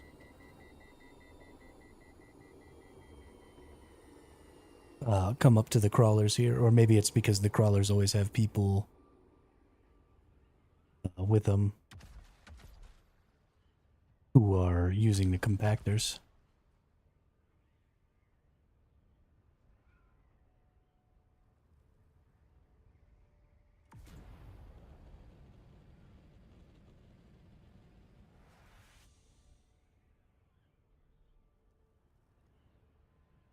Okay, there's no way that's intended, though. Like, that would be insane to just let crawlers go. They'd have to be out of their minds.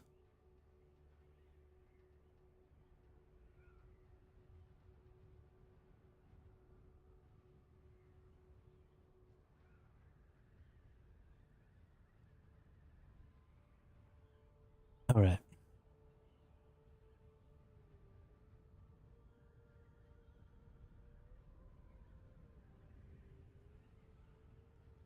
I mean, it's not just against the lore, it's a terrible, terrible way to go about this.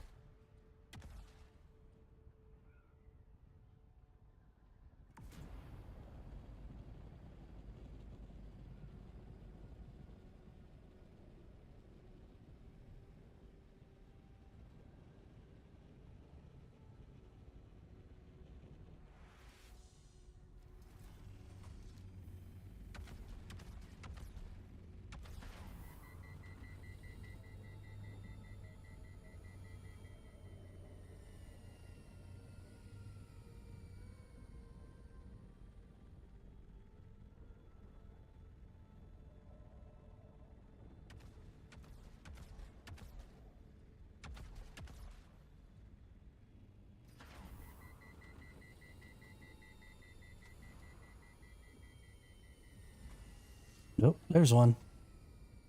We found a dude. That dude's got some rockets. Oh, they both do. There we go.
Oh no! My locomotion module broke.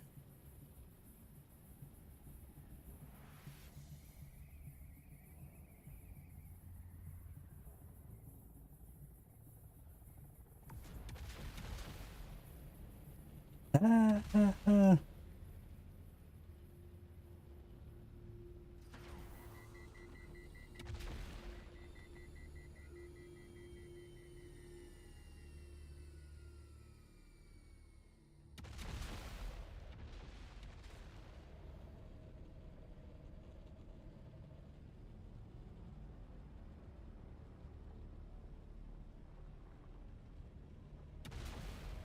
No!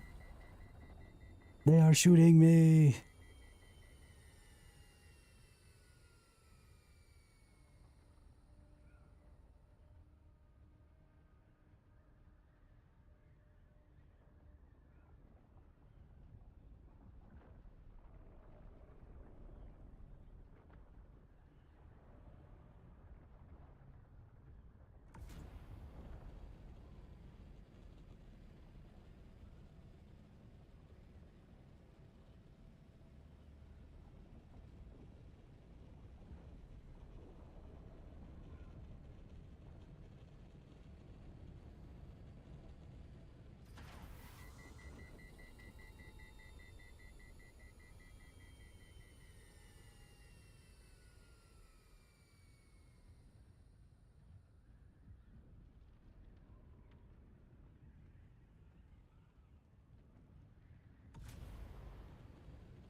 I think I better see if I don't think they're chasing me anymore.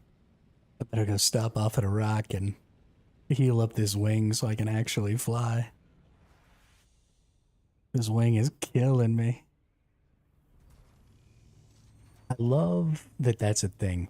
What's weird to me is they had to have done, some sort of math. They must have included some sort of an algorithm or something. Or an equation, not an algorithm.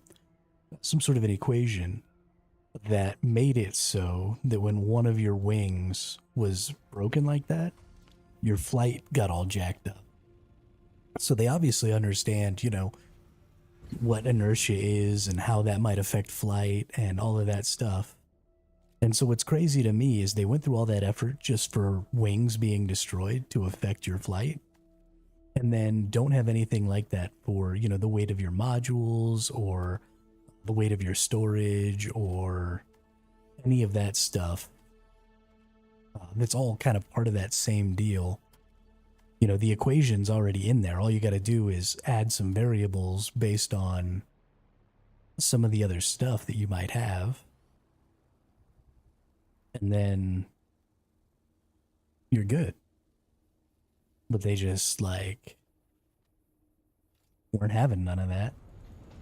They're like, nope, we want nothing to make any sense and nothing to be a part of your flight path or your flight control.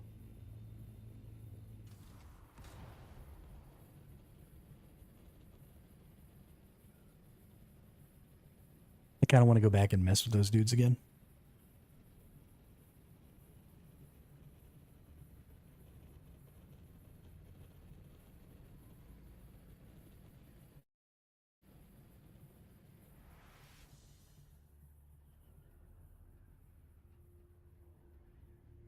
Probably repair my thruster if I'm going to do that, though. And my hulls. I didn't really repair my whole thing very well.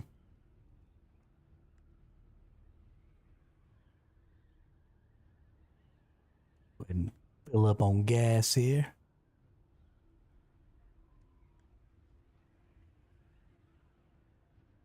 There we go.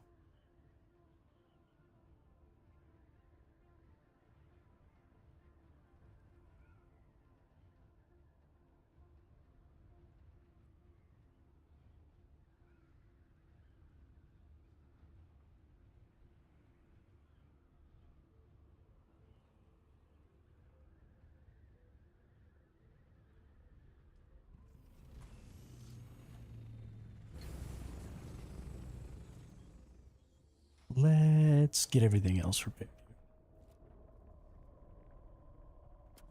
Oh yeah, my pieces of hull are like busted. Those guys got me a bunch of times. I did not hit them very much. Of course, I was trying to dodge two of them, and so they were just on the attack. We'll try and do a better job. I need to get into my Thopter mode more.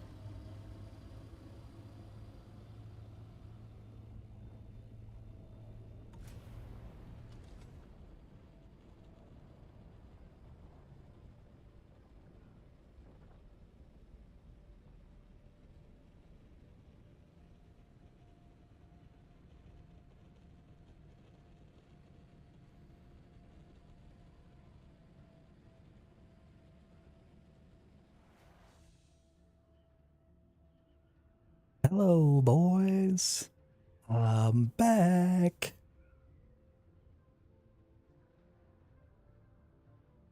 In the words of my generation, up yours.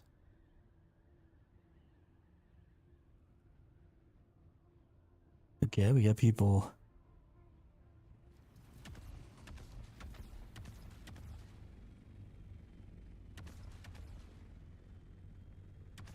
Choo choo, choo choo.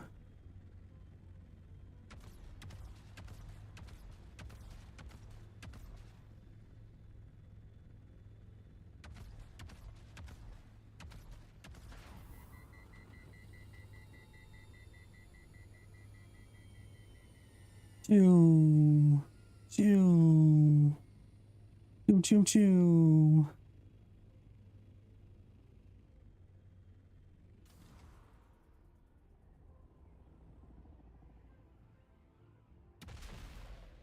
Oh shit. Oh shit.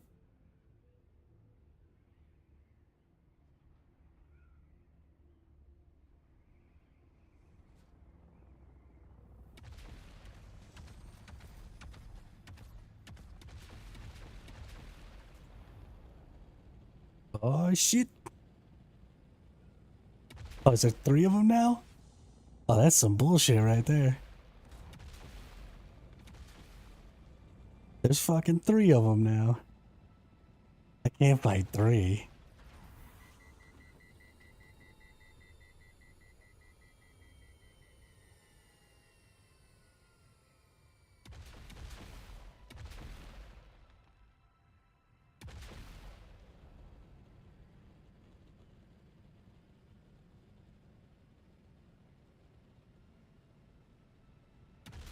Oh, they chasing me this time.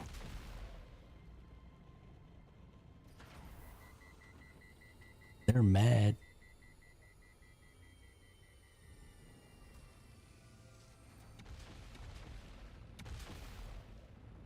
Choo, choo, choo, choo.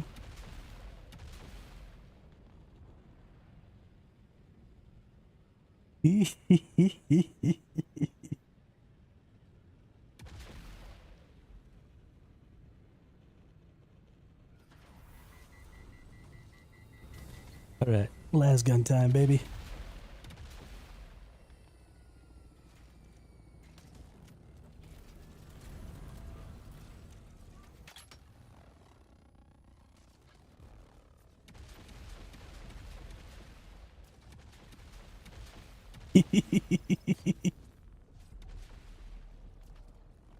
Oh, that was pretty funny.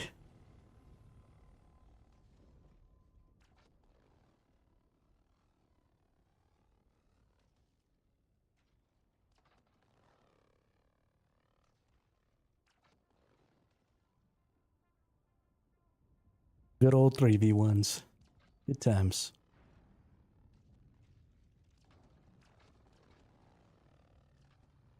Yeah, see, this is the problem.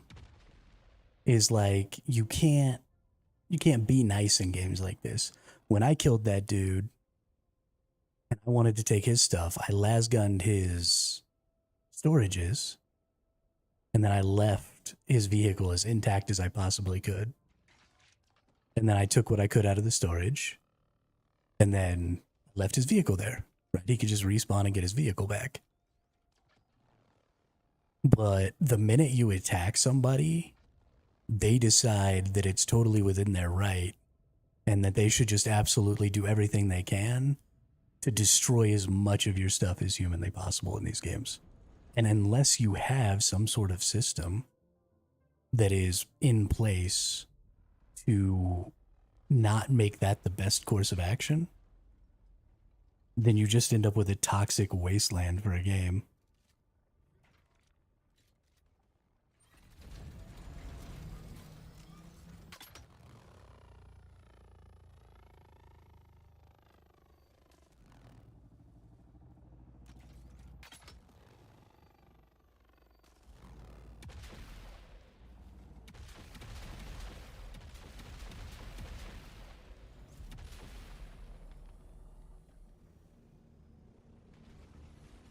Yeah, now I don't even have a spawn. Because they've completely destroyed my vehicle.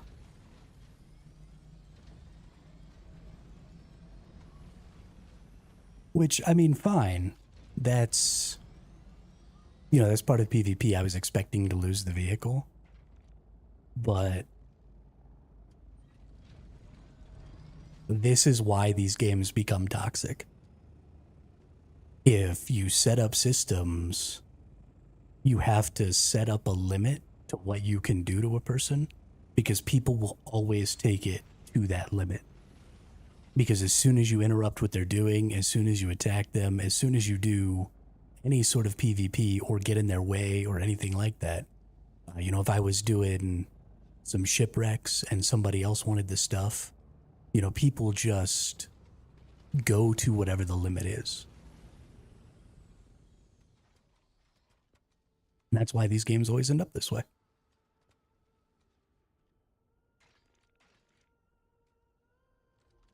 And eventually nobody wants to try to be any sort of nice, right? It's war, there's no point. If you can take resources away from somebody who's going to attack you, then you limit how often they can attack you, right? You demoralize that enemy a little bit and maybe they just quit. So then you don't get attacked at all. And that's just that's the most optimum way to go about it. And so you have to put your thumb on the scale. If you're going to develop a game like this, you have to make it where there's a limit, or we'll just keep pushing.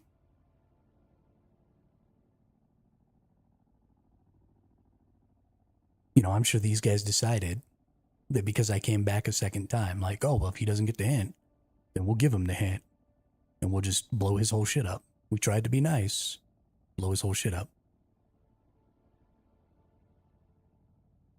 And I'm sure that's exactly the thought process. Which, again, like I said, I don't mind losing my shit. I expected to. But you're never going to have an environment that's less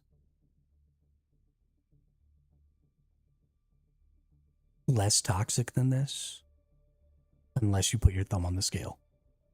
It always devolves into what's the most I can do to push this person out of here.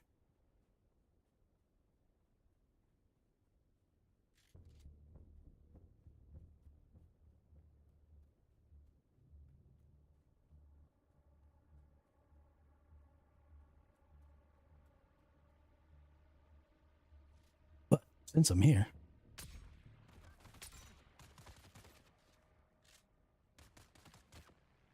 nope, I don't think I can actually take these.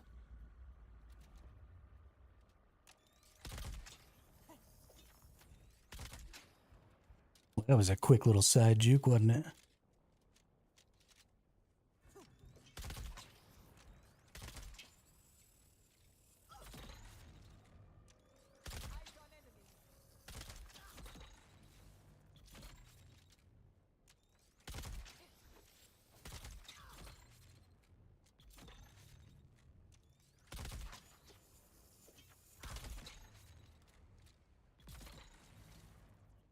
I have like the second best drill shot in the game. Took like 8 or 9 attacks to kill that dude. I wonder if it tells me who got me here. Yeah, why is it telling me the environment? Oh, it's probably telling... Never mind. Jonzo, Mowgli, Earnhardt.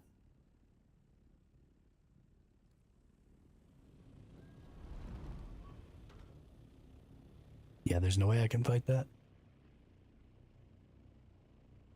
Let's see. Be I-987, and then I went south. Pretty sure my vehicle's right there.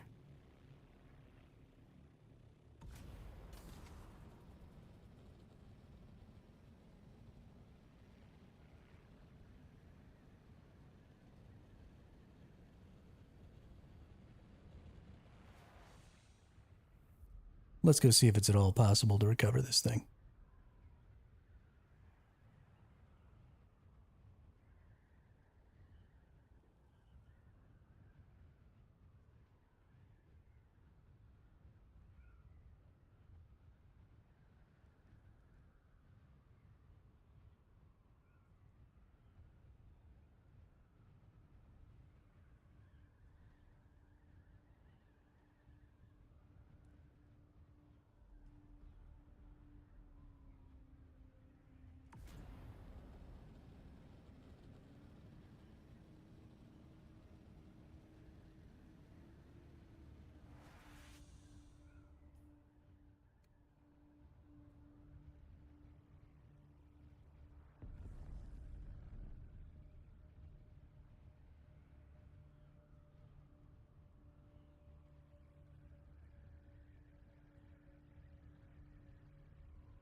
My baby.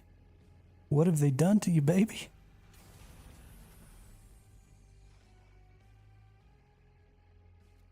Oh, better put this thing in my... Just in case somebody flies by and decides they want to ruin my whole career.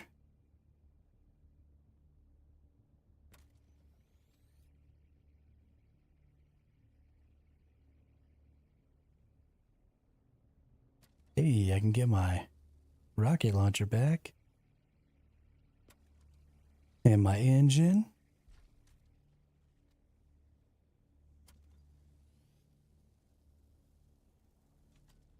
And my Jenny.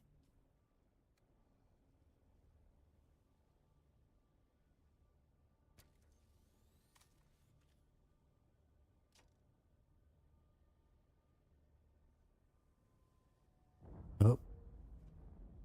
Now that shit's wrecked. Fuck. Do I have another one? Normally carry two of those around. I guess I don't anymore. Alright, well, it looks like I can take the whole thing apart. Except maybe the chassis just might be totaled. So I'll have to get back to base, repair my tool, and then try and come back and grab all this stuff.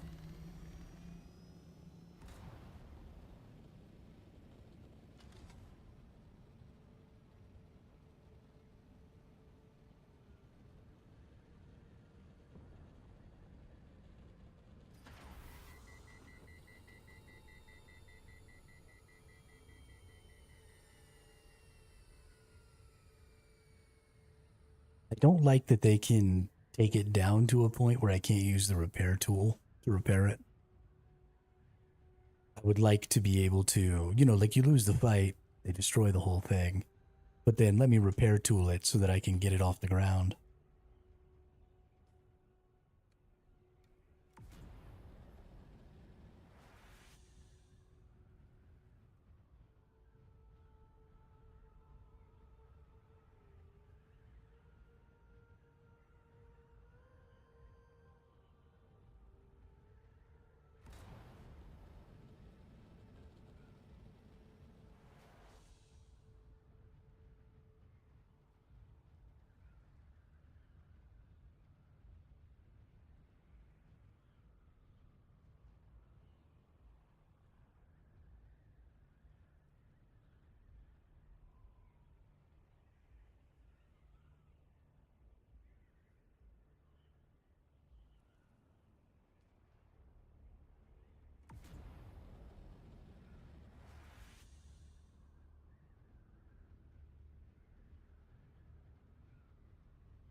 was fun though. At least we got to fight some people. I don't see the numbers ever being different though. Like even if I try and fight people on the ground, go into a testing station or something, they're probably going to be 2 or 3. If you go try and fight people with the spice fields, it's going to be 2 or 3. There's just not a lot of small group stuff. Not a lot of solo stuff. Not a lot of solos to fight, right? You need, and that's normal, right? You feel much safer in groups. And so even in combat, you kind of want to have big group versus big group. And I think that's great. Right, as soon as they fix the faction system, that's what we're going to get out here, right? It's going to be group versus group all the time. And so it won't matter, are you a two-person guild? Are you a one-person guild? Are you, a 30-person guild? It doesn't matter. There's going to be stuff going on with people on your side. Then you just got to go join the side,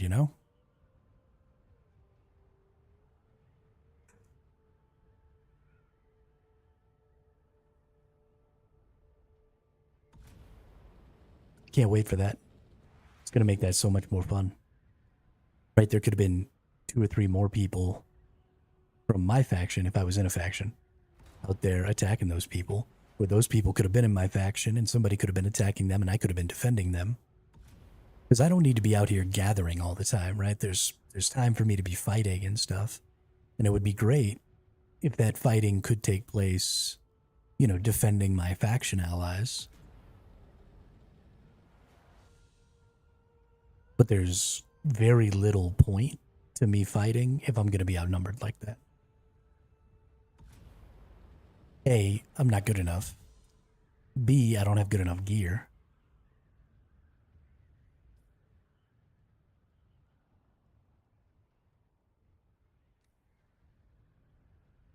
And C, it's just less fun.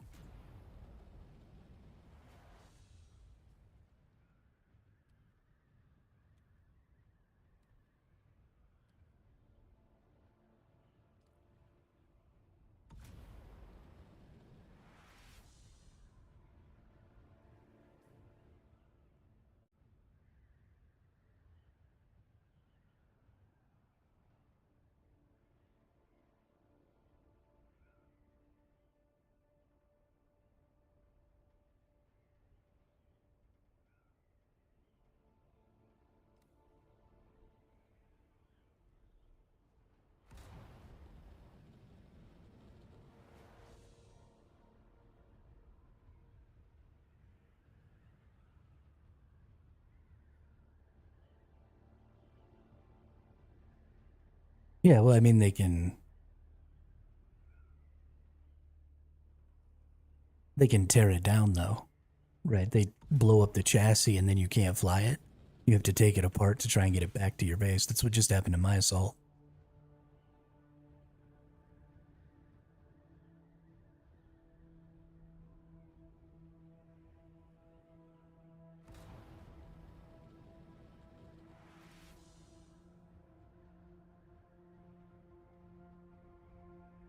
So I wasn't able, once they blow up the chassis, you're unable to repair it um, beyond a certain point. Oh, well, that's nice of her.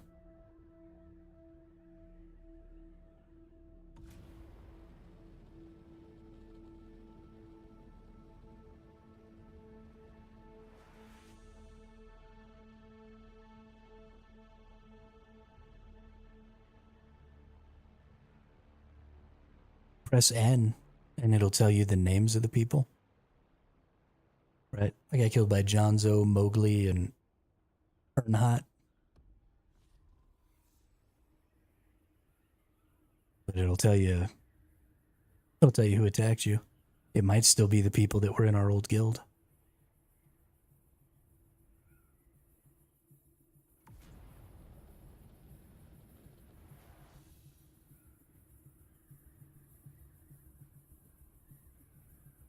Da-da-da. Ba-da-da. Whatever.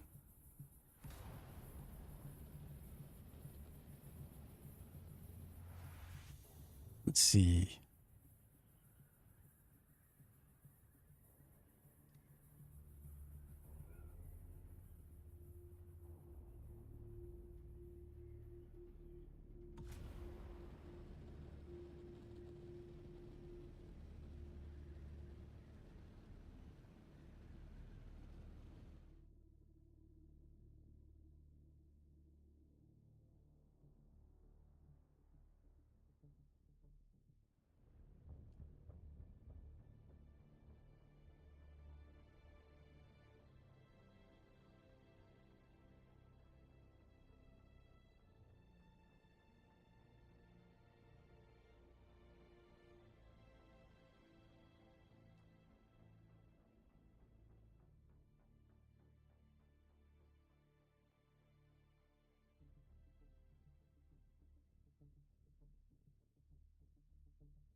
All right. Put these things back in here. Oh. Let's go repair my little jobber.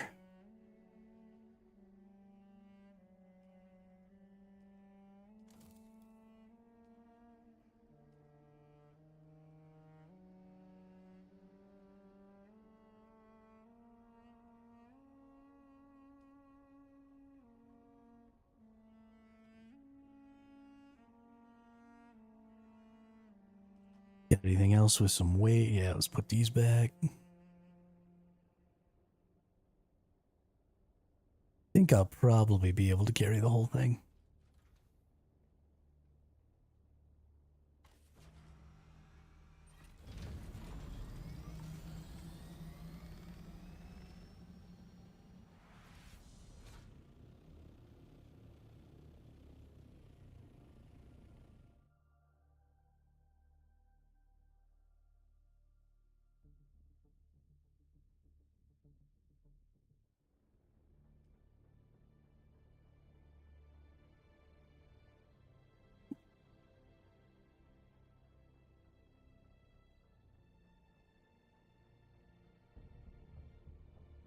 I wonder if we're ever going to get any information about the faction fix. Or if they're going to do anything to fix factions. I'm going to be pretty angry if they don't do anything to fix factions. Because what's happening in the game right now is exactly why I didn't want to play this game. And then I saw that there was going to be a faction system and that faction combat was going to be like a part of the thing. And I was super excited.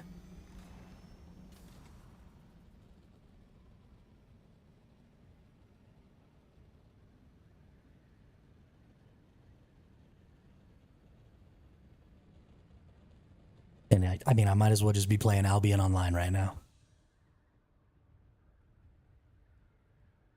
There was no point in spending $50 to get Albion Online with aircraft.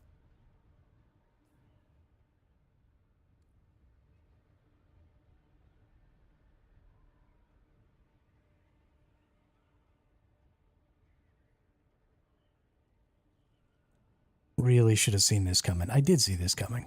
Why did I change my opinion of the game a month before it came out? I knew unequivocally that this is how this game was going to go.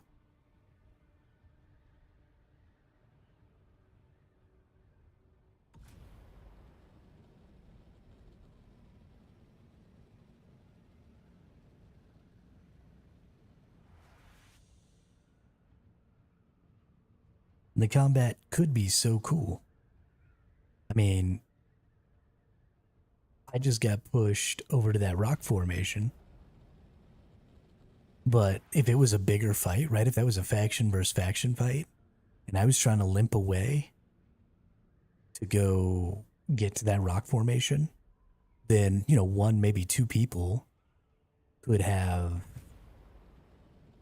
come after me. And then instead of everybody being able to break away and come after me. And then, maybe we get to have some ground PvP. Maybe I get to do some stuff with the las gun. Try and even the score, try and bring that person down to my level by taking out, part of their aircraft or whatever. And then we get to have some ground PvP, but instead, one of them landed while two of them shot rockets at me. And then I got voiced to death. Like that was the whole thing. The system should be so good. PvP in this game should feel so good. Because you have all these sort of like tiers and levels of PvP.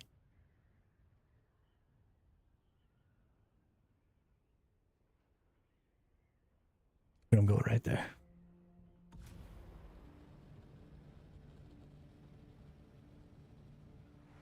And it just doesn't. Just a kill on site shit show.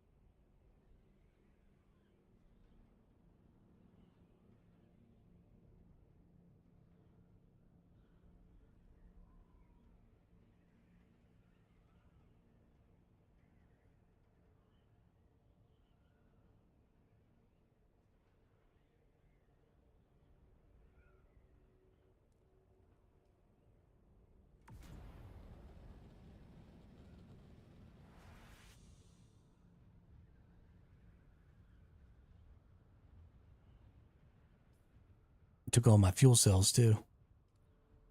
Little shits.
Really got to think about upgrading the old scout.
That's not the right one.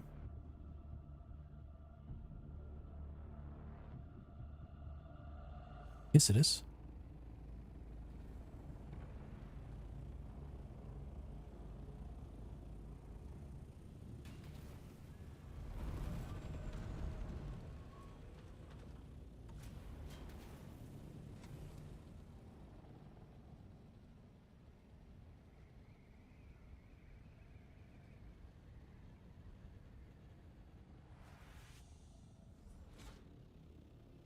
Leave my shit alone, nerd.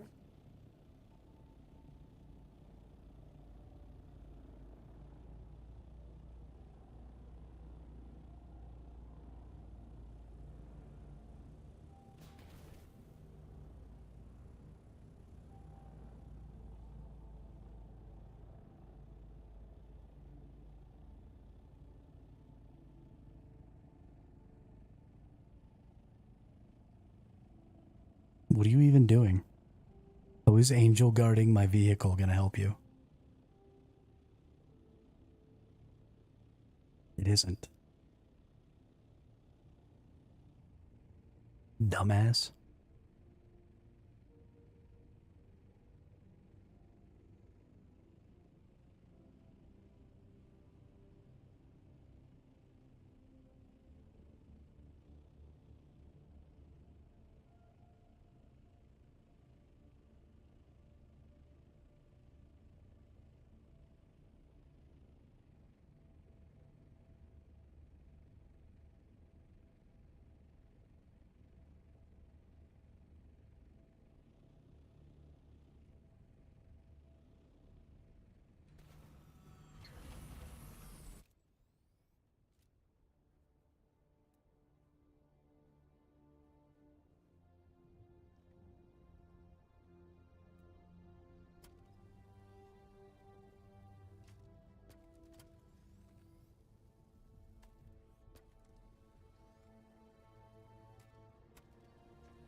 What a fucking clown, dude.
Well, I got most of it back.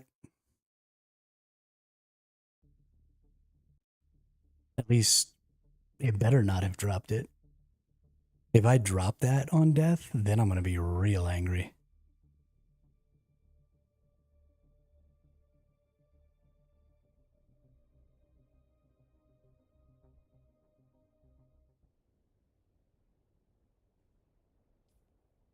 Nope. Still got all the pieces.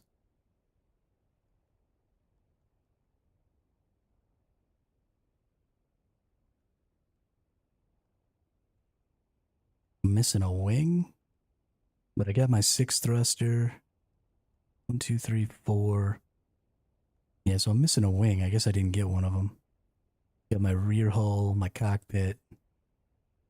So that must have been what was preventing me from getting the main hull, was that I still had a wing.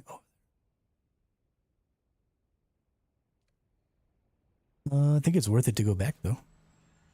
I want my last Mark 6 wing.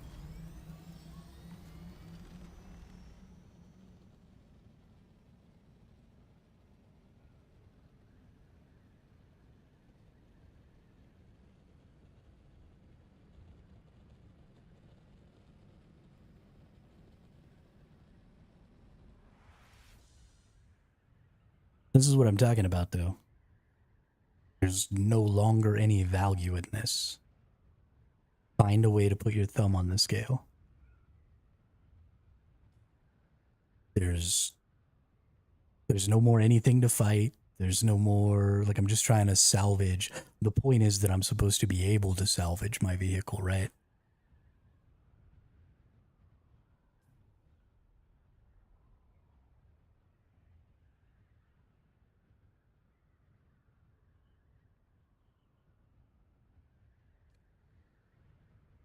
But this is what happens. I attacked those people twice, and now they've got their fucking red ass on. And now it's not about the PvP, it's not about the resources, it's not. Now it's just about trying to do as much damage to me as you possibly can.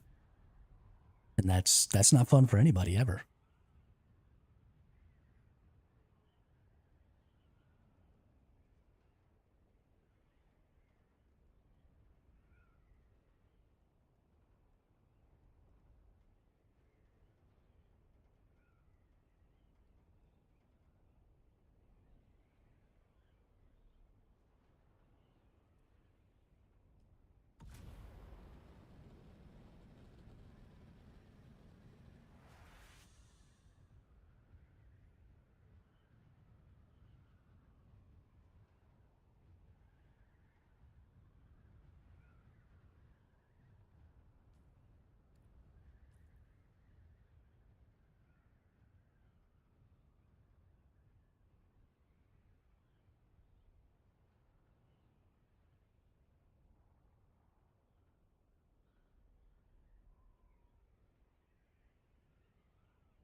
Don't even have a way to tell if it was the same folks. Possible it was just some random nerd.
Are they griefing or were they controlling a spice field?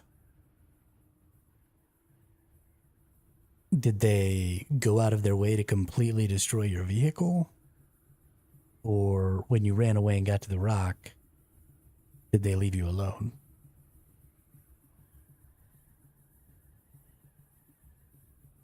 Because it's one thing to protect a spice field, it's entirely another to be intentionally trying to destroy people's shit. Okay.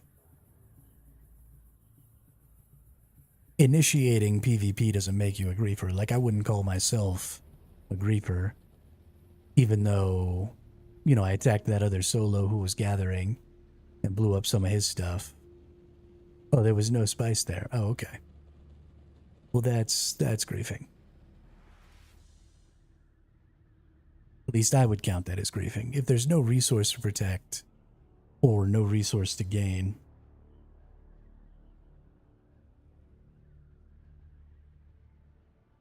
I mean, you did have a storage. So, I mean, if I was them, right, I would have grounded you. And then I would have killed you. And then I would have blown up your storage. And I would have taken your stuff out of it. And then I would have left. And I think that's totally legitimate PvP. The reason that it feels like griefing is because you can't fight back if you have a storage on. Because every game developer in the world thinks that if you're actively gathering resources, you shouldn't be capable of defending yourself. And I don't know why that's a thing, but it is. Apparently, you're not allowed to fight PvP and gather resources at the same time, which is, I don't know, asinine.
Alright, well, I think the last thing, and really the only thing I'm doing here, is taking all this stuff back to base and maybe repairing it.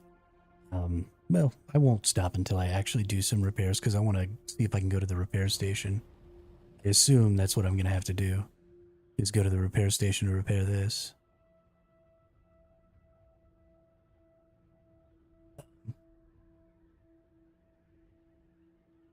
It says can be repaired with the welding torch, but the welding torch was not working.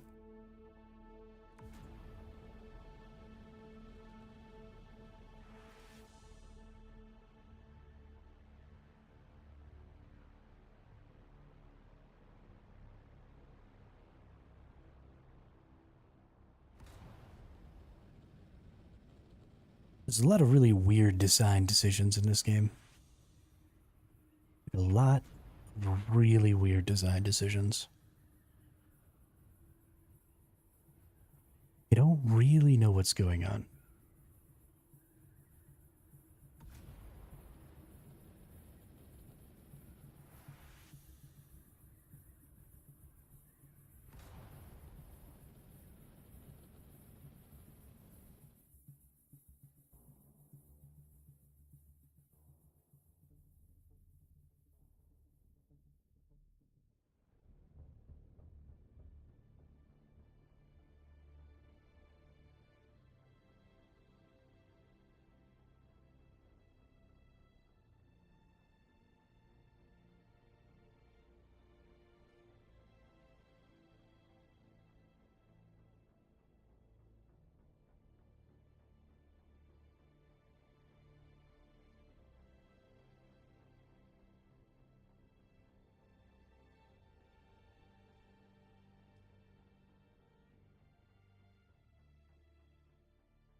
Alright, let's go see what's up.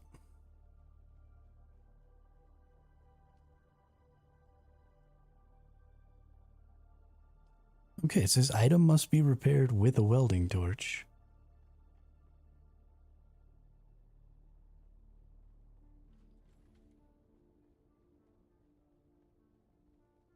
Now it's telling me item is damaged. If it's destroyed all the way down, can I not repair it?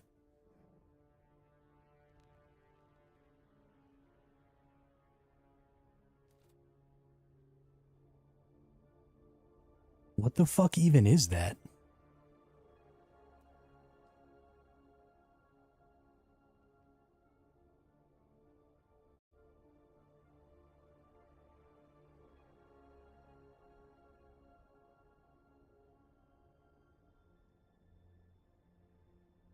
So if a chassis is all the way destroyed, I can't place it to repair it? How am I supposed to make use of it then? Holy shit balls.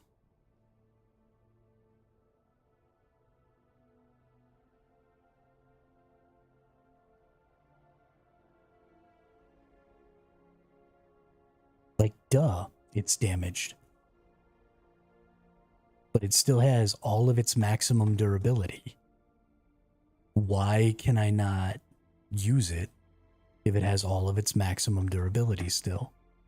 That is the dumbest fucking thing I have ever seen in my entire life.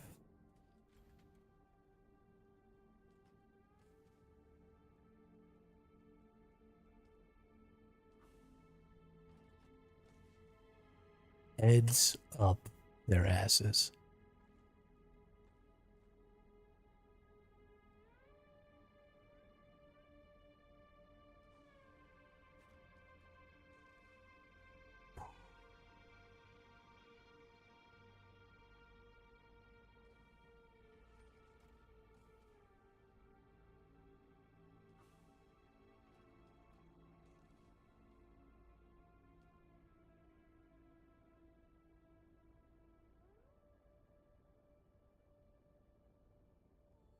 Maximum durability. No max durability loss at all. No. It is impossible to repair. Because if it's all the way destroyed, you can't place it.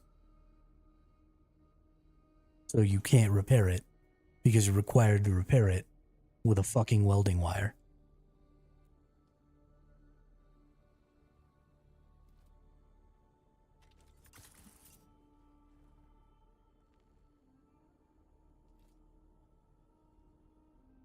This is insanely stupid.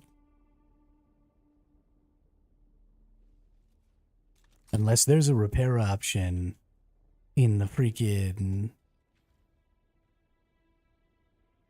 vehicle fabricator that I don't know about, then you're just fucked.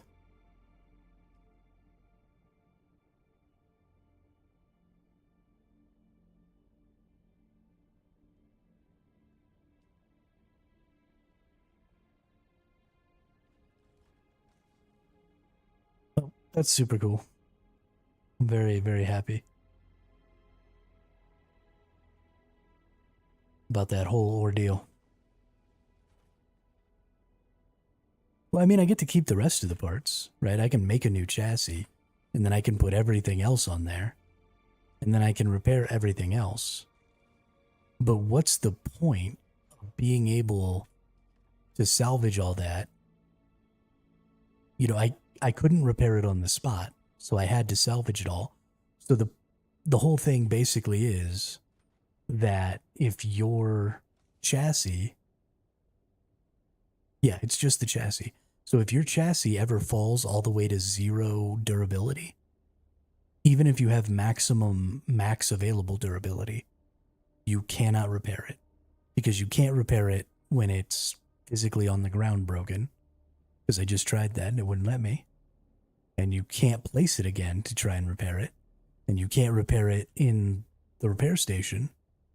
It is impossible to repair a broken chassis, no matter how much maximum durability it has. And I don't know why that's the case. I don't know what the fuck people are thinking at Funcom.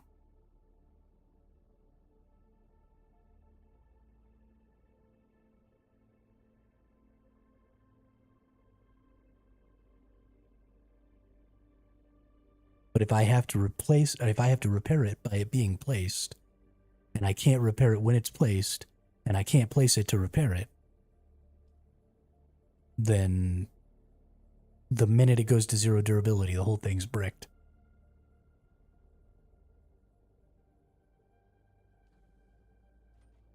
That's fucking wild, dude. Fucking wild. I've tried really hard to say that most of the things about this game were positive, and that the only real problems I had... I wonder if I can place these parts in there then. Because I have broken parts now, so I bet you even if I made a new chassis, I probably can't use the broken parts because I can't put them back in there. So the minute you take broken parts off of a vehicle, I bet you're just fucked. Let's find out. I have all the resources, right? I can pretty much just rebuild that thing. It's not a problem. The problem is that now you've created another barrier, right? The worm can destroy my shit. Other players can destroy my shit. Like, how is a new player or a solo player or a less skilled player, even an average skilled player, am I supposed to do anything with the endgame PvP loop?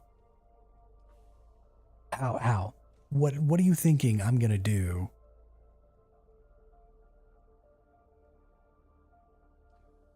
In that loop. Weather alert. A large sandstorm is approaching. You claim to have all these like anti-Zerg measures, and then you literally turn the game into a Zerg.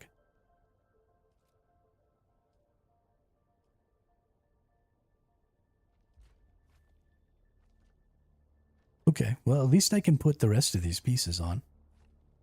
So I can save everything else. because I can still put these things down and replace them.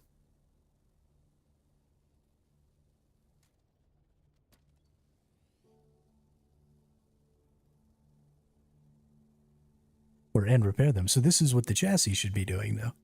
Right? I should be able to put a busted chassis down and then repair my busted chassis. There's literally zero reason to not be able to do that. I can't detach the chassis until I detach the other pieces.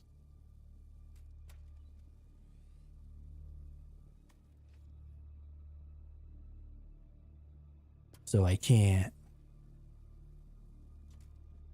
I mean, let's go get the other chassis and see if I can do a swap or, I mean, something, anything.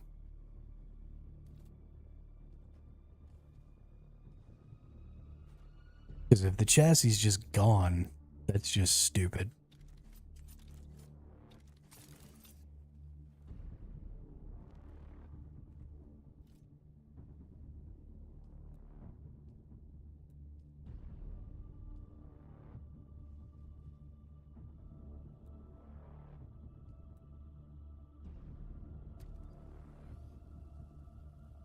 Nope, chassis is just gone.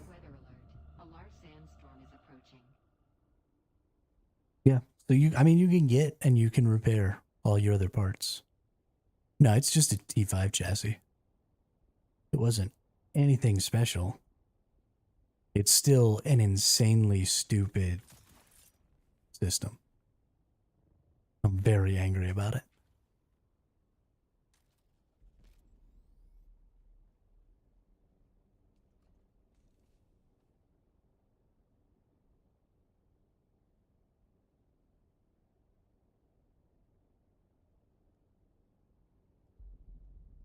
You couldn't even get your chassis back?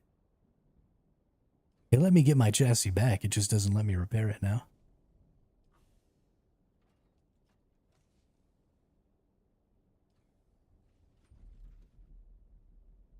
I guess the only thing I can do to it is recycle it. Did you have all the pieces off of it? Because there's 3 hull pieces.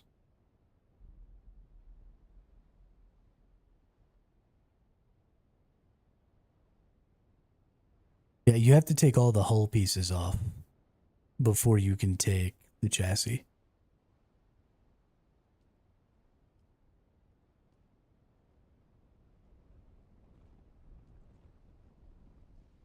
That's wild.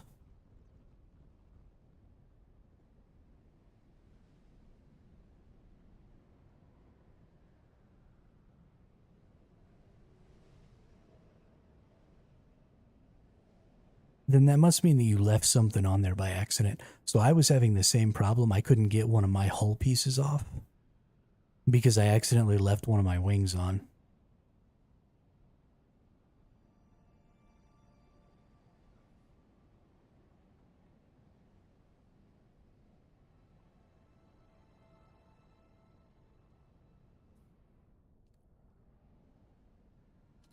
That's pretty fucking dumb, though. Get your heads out of your ass, fun guy. You can't have risk versus reward freaking lootable PvP and not have it all set up so that at the very least you can't lose stuff you're not supposed to lose. That's, I mean, just so bad.